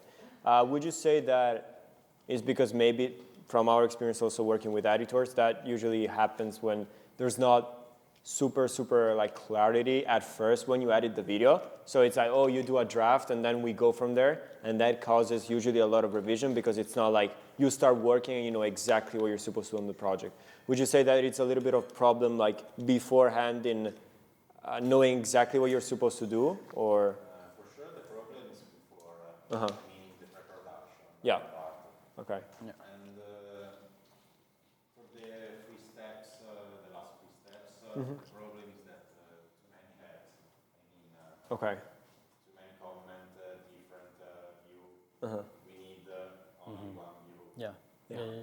Yeah, that would be kind of like then the first thing to address, in the sense of like create the content ideas that are very clear from the get-go, in the sense of like kind of show our calendar, because I think that can help a little bit, even like some older videos that maybe also have comments, as in like your content should look more something like in the scheduled calendar. Let's try and open one, let's see if we can find one. Okay, exactly. Your calendar should, your content should look something more like this. And so it's like our editor has precise instructions, like make the whole video 2 times lower, add an arrow that points at the top right corner. It's like there's already text on screen, it's this, like this is what should go exactly on screen on top. Now, of course, we don't have like every single detail. That at some point, it's like they also have a guidance. They also have the original reference linked in there. So it's like, especially if we're working on recreating a similar structure to the video, they can work in direct content with the reference that we're starting from.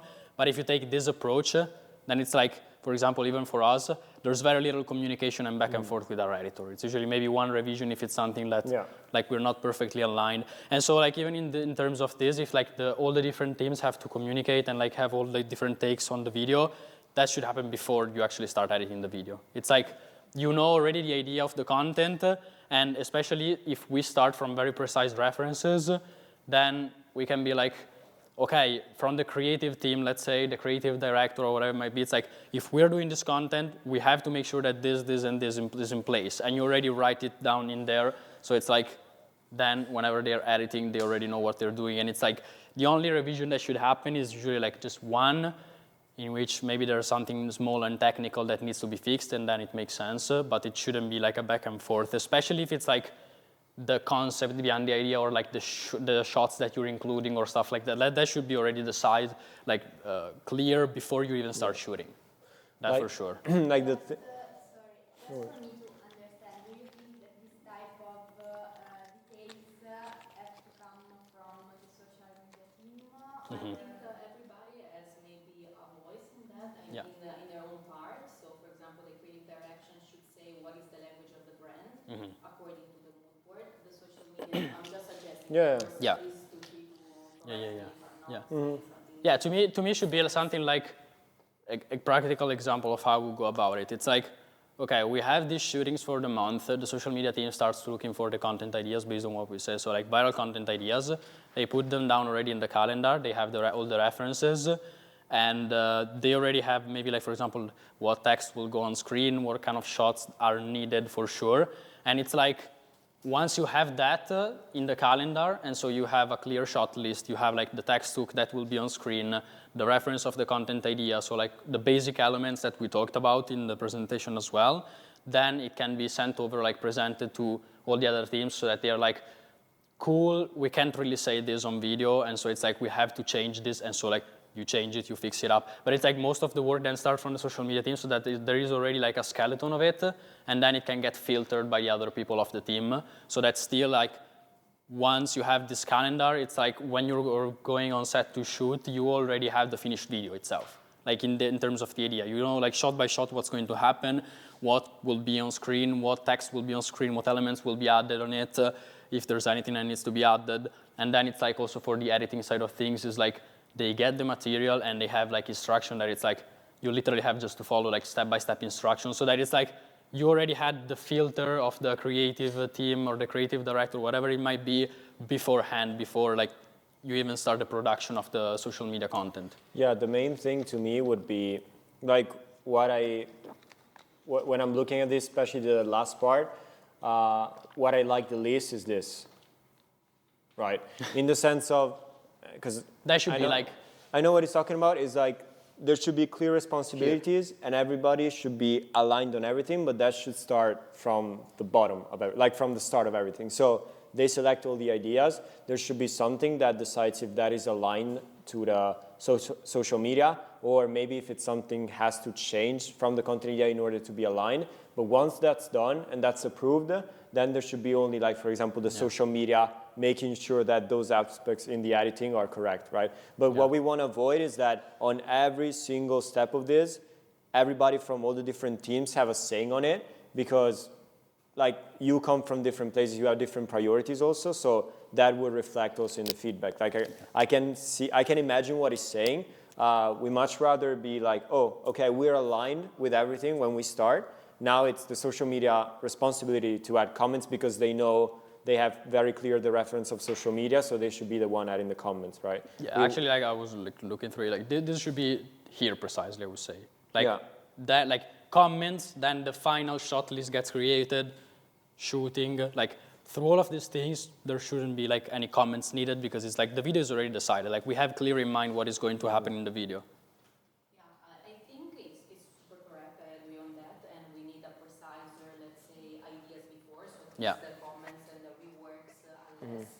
Of course, when we do a video also with models, some, let's say, mistakes in terms of styling because it was not ironed when the dress, because the hair in that moment was flying back and not in front of Yeah. Right. Yeah, of course. This can happen because, and this is also, I think, a problem of the process, as Lore was saying, because the stylist maybe in that moment, I'm not talking about Mishi, of course, I'm just saying randomly, was not there in the moment that the video maker was doing the video. So of course, can happen that even though we do like a super precise brief at the beginning, maybe some things needs to be received. And I think the part of reviewing everything together is not about like, you prefer yellow, you prefer white. Okay. It should not be that. Exactly. We do totally. But maybe I like the video format. The video format is perfect because I told you at the beginning that I wanted the transition. The transition is there, so I'm fine. What about the hair? The hair is correctly done or not? And maybe it's more part of, of that specific decision of styling, for example. Right. And then it's more of like discuss the things. The definitive shot list gets created, shooting, and then it's like let's filter the actual clips that we've done, so that the editor doesn't even receive the clips that you know that you can't be using. You know. So like I would really take that step as in like from a practical point of view, if there's someone that's anyway like reviewing the clips, they review them with the teams that need to make sure that all of this stuff works well. And again, like the editing process should never be back and forth. Whenever like there's a situation in which the editing is back and forth, like there's something that's not getting done right beforehand. Like just to show you, when you work with our editor, for each video, this is the amount of footage that they have to go through, one video, right? It's like, this is it, like you have to use only this clip, you know what I mean? And like, of course, like this is an actual video that has one single clip, but even in the ones that have multiple, for example, we might do, for us, it's like maybe the takes that it actually takes us to actually have the right video, the perfect one. But it's like still like the finished and the good take that we upload. Like the other ones, we don't even upload them so that he doesn't have to go through them and like maybe also be him taking the decision when it's not really his responsibility, and then like it's like he can try and take a decision, but then like the rest of the team doesn't agree with it, and so he has to redo the whole job from scratch. Yeah, so I think in the reviewing of the footage, we can actually do this like yeah. right. Let me just copy.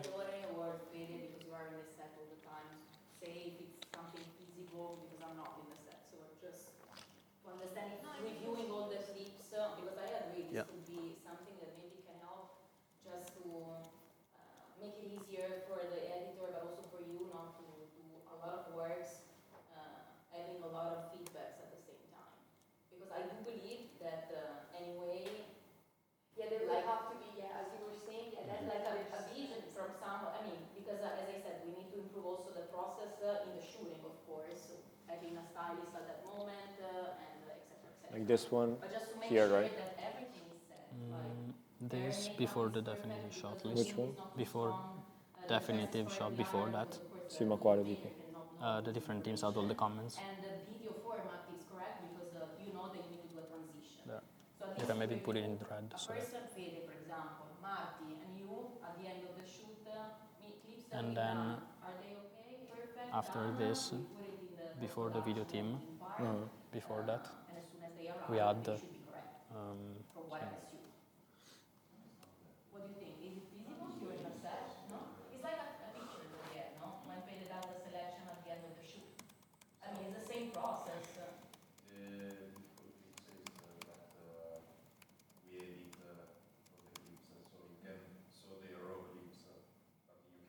But for us, it's okay. I mean, for us, we can see, for example, that specific clip, Sela doesn't have a space. For us, I mean, we don't fit Fede Yeah. in the specific space. No, the best would be to be able to review the clip because the edit is something that it's done afterwards, so we don't have control on that. What I was saying, always talk to the guys, I have control on the picture because it's already the final one. We have production, but it's the minimum. But I'm not a video maker or editor, so like I can review the clip, and that's my issue because I'm one on set, and most of the time I'm not able to review the clip live, which is what would avoid the hair and makeup and everything. But most of the time I have to review the pics and we have like both things going on.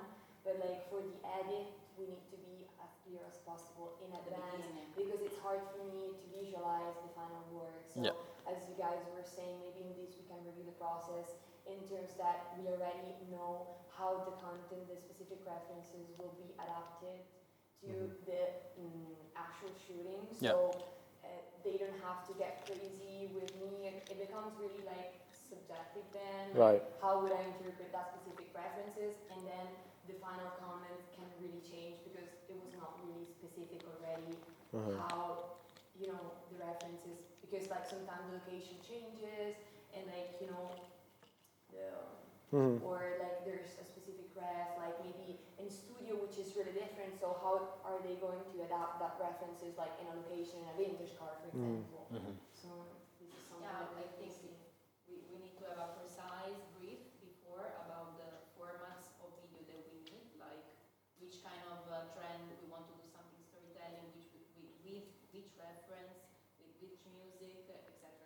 all very clear and precise. Yeah, that's the thing. That's the thing. This is the thing. Maybe with the shot list that we have, we can also comment together with the social team. Yeah, like the shot list also should be precise, like in that sense. It's like in this shot it's going to happen, but like what is going to happen? It's not like just like shot of the model on the car. It's like the model is inside of the car, the shot is like from the window. So like you already have like very clear, you can picture it. Of course, like then the real scene will have like slight differences, but it's like you can really picture it already. Yeah, this is something I think we need to work on, even because like our main issue is that we have a lot of intermediaries. So actually, I mean, there's a social team, there's us, like for the content part, there's the video, then there's like the actual video maker that will be on set, which are not part in the shot list, which is a limit because most of the time they are the ones talking to them, but then, for example, none of them are on set, so there's no one actually, being the bridge. Yeah, even more than they need to have like precise instructions and references. Why, that's why most of them, like minor details we can lose them on the way. Yeah. For example, Fede, when we do short lists for events, we do the call also with the editors and video makers. Maybe we can do the same here. I mean, if So we don't have too many. We always do it. Yeah, no, I think this is not necessary from my side, but like to be like super specific and that from their side, as you were saying, they already visualize how they will do that specific frame. Just because like if it's a reference, I don't know, like outdoor, she's walking, but we don't know exactly where is she walking and what is she doing. Then in that case, it's not too precise, and we can say, wait, well, look, here I see the vase, I don't like it, or here the hair is messy, Yeah, leave out, like, try to remove room for interpretation. And so it's like, if you have the video reference, that's sort of the original one, and then you have some kind of shot list, even like, as we were saying, like right here, of like, you have, let's say, there, agency and video teams gives the potential shot list, then you add all the comments. And so it's like the creative team is like, make sure that indeed this shot is completely clean, like there's no stuff in between, it's a shot from this distance, it has this background and stuff like that, so that there's all the references and like it's very clear how it actually should look like. And then from there you create the final shot list of like, okay, now we have very clear in mind in terms of the workflow. For example, we start from the shot list created by the social team with some video references, and then the video team interpret those references in a way that it's still following the viral trend and the need of the social media in doing the video, but they have their own interpretation of the reference, of course, discussed before the show together with everybody, and then the assets will be done. So the thing is, the more you go away from the reference, which doesn't mean copying, like we talked about earlier, is understanding what are those key elements and reinterpret them, right? But if I see a viral video, stupid example, but it was shot inside of a car, and I'm like, oh yeah, the car, but it's not really following like this brand, let's use a bike, right? Now I cannot expect the same results, right? So the thing is, if it's something that has to change because it's not aligned to the brand, it's like, that's completely fine, but many times, if you see yourself, like if you guys see yourself going, okay, from this particular key element on the video, we have to change it completely. This one we have to change, to be honest, take another idea.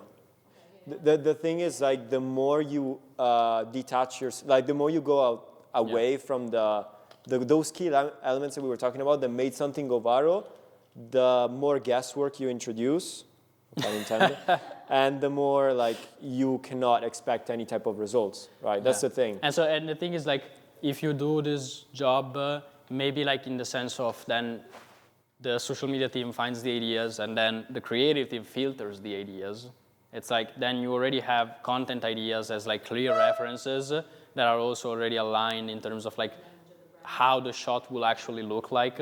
And so it's like leaves less room for interpretation because it's like, I have this video, I need to recreate it. It's like, Absolutely. I think the filter part is also important because the social media team can find, as you said, all the viral video formats that they want to recreate, and maybe the creative part creative team can filter, understand if the model is correct for that kind of video, for example, because sometimes we know the shoes of the model for that day, and it's not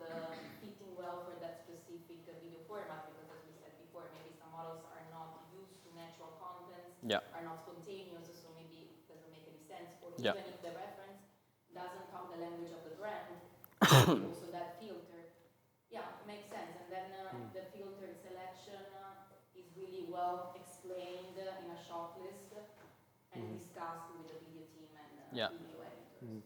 Like- What do you think? Makes sense. In terms of amounts of video, so as Greta was saying, we have a different kind and variety of like shootings going on different levels. Like in terms of amount, what do you think it is? Like considering that we obviously shoot pictures other than videos, like in terms of variety, considering that I think we post on Instagram and TikTok mainly, like on a unique mood board, how many videos?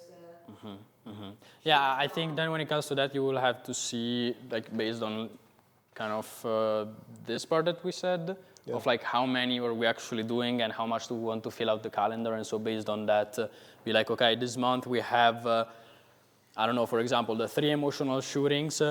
And from those, let's say we can pull out, I don't know, like 3 pieces of content for each, and so it's like you do the math, it's like 9 pieces of content, and then from this we know we will do 1 campaign shooting. From that we want to take out maybe a little bit more content, so maybe 5 pieces of content, you get to like 14, and it's like you have to fill out if you want to post every day other 14 videos, and then I will kind of like do the reverse thing for everything that you can add on top. So it's like if this stuff is already scheduled, this stuff is already scheduled, I will try and see like the emotional in the campaigns, how many you can actually take out practically from one single shooting, and then kind of like fill in with all the different other things that we talked about. So like you have influencers, you have everyday e-commerce shootings, like all of those things.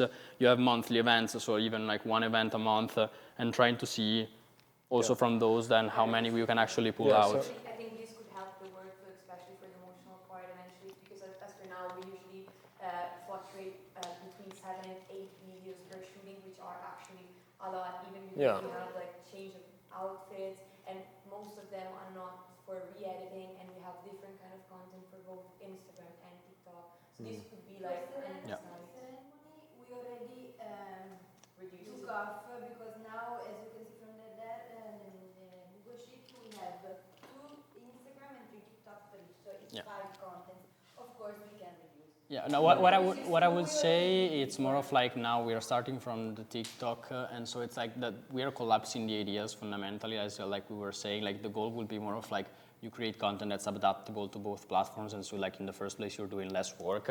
But then like if you also have the filter though of the creative side, what I would say is like, as the content team, like throw out as many ideas as possible. And then they will be like, we know that we have to select, no, of course, like I'm not telling you like find 100 every time. It's like, but maybe find 30 content ideas that then the creative team is like, okay, for this shooting, if we want to actually take out 4 content ideas, the best ones that from the ones that you gave us that we can actually do based on the models, on the location, on everything, are this, and this. Now I'm throwing numbers. It's like you have to see actually what makes the most sense. Like if the social media team can already filter based on like what's the creative side as well, then maybe you can just find like 10 content ideas to select from rather than 30. But yeah, like to me right now, the biggest bottleneck right now are the ideas and what it's being selected, right? Like the ideas, the one I saw in there, they're not viral ideas, so they will not go viral essentially. So like my process on this would be, you open up the campaign, like the shootings calendar, and you open up the events calendar. So you have both of them there, okay? The job from there would be, do it from when it comes to a content research perspective. So rather than being like, oh, there should be like 5 here, 3 here, 6 here, because it really depends on what is the kind of like shooting that it's happening, right? So like the number one priority right now is finding the right ideas. So I would start from opening up both calendar and being like, oh, for this one specifically, I feel like these 20 ideas would be fitting. For this other shooting, I feel like these 10 ideas would be fitting. So you start from the content ideas. Ciao, ciao, ciao. So you start from the content ideas first, because like, let's go away from the content for a second to let you understand this thing. It's like, basically the content idea is what dictates everything else, right? It's like, again, idea execution. So we can talk about workflows and optimizing everything. If the idea at first was not good, you could have the best workflow on earth, the video will not perform, right? So that's why right now our priority is really to do a better job in finding the right content ideas. So literally open up the 2 calendar, events, shooting, the social media team, and I'm not kidding, this should be like your #1 job because it's the most important. Everything starts from there, would be, all right, we have this pool shooting for the emotional. I think these 20 ideas could work great for that. Oh, we have an event, this super cool event. I feel like these 15 viral ideas could be created in that. And then as a team, you just all together see these ideas and you select also based on the more practical terms, which is like, oh, literally we have 30 minutes to shoot them. So let's select the 1, which is great, or 2, right? But everything should start from ideas that have been proven to work. So you should select those based on the calendars, and then from there you build the entire strategy. But And by the way, like that doesn't take that much. Like for us, like and again, if you follow the process that we explained before on how to find the viral content ideas, and you've seen already like how many we put together just like in that document. But it's like if you have to find even like 20 content ideas for an event, takes like half an hour, like a maximum, I would say. If it takes you more than that, like there's something going on that's a little bit wrong, because again, as we showed the process, it's really, really simple. It's a matter of like just finding videos that have a lot of views. And then again, it's like, of course, like the social media team, you know what the event is, you know like what the shooting is, like be conscious of that and still like select stuff that can, that makes sense at least for that. But then you can also add afterwards the filter of the creative team and be like, okay, like let's go with this, and this idea. And so like there's already that filter as well, and they also have the shot list from the original video itself as a reference then for the filming side. Yeah, I think what would be super important also for you to be able to have more content out is like right off the bat, I open the page like this, I can see immediately what are all those pieces of content that literally you could be the one filming it, right? So it's like, all right, see this video, yes, 33K, right? That feeling of fresh new pair of loafers, whatever it might be, like shoes that you guys have, this is a content you can create. 30,000 likes.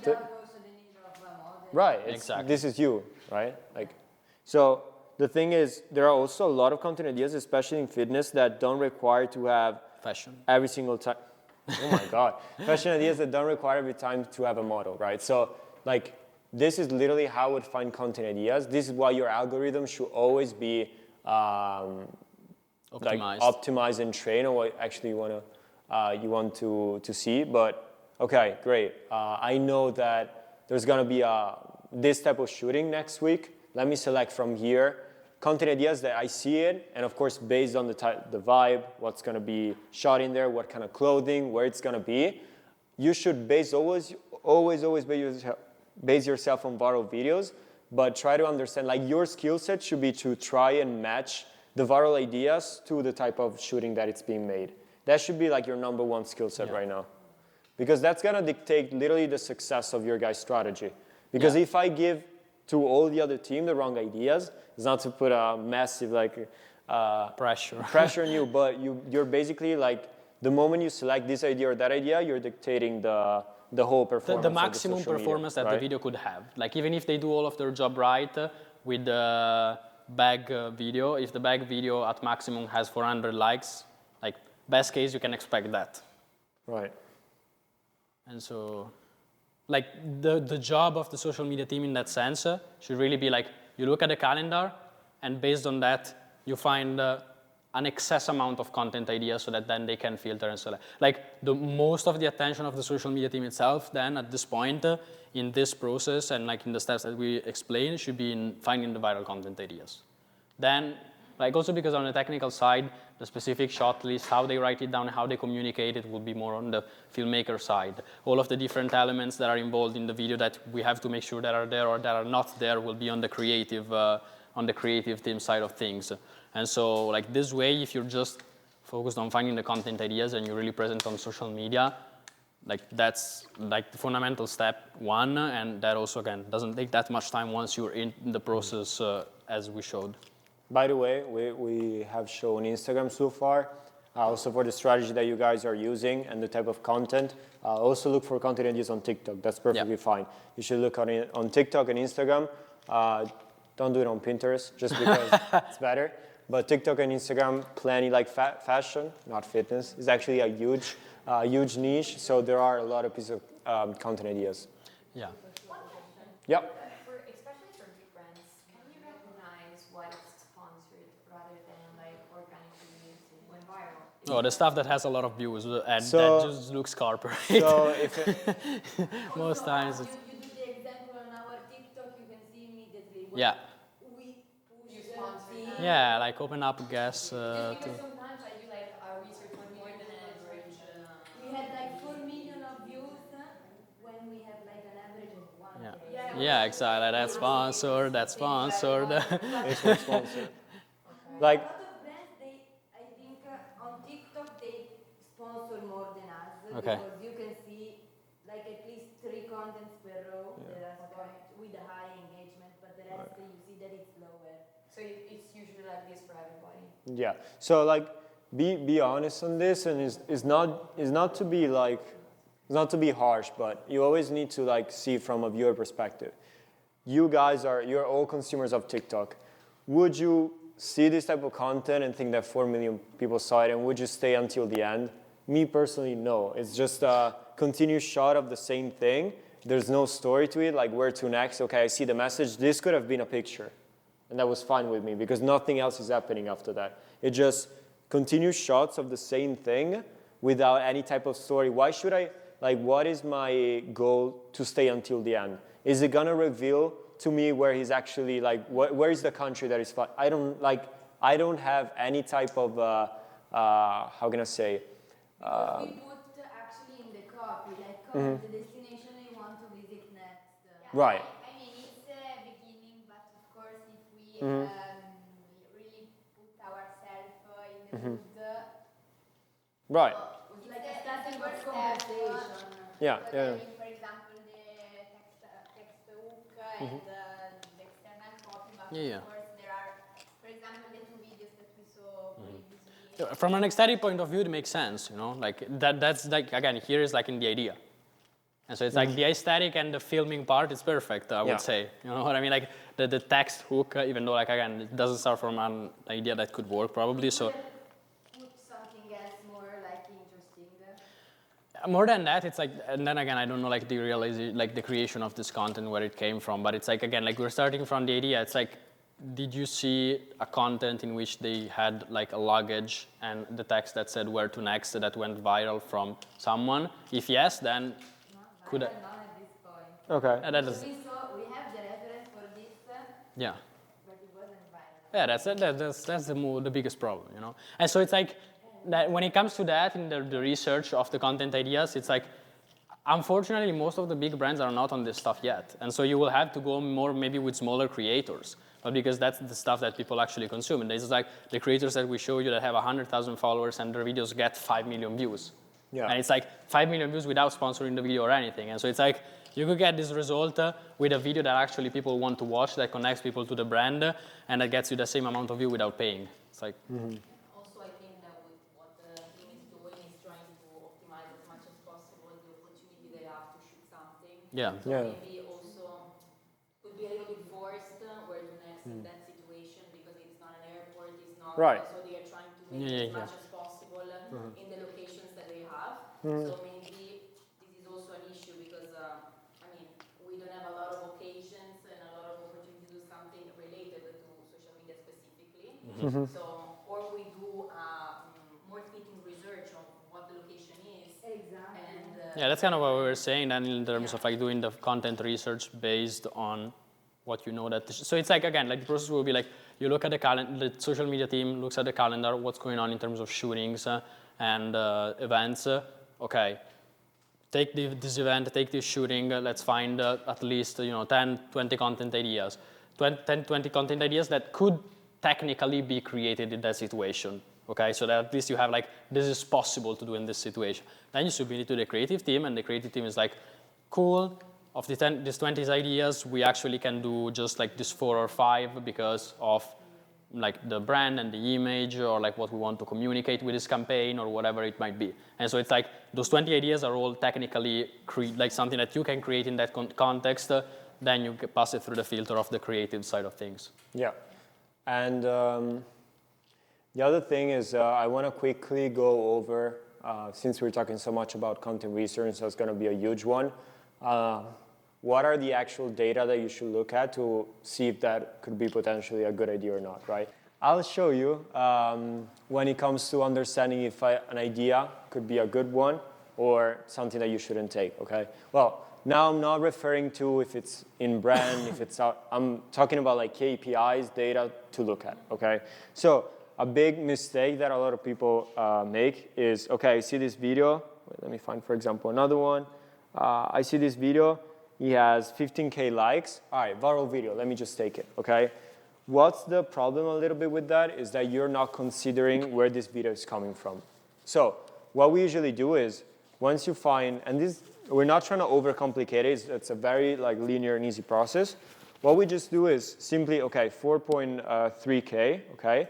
Let me just go here, and let me see on average this creator, how many views it gets, okay? So I see here 11K, 16K, 20K, 30K, 300,000, 400,000, 40K, 30K, okay.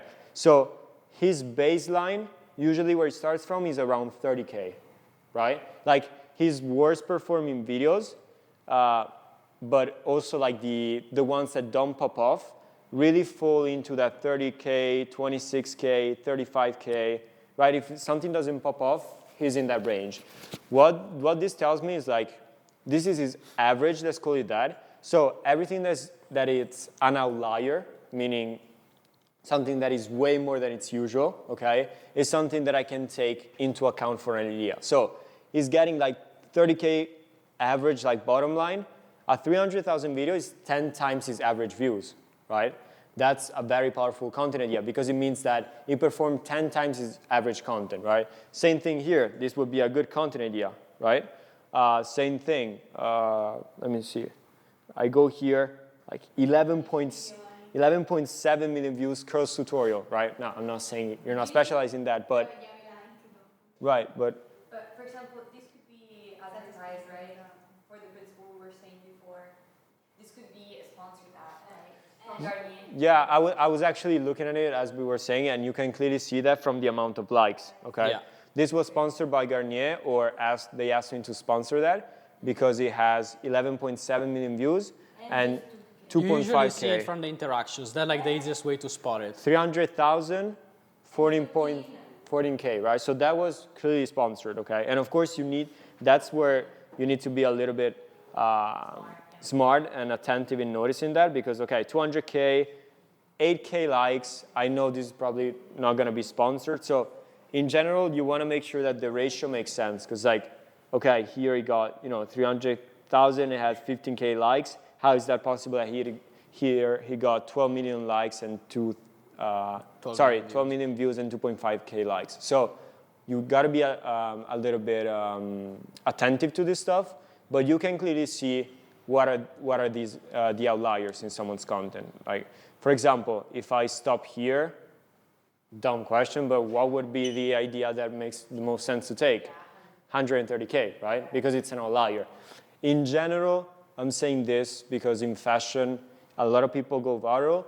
You can aim for, kind of like a thing to have in mind is at least like 5 times their average views, if not 10. So for example, if this guy is getting 30K on average, I would probably take ideas that have more than 300,000 or 200,000.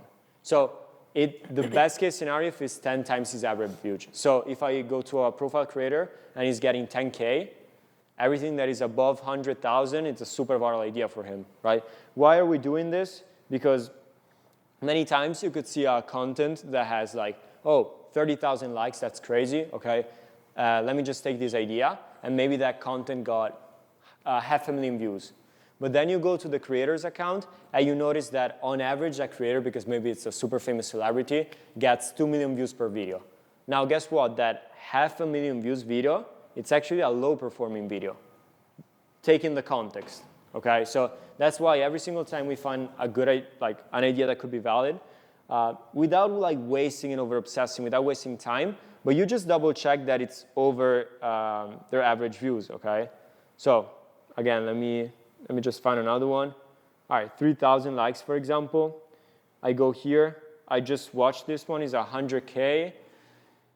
On average, is getting like, sometimes he has videos that are kind of like low performing, but you'll notice that it's more like probably 30K, 25K. Yeah. So again, 100K, could that idea work? Sure. Is it like a crazy outlier? Not really, right? So that just gives you context in how much of a viral idea that is, okay? You always need to look at the actual data on the video, but even more importantly is based on their average views, is that a clear outlier or is like a standard for them, okay?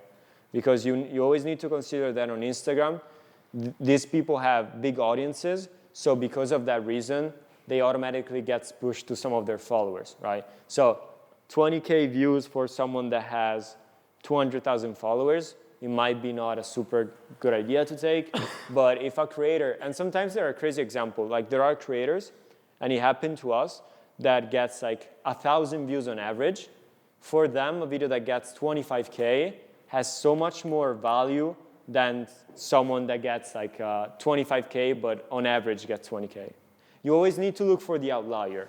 If it's an outlier for their profile, like if someone is getting 2,000 views all the time, and all of a sudden they put out a video and they get 100,000, those usually are like kind of like the best ideas to take, because it means that for him, it made him perform so much better than the average ones. It means that the idea is great, okay? So I'm not asking you to find super small creators with mega viral ideas. That would be a hell to find them all the time.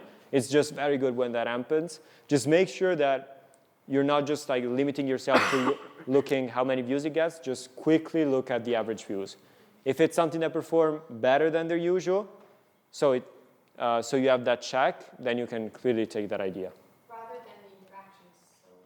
Interactions are more like to understand, again, if it's sponsored or if there's something going on in terms because of that. Because usually, it's like, if it has 1 million views, like, just look at the ratio of the likes realistically. It's like, you will start also learning this based on like a lot of videos that you watch. It's like, if you watched a lot of videos that have 200, 300K views and they always get like 10,000 likes, well, a video that has like 500 likes, it's probably going to be sponsored. Like something that's completely off of that range, then... For us as a brand, it's more important like to reach non-followers rather than having like posts with fewer views but with a lot of interactions. Yeah, so the thing is they go very hand in hand. Yeah. Like we don't really measure as much interactions. It's super rare that you find a video that has 1 million likes, that has like 1 million views and 700 likes. That's just crazy. Like usually the kind of percentage that they fall into, which might be, Yeah, it's a range still. It's like, for example, we've seen this, we've checked this with the following, like how many people follow you based on your views, on the views that you get on one video. That, for example, is a range, and it depends a lot on the kind of video. Of course, like you're going to do a storytelling video that's super interesting about the brand that gets 1 million views, and an aesthetic video that gets 1 million views. Very different absolute numbers probably of people that will start following the brand from that. But it's usually like, even for the followers, which is kind of like the only one that we've measured so far, it's usually something like 0.1% to 1% of the non-followers that see that video that usually start following. So this is just like random numbers, don't mean that much. But the thing is just like, of course there are ranges in terms of like what would probably be normal, but it usually comes hand in hand with the views, as Brian was saying, because it's just like, if a lot of people see the video, it means that it's getting pushed by the algorithm because a lot of people are watching it, a lot of people are appreciating it, and so as a consequence, a lot of people will also like it or save it. Or just the only thing, if it's like, for example, clear, like super outlier for him, 12 million views, you just want to check quickly.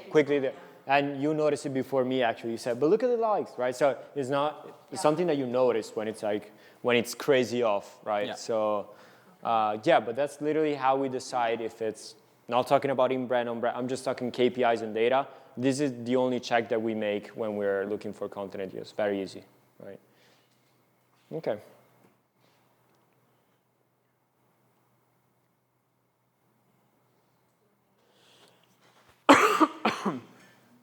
So, now let's open the document back. In the meantime, are there any questions that we haven't responded to yet that you have that you want to ask? No? Okay.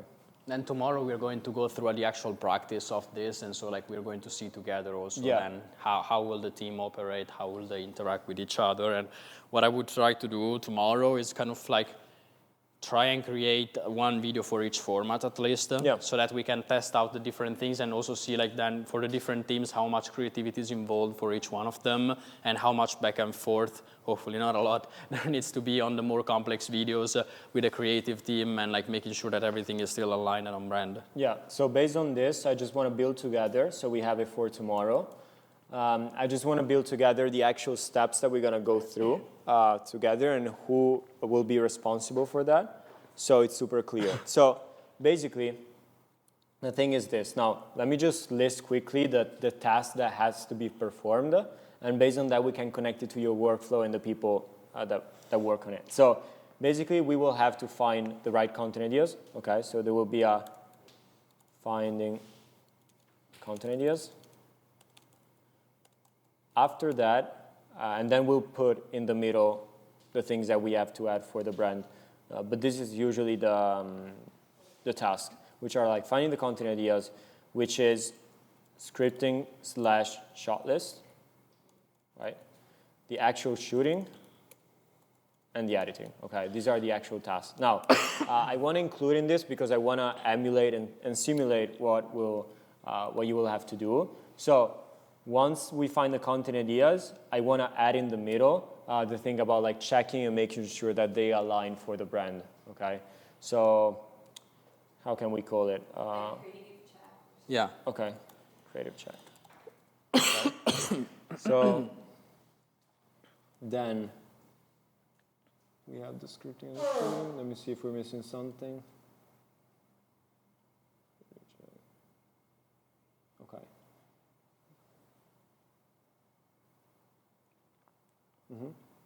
So here we can also add this since we talked about it, which is, okay, we actually shot the content. How can we filter together the clips so the potential editor doesn't have to go through all this and decide what's good and what's not, okay? Because that also comes from the creative side of thing. So footage check, okay? So we can, yeah. Yeah, of course, at the end, we're going to like see it together, how we perform, what we need to improve on and everything. But it's going to be like a vision. Okay. So this is the thing. These are like the various tasks that we have to perform tomorrow. Finding the content ideas, I would really want you to work on it, the social media team, because this is actually what you will have to do. Now, with that being said, I don't want tomorrow to, for example, Gianmarco, until we get to the shooting, I don't know your availability tomorrow, man, but I don't want you to be just like this until you have to shoot.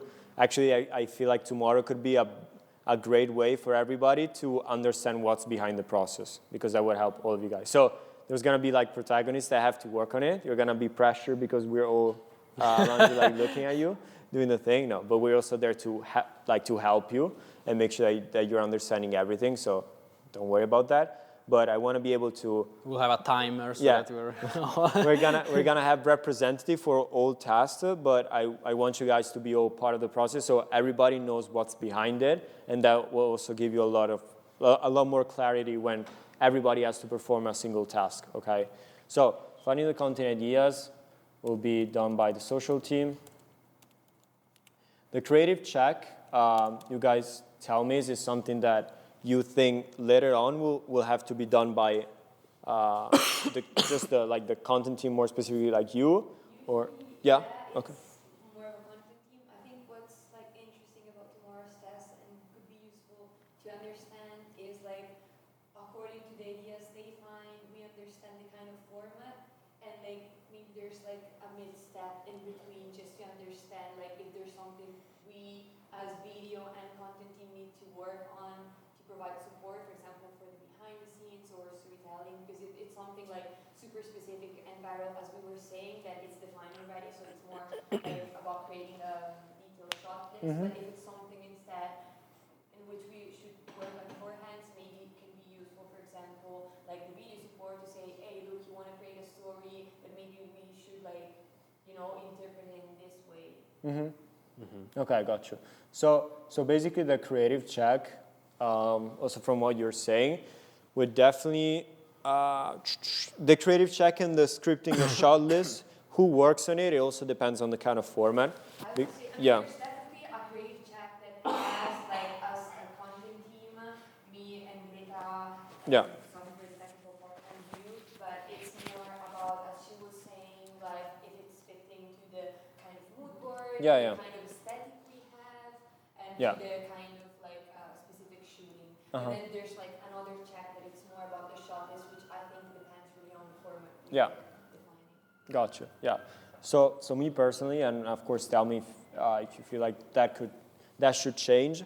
To me, like the content idea should be done by the social team. The creative check should be done just by the content team, but just because it's like, is it in brand or is it off brand? Sure. And then the scripted and shot list, if it's something like more aesthetic or easy, the social team can work on that alone. If it's something more complex that requires also more like creativity when it comes to the editing and filming, the production team should be part of the scripting and the shot list. Yeah. Right.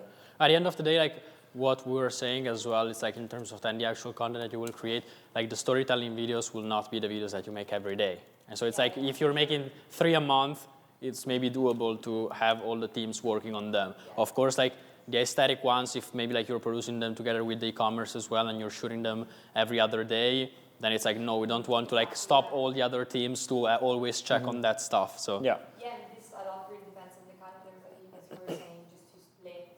I don't know whether to switch the creative check after the scripting shot list. The thing is, the reason why I was putting before is just to like time optimization, in the sense of like the idea is not aligned for the brand. It's not something that you guys want to bring inside of the page.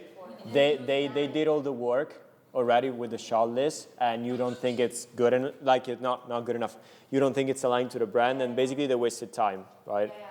But for example, we haven't seen the document of Mykonos, but what we do usually for bigger shooting is preparing a document previously when we work on the short list. So it's more a higher document with the ideas and the mood. Okay. So maybe the first check could be on that document, and if everything on that document is aligned, we can Okay. or what did you have in mind for finding it? We can put it down, like just simple links? When we talk about finding content ideas, we're literally referring to links. yeah. Okay, so Yeah. the link, we Yeah. don't need to do the PowerPoint at this point, no? No. No, I wouldn't say so.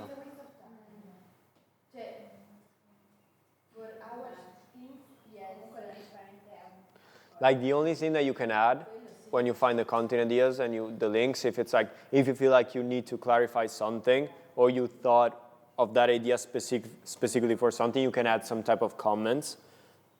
Did you get what I was saying? No. Okay, no worries. So the only thing that you can do apart from the links is just adding like a quick comment on some side note if you want to quickly like get that idea to the content team together with a note, because for example it's like I feel like this would be perfect for this campaign, but maybe we have to change this, because usually when you find the idea, you also have in mind this kind of like something that should change, or maybe this idea is perfect for, right? So you can add some comments to the links, but it's not like you have to create a whole presentation. Yeah, the thing would be more of like you're putting the idea of the aesthetic video, doesn't really need comments. You're putting the idea of the newspaper on fire, but the shooting is in the forest. It will be like taking a crazy scene from the shooting in the forest. Like it will not be the newspaper burning on fire in that situation, okay? And so you like add that comment, so it's like they understand the context of, okay, again, it's like, it will be more of like, you can give it the structure again, kind of like I did when I broke down the newspaper video, and so it's like, it will be something with real life versus social media, and it will have an out of ordinary scene. That's all you need to know as the creative team, so that then they are like, okay, we like this for the shooting, we can actually do it. more context of Exactly. that we're putting. Yeah. Exactly. The Yeah. newspaper, real versus reality, perfect. Yeah. But you say, please do like this versus Instagram versus reality, but Exactly. Yeah, exactly. Of course, I give it context in that sense. So the thing is, what I was actually thinking, to make it as like as reality as possible in the sense that what you guys are going to do later on. Something that we can add before, I don't want to waste a ton of time on it, but before everything is actually like, you guys already have the calendars when it comes to the next shooting, right? Do we want to like look at them together and potentially like understand what could be the potential shooting that we're creating all this for? You know what I mean? Because it's like, for example, the emotional shooting, the campaign shooting, they're already in like environments and stuff, because that will be something that you do later on, which is like you associate the ideas to a potential campaign or to a potential shooting. Do we also want to go quickly through the calendar and understand like, okay, let's potentially pick the ideas for this day of shooting, or? I mean, I think it really depends because we have the e-commerce that we Okay. do every day. So I think, for example, it's a useful Right. Okay. platform for them to experiment. Like That's great. everything that's viral, that's more like studio related. All right. And for example, in that sense, I think they could take advantage of it like almost All every right. day. That's perfect. Instead, like for emotional shootings, it really depends on like the effort. All right. Like even e-commerce, how much Gotcha. is going to be used. And it could be either indoor or outdoor, Perfect. but we always have like an emotional and like Okay. a creative concept Right. behind. And then we have IDV campaigns which are always on location, which happens like almost every 2.5 months, I Okay. would say. And then definitely those ones are the busiest one. Yep. I think that on each one we can address easily the kind of format you were saying. That's why, for example, I was asking about behind the scenes because it's something that we now have for IDV campaigns, which I think, for example, to me would fit the best. Just like doing something more fresh and like, you know, Okay. user friendly. But for example, all the aesthetic ones, it's something we can do in location, but I think that most In of the time commerce mostly. Yeah, but you know, Or- like I think for example, those ones can be done easily in studio, Yeah. and we could get like tons of them. Yeah. So Okay. That's good. Yeah, we can even define just like a little bit in advance then, okay, for each of these different shootings that we talked about, what kind of formats would we take? I think this could be Yeah. useful. Yeah. Yeah. Because at the end we're always, it's really the cycle. So Yeah. Okay. it's everything, yeah. Okay, great. Let's just go super quickly. Let's finish this, and then we can talk about that. When it comes to the footage check, It will be the creative team. Yeah. yeah. So would it be both the content and the social team at this point for the footage check, or No, the content team Just the itself. content team. Because like to verify that it's... Yeah, That's so perfect. actually we are in the creative check, and in the shooting usually it's the creative team plus the video team on set. But for example, me, I'm always the one present on set, and Greta, according to the kind of shootings, the guys are trying to be present at the beginning, but they're not present like for the full day. So most of the time, I'm gonna be like alone. But even if you are there, it's something that, I mean, we know what is going to be recorded, so maybe it's just an overview. But I'm saying just I'm gonna be the only one. I don't know if in Exactly. that step it's useful to have it. And about this footage review, I mean, it's not going to be a lot of footage. right? Since we are, achieving something that is just simple and very specific reel, Yeah. I guess the shoot is going to be a few clips, 2, 3, 4 clips based on how many reels we need to do. Yeah. Okay. Then it depends, of course, on like kind of the formats as we talked about. And so it's like, Yeah. oh yeah, of course the aesthetic ones might be like easier to filter. The storytelling ones will be like more something like there's the entire story behind the advertising campaign, and then it's like maybe all of the different steps have like a bunch of different clips, and they have to select, okay, this one we can use, this one not, this For one. example, in that step, that's why I was talking about the video part, because like definitely I can do a creative check, but for some kind of formats, I think it would be useful to have like a video reference, because so Jam and Lore are the internal ones working like out of the calendar and everything, but then I have like the video makers on set, which are external. I'm not the one talking to them. So, for example, for the most creative kind of format, it would be useful to have a footage review with either Gianmarco or Lorenzo. Okay. Yeah, well, I think when it comes to that, it's like if it's something that technically it's doable and it makes sense, then we can insert it. At the same time, it's like if we are starting from the point of view of we have a very, very clear shot list, then it's also like, Yeah, exactly. Like, it's good to have maybe someone still on set that can have an overview of, like, did we at least, like, shoot what we need to shoot? But that would be about it, because, again, then theoretically it should come from a shot list that's very clear, and then the selection more comes down more to, like, were the clothes okay, was the model with the right makeup and everything. And so it effectively, like, the footage check is more related to the content, like creative side. To be honest, the footage check, when we talked about it earlier, had two main goals, which number one was, well, first of all, is the content team good with it? Is like good to go? The shots were done in the right way. The makeup, the whatever was like on point. We can actually use that. So before proceeding, and also, to be honest, with some kind of formats, which might be longer, is to like make the editor lives easier, right? Because it's also, if this wasn't, like, some of the footage wasn't good, also from a content team sort of aspect, then the editor has to edit everything, and then at the end of the day, we should like redo all the process. So it makes sense to make the kind of like the content team, but also the production team life easier, right? Yeah. Well, that was kind of the goal of it. Then editing, of course, I'm putting production, it's video. Tell me, should I change it with video team? Or? I think you can say video Okay. and production. Either we know it's video plus creative, or we can write video plus creative. Okay. Instead of production? Yeah, because actually it's us. Okay. So when you say creative is what I'm referring to as content right now, or? Pardon? Like right now here, you're saying it's also me. I was writing content team for you. But it does say creative. That should be. Yeah, content. Yeah. Okay. Do you want me to write creative? Is it better? No, it's okay. Content, yeah.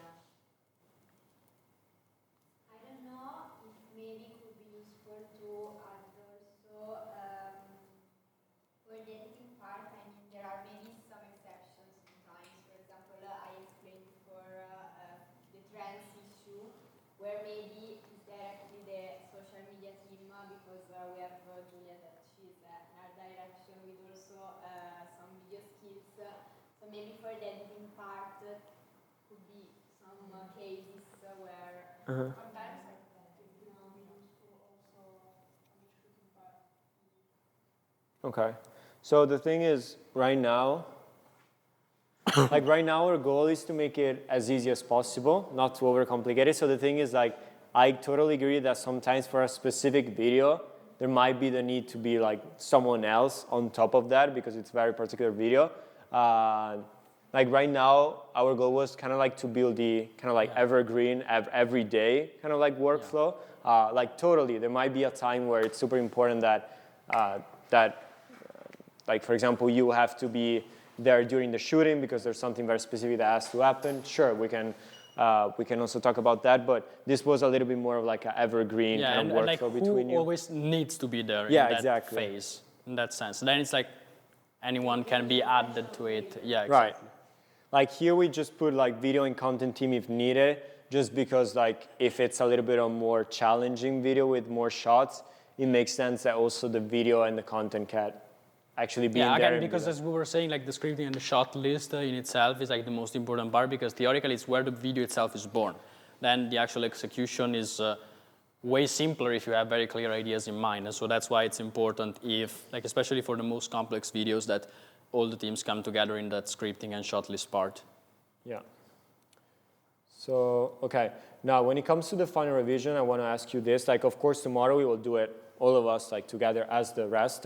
But who would be here, like the last word before actually like posting the content? Because, of course, after the editing, there might be revisions and stuff, right? So would it be the content team? Would like both be the content and the social team together? So first, the content is the first one to review the final asset, and then if we approve it, we go into the social team. But if you do the footage check before, Yeah. you know that all the footages are okay. Yeah, eventually. For us, it's more important, I think, the final revision to do all at the same time. I think in general, all us, because For if the you final already... revision, it's better to do all at once, so the editor receives only one round of work. Yeah. I mean, if the references are specific, I mean, as we were saying, if everything is really specific, then the final revision shouldn't actually take, I mean, because from my side, I'm going to do a footage check, from their side, they already know they already know what they're expecting to receive. So, Exactly. I mean, in theory, should be. So it can be all together vision from your side, right? Yeah. And then we Social for sure. For me, maybe only on social. Yeah, I mean, as long as because like I think it really depends on the kind of format. Because Yeah. if we're talking about, for example, an aesthetic video, Right. I can do the footage check and check from my side. If we're talking about a storytelling, for example, or behind the scenes video, an educational video, if I don't know which is the. I feel like this would be the same as the scripting and shot list in the sense of like, if it's aesthetic and it's like, all right, the footage was approved, it was fine. It's just about like putting the cuts in the right place. You guys can take care of that. If it was like a storytelling where a lot of editing was involved in the process of actually getting to the point where it needs to be, I feel like also the video and the content team should have a saying in that. Yeah. Based a little bit on the format and how important the editing was in the process of the video. Yeah. Okay. I think that tomorrow, if we're going through each of the formats, it's going to be easier to see. Yeah, of and course. know the kind of asset and Of how course. and eventually organize. Of course. Yeah, 100%. So should we, before like closing day one, do we want to list here a little bit the potential formats for all of these? Yeah, we could do that. Okay. Because I think, I mean, I can already visualize for which Yeah. Yeah. like, Yeah, so tell me, first of all, did I miss something here? I put everyday e-commerce shootings, 3 a month for the emotional, 2 to 3 hours per day to work with models for additional shooting. I don't know if this is always true. I think it's not for the everyday campaigns, it's more for the, okay. Sometimes, like the last time we asked was the 15th of April. Okay. For a dedicated 2 or 3 hours in the afternoon, but we Oh, I don't see. do this every day. what do you mean? First, like Greta was saying maybe that. we can like even just put like dedicated social media shootings Okay. and kind of try and understand how many we do a month on average and then just put that in that Yeah. sense. It's something I think you girls do on your own. Exactly, like we did on. For example, the travel example before the languages, it's something you did on your own, right? We did it on, Sometimes you but it was for the iconic event, so it was during the event. You take advantage of like the events to create. Exactly. Here we're talking about to take the models after the shooting 2 or 3 hours. 2 hours. So in the afternoon. So this actually is still everyday e-commerce shooting. Exactly, but we don't do it every day.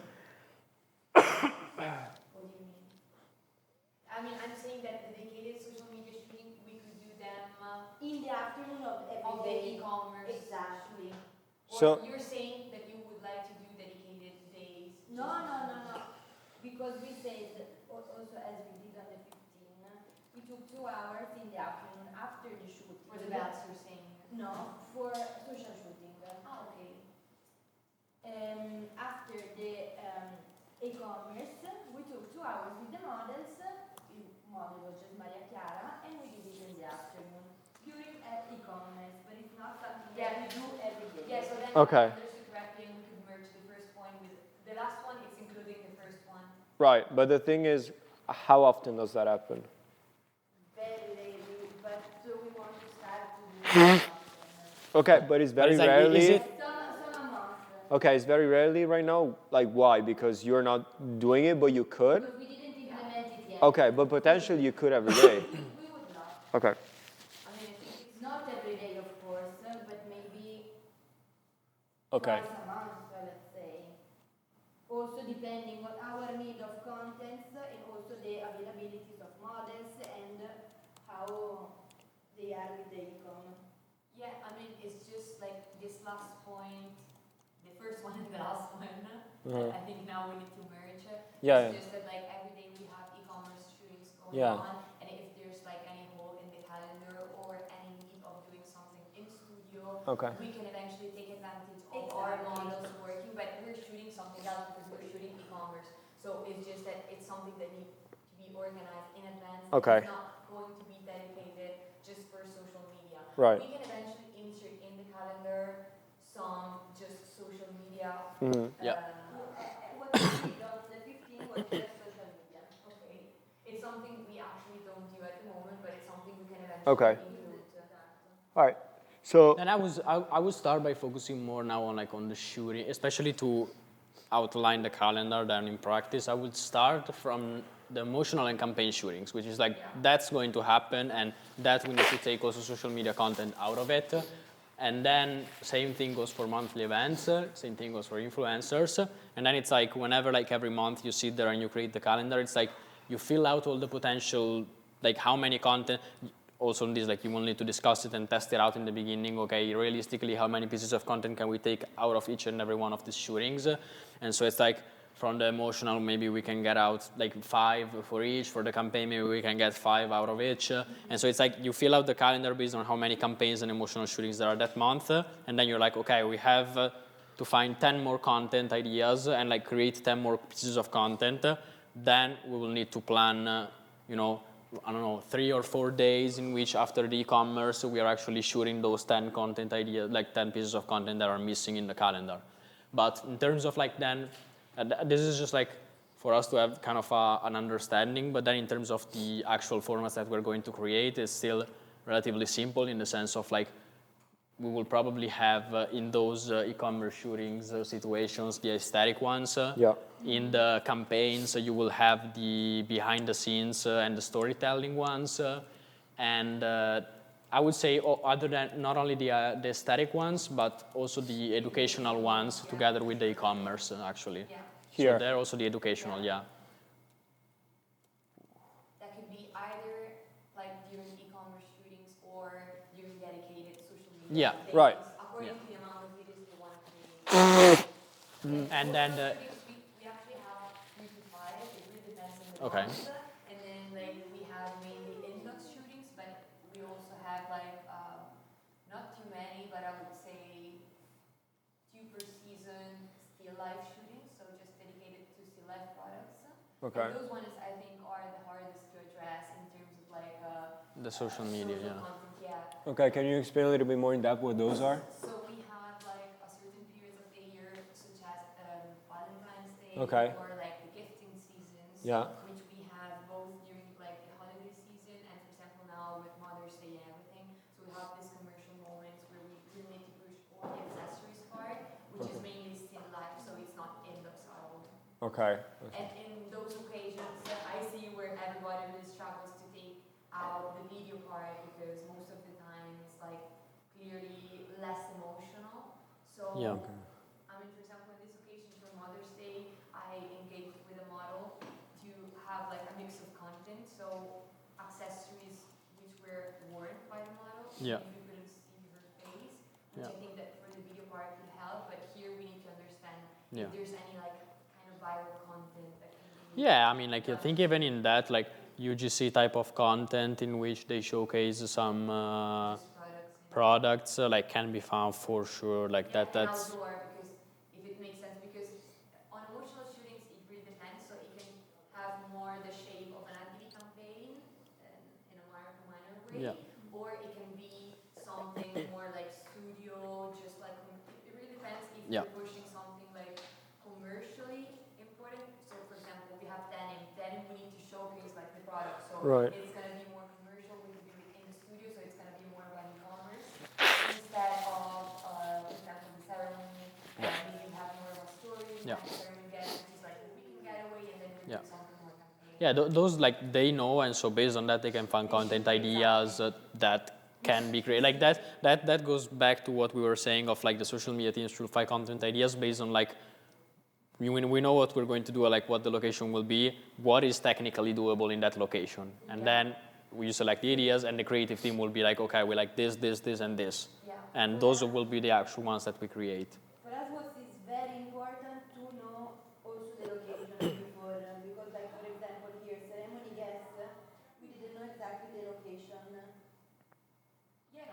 So we need to communicate better, and for us it's, so we can create even more tailored content. Yeah, no, that's for sure. I mean, usually, we provide kind of mood board or at least like we know if it's outdoor, indoor, at least 2 or 3 weeks in advance. So I think that should be enough to create eventually.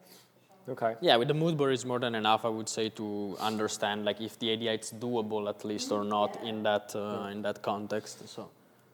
That's kind of like, so for the emotional shooting, it would be behind the scenes or storytelling. Maybe if it's more of like an outdoor thing, for example, of course, it would be difficult to create a storytelling in the studio. And so it's like, maybe if it's outdoor, it's a little bit more doable. But it's like, also probably the storytelling will probably go mostly with the campaign shootings or the monthly events, I'm assuming, like based on like what we were talking about. So BTS definitely is something that I think for emotional could work, because even if we do something in the studio, I mean, we have, I don't know if you perceive it like looking at our social media, but we have a lot, which is something that I think it's not pushed enough, all this like guest family thing. So actually our models are chosen by our director, Paul, the owner, and he really creates this kind of like family. They, you know, are really free to come, say whatever they want. They're interviewed. He really focuses a lot on that, and it's something I think we don't leverage this much. Okay. So, for example, on emotional shootings, even if we do something in studio, I do really think that Right. we could take advantage of that. I don't know, interview the models. But even storytelling, you know, like I don't know, a day in like the day of a guest. For example, 100%. is something that could actually perform. 100%. So, I mean, which is something that for me it's really time consuming, and I don't think fits too much. It's all the static videos in the emotional days, because No, yeah, of I have course. a lot of things going on. For example, now having 7, 8 videos with a lot of transition outfits, it's a mess for me. And most of the time I'm the only one on set, so I don't have the time to, you know, review everything. So yeah, I mean, like in that case, it would be more of like if you wanted to fit aesthetic, it might be like maybe the super simple aesthetic ones, as we were saying. So it's like maybe we could fit an aesthetic in the emotional shooting if it's like the model is shooting and then they go out and they just film that video in which maybe they're just walking towards the phone, they show the outfit and then they walk away, and that's the video. That's the whole content. I mean, That's I would doable. add it eventually to the emotional part, Yeah. but just like so that we know that if we're focusing on a story, then it's going to be the story. If we say, okay, maybe we have enough storytelling for the month because we have the campaign, because we have other emotional shootings, then we're going to do aesthetic, but it's just going to be a couple of videos, which we're gonna be sure. Yeah, so yeah, we can add to the emotional one like aesthetic. Yeah, sure. Well, the educational, I think I would keep them just for the e-commerce, but I don't know. Yeah, usually. Exactly, Yeah. This is, for the influencer, unfortunately, it's not something that we can decide because they do the content. Of course, they have guidelines that the PR team gives to them, but we just receive them. Yeah. So we, of course, we see what we like, what we think that could work. Otherwise, we discard them. But it's not something we can decide. Of course. Or we have like something to say. Yeah, then I think that this pretty much settles it in terms of like what are then the different formats that will be created in different contexts. I mean, the holidays, I feel like it really depends on the type of like shooting campaign and what the holiday is. Like, for example. But if there is one, it will probably be an aesthetic video still. Yeah. I'm assuming. Yeah, what you were referring to earlier. The one of the still not like the accessories, for example, the jewel ones. Oh, okay, I see. Sorry, I wasn't on because since I wasn't there when you guys. No worries. Like, I was trying to understand. No worries. Okay. No, so yeah, it's just that inside the emotional shooting, we actually split the content I see. mainly in what is commercially like relevant. So it's more about product categories. Yeah. What is more about a mood, so to talk about a story, and eventually what is more like product related, just like I don't know, a still life of bags. Okay. And so let me this good information to have, but let's put it in brackets now, as from what I understood, it's not like you have total control over like what the influencer would do. Basically, what we receive from them is aesthetic or educational, just right. this kind of contents, but we cannot. Okay. Something that I wanted to add, so that we have it here, is the one that you can actually create without shootings being there. So like the shelf one. Exactly, and that to me are kind of like aesthetic, and also like in brand, but you could also create some like funny ones. I feel like aesthetic / funny. I think that could be the ones that you're able to create outside of the campaign. But like, do you think that the one that we did with the bag and the model? Yeah. Say, I just needed a hug and then I found a guest Yeah. I think it's funny. It can be considered in the funny section. Yeah, it's kind of Yeah. like that vibe. Yeah. Yeah. Yeah, it's Like- kind of like that relatable content. Yeah, in that relatable, like sense, funny so- and relatable kind of Yeah. vibe. Right? Like funny that we don't necessarily mean as like an extreme skit. It can even be just something very simple. So in that sense, it's like still something on brand. And then of course, like still the content team and the creative team can be like, okay, we can actually do this or not, and like decide on those ideas. But yeah. Just wanted to understand with you if that kind of content could have been funny. Yeah. I mean, like in general, it's because it's like it's not purely aesthetic. It's not educational. It's not. It doesn't fit really those other formats. So in general, like I would say that it fits in the funny. It's like funny, relatable. Like that's how we consider it. Let's say so. See, of course, I don't think we will ever be super funny. No, yeah. I mean, yeah. Of course, it's like. I think it's just super funny. Yeah, of course. It's like probably guests will not. Yeah, probably guests will not be able to post memes on the page. Like that makes sense. It's like, yeah, exactly. Yeah, brain rot content. I showed to the girls, but of course saying I know this stuff from boys. But some fashion brands, for example, use the ballerina cappuccina with the ballerina. Yeah. The Italian brain rot. Jacquemus or Loewe, but we don't have that kind of Flexibility. Yeah. have the tone of voice. Yeah, of course. Makes sense. Okay, so that's pretty much it before tomorrow. The only thing, do you think Greta will come? Yeah. I just wanted to No, sorry. I was saying Greta. Greta, do you think she will come back or no? I don't think. Okay. Okay, it's fine. Okay. Yeah. That's So fine. we'll just update her at dinner, I guess. Yeah. Okay. So we can wrap this up. All right, that's good. So before we actually, I know we are all tired. Before we actually close day one, everything is set up for tomorrow and we're ready to go. Are there any last questions? No, so tomorrow, how is going to be like the day? Yeah. You guys are gonna like, in terms of like even what are we gonna shoot? Like we're gonna have the models, so you guys are gonna help us to understand what kind of contents you build. Yes. So basically, this will be our process that we do all together. There's gonna be a dedicated team that is there for that. Like for example, finding content ideas, we want the social team to do it, right? But we're all gonna be doing it together in the sense that I want you guys to understand every single part of the process, and we're gonna be there to not only monitor but actually like guide you through the thing so we can make sure that everything is optimized, also because we want to be able to create as many pieces of content as possible to also leverage the models and everything. So but it's gonna be basically going through this together and actually getting to create the content. Okay, so we're gonna find like ideas not according to an actual situation, but more about something that could apply to all. Yes, but the goal was to potentially, if we can fit it in time, doing at least once of every single format. Okay. So an aesthetic one, an educational one, a behind-the-scenes one, and a storytelling one. Super. Okay, yeah. So we're gonna like. So we have a workflow clear, and you actually practiced a workflow for each and every one of those. Yeah. Okay, nice. Yeah, that's pretty much what we're gonna do tomorrow. Awesome. So yeah, any other questions or? All right. Thank you so much for your attention, guys, and Thank you. talk tomorrow.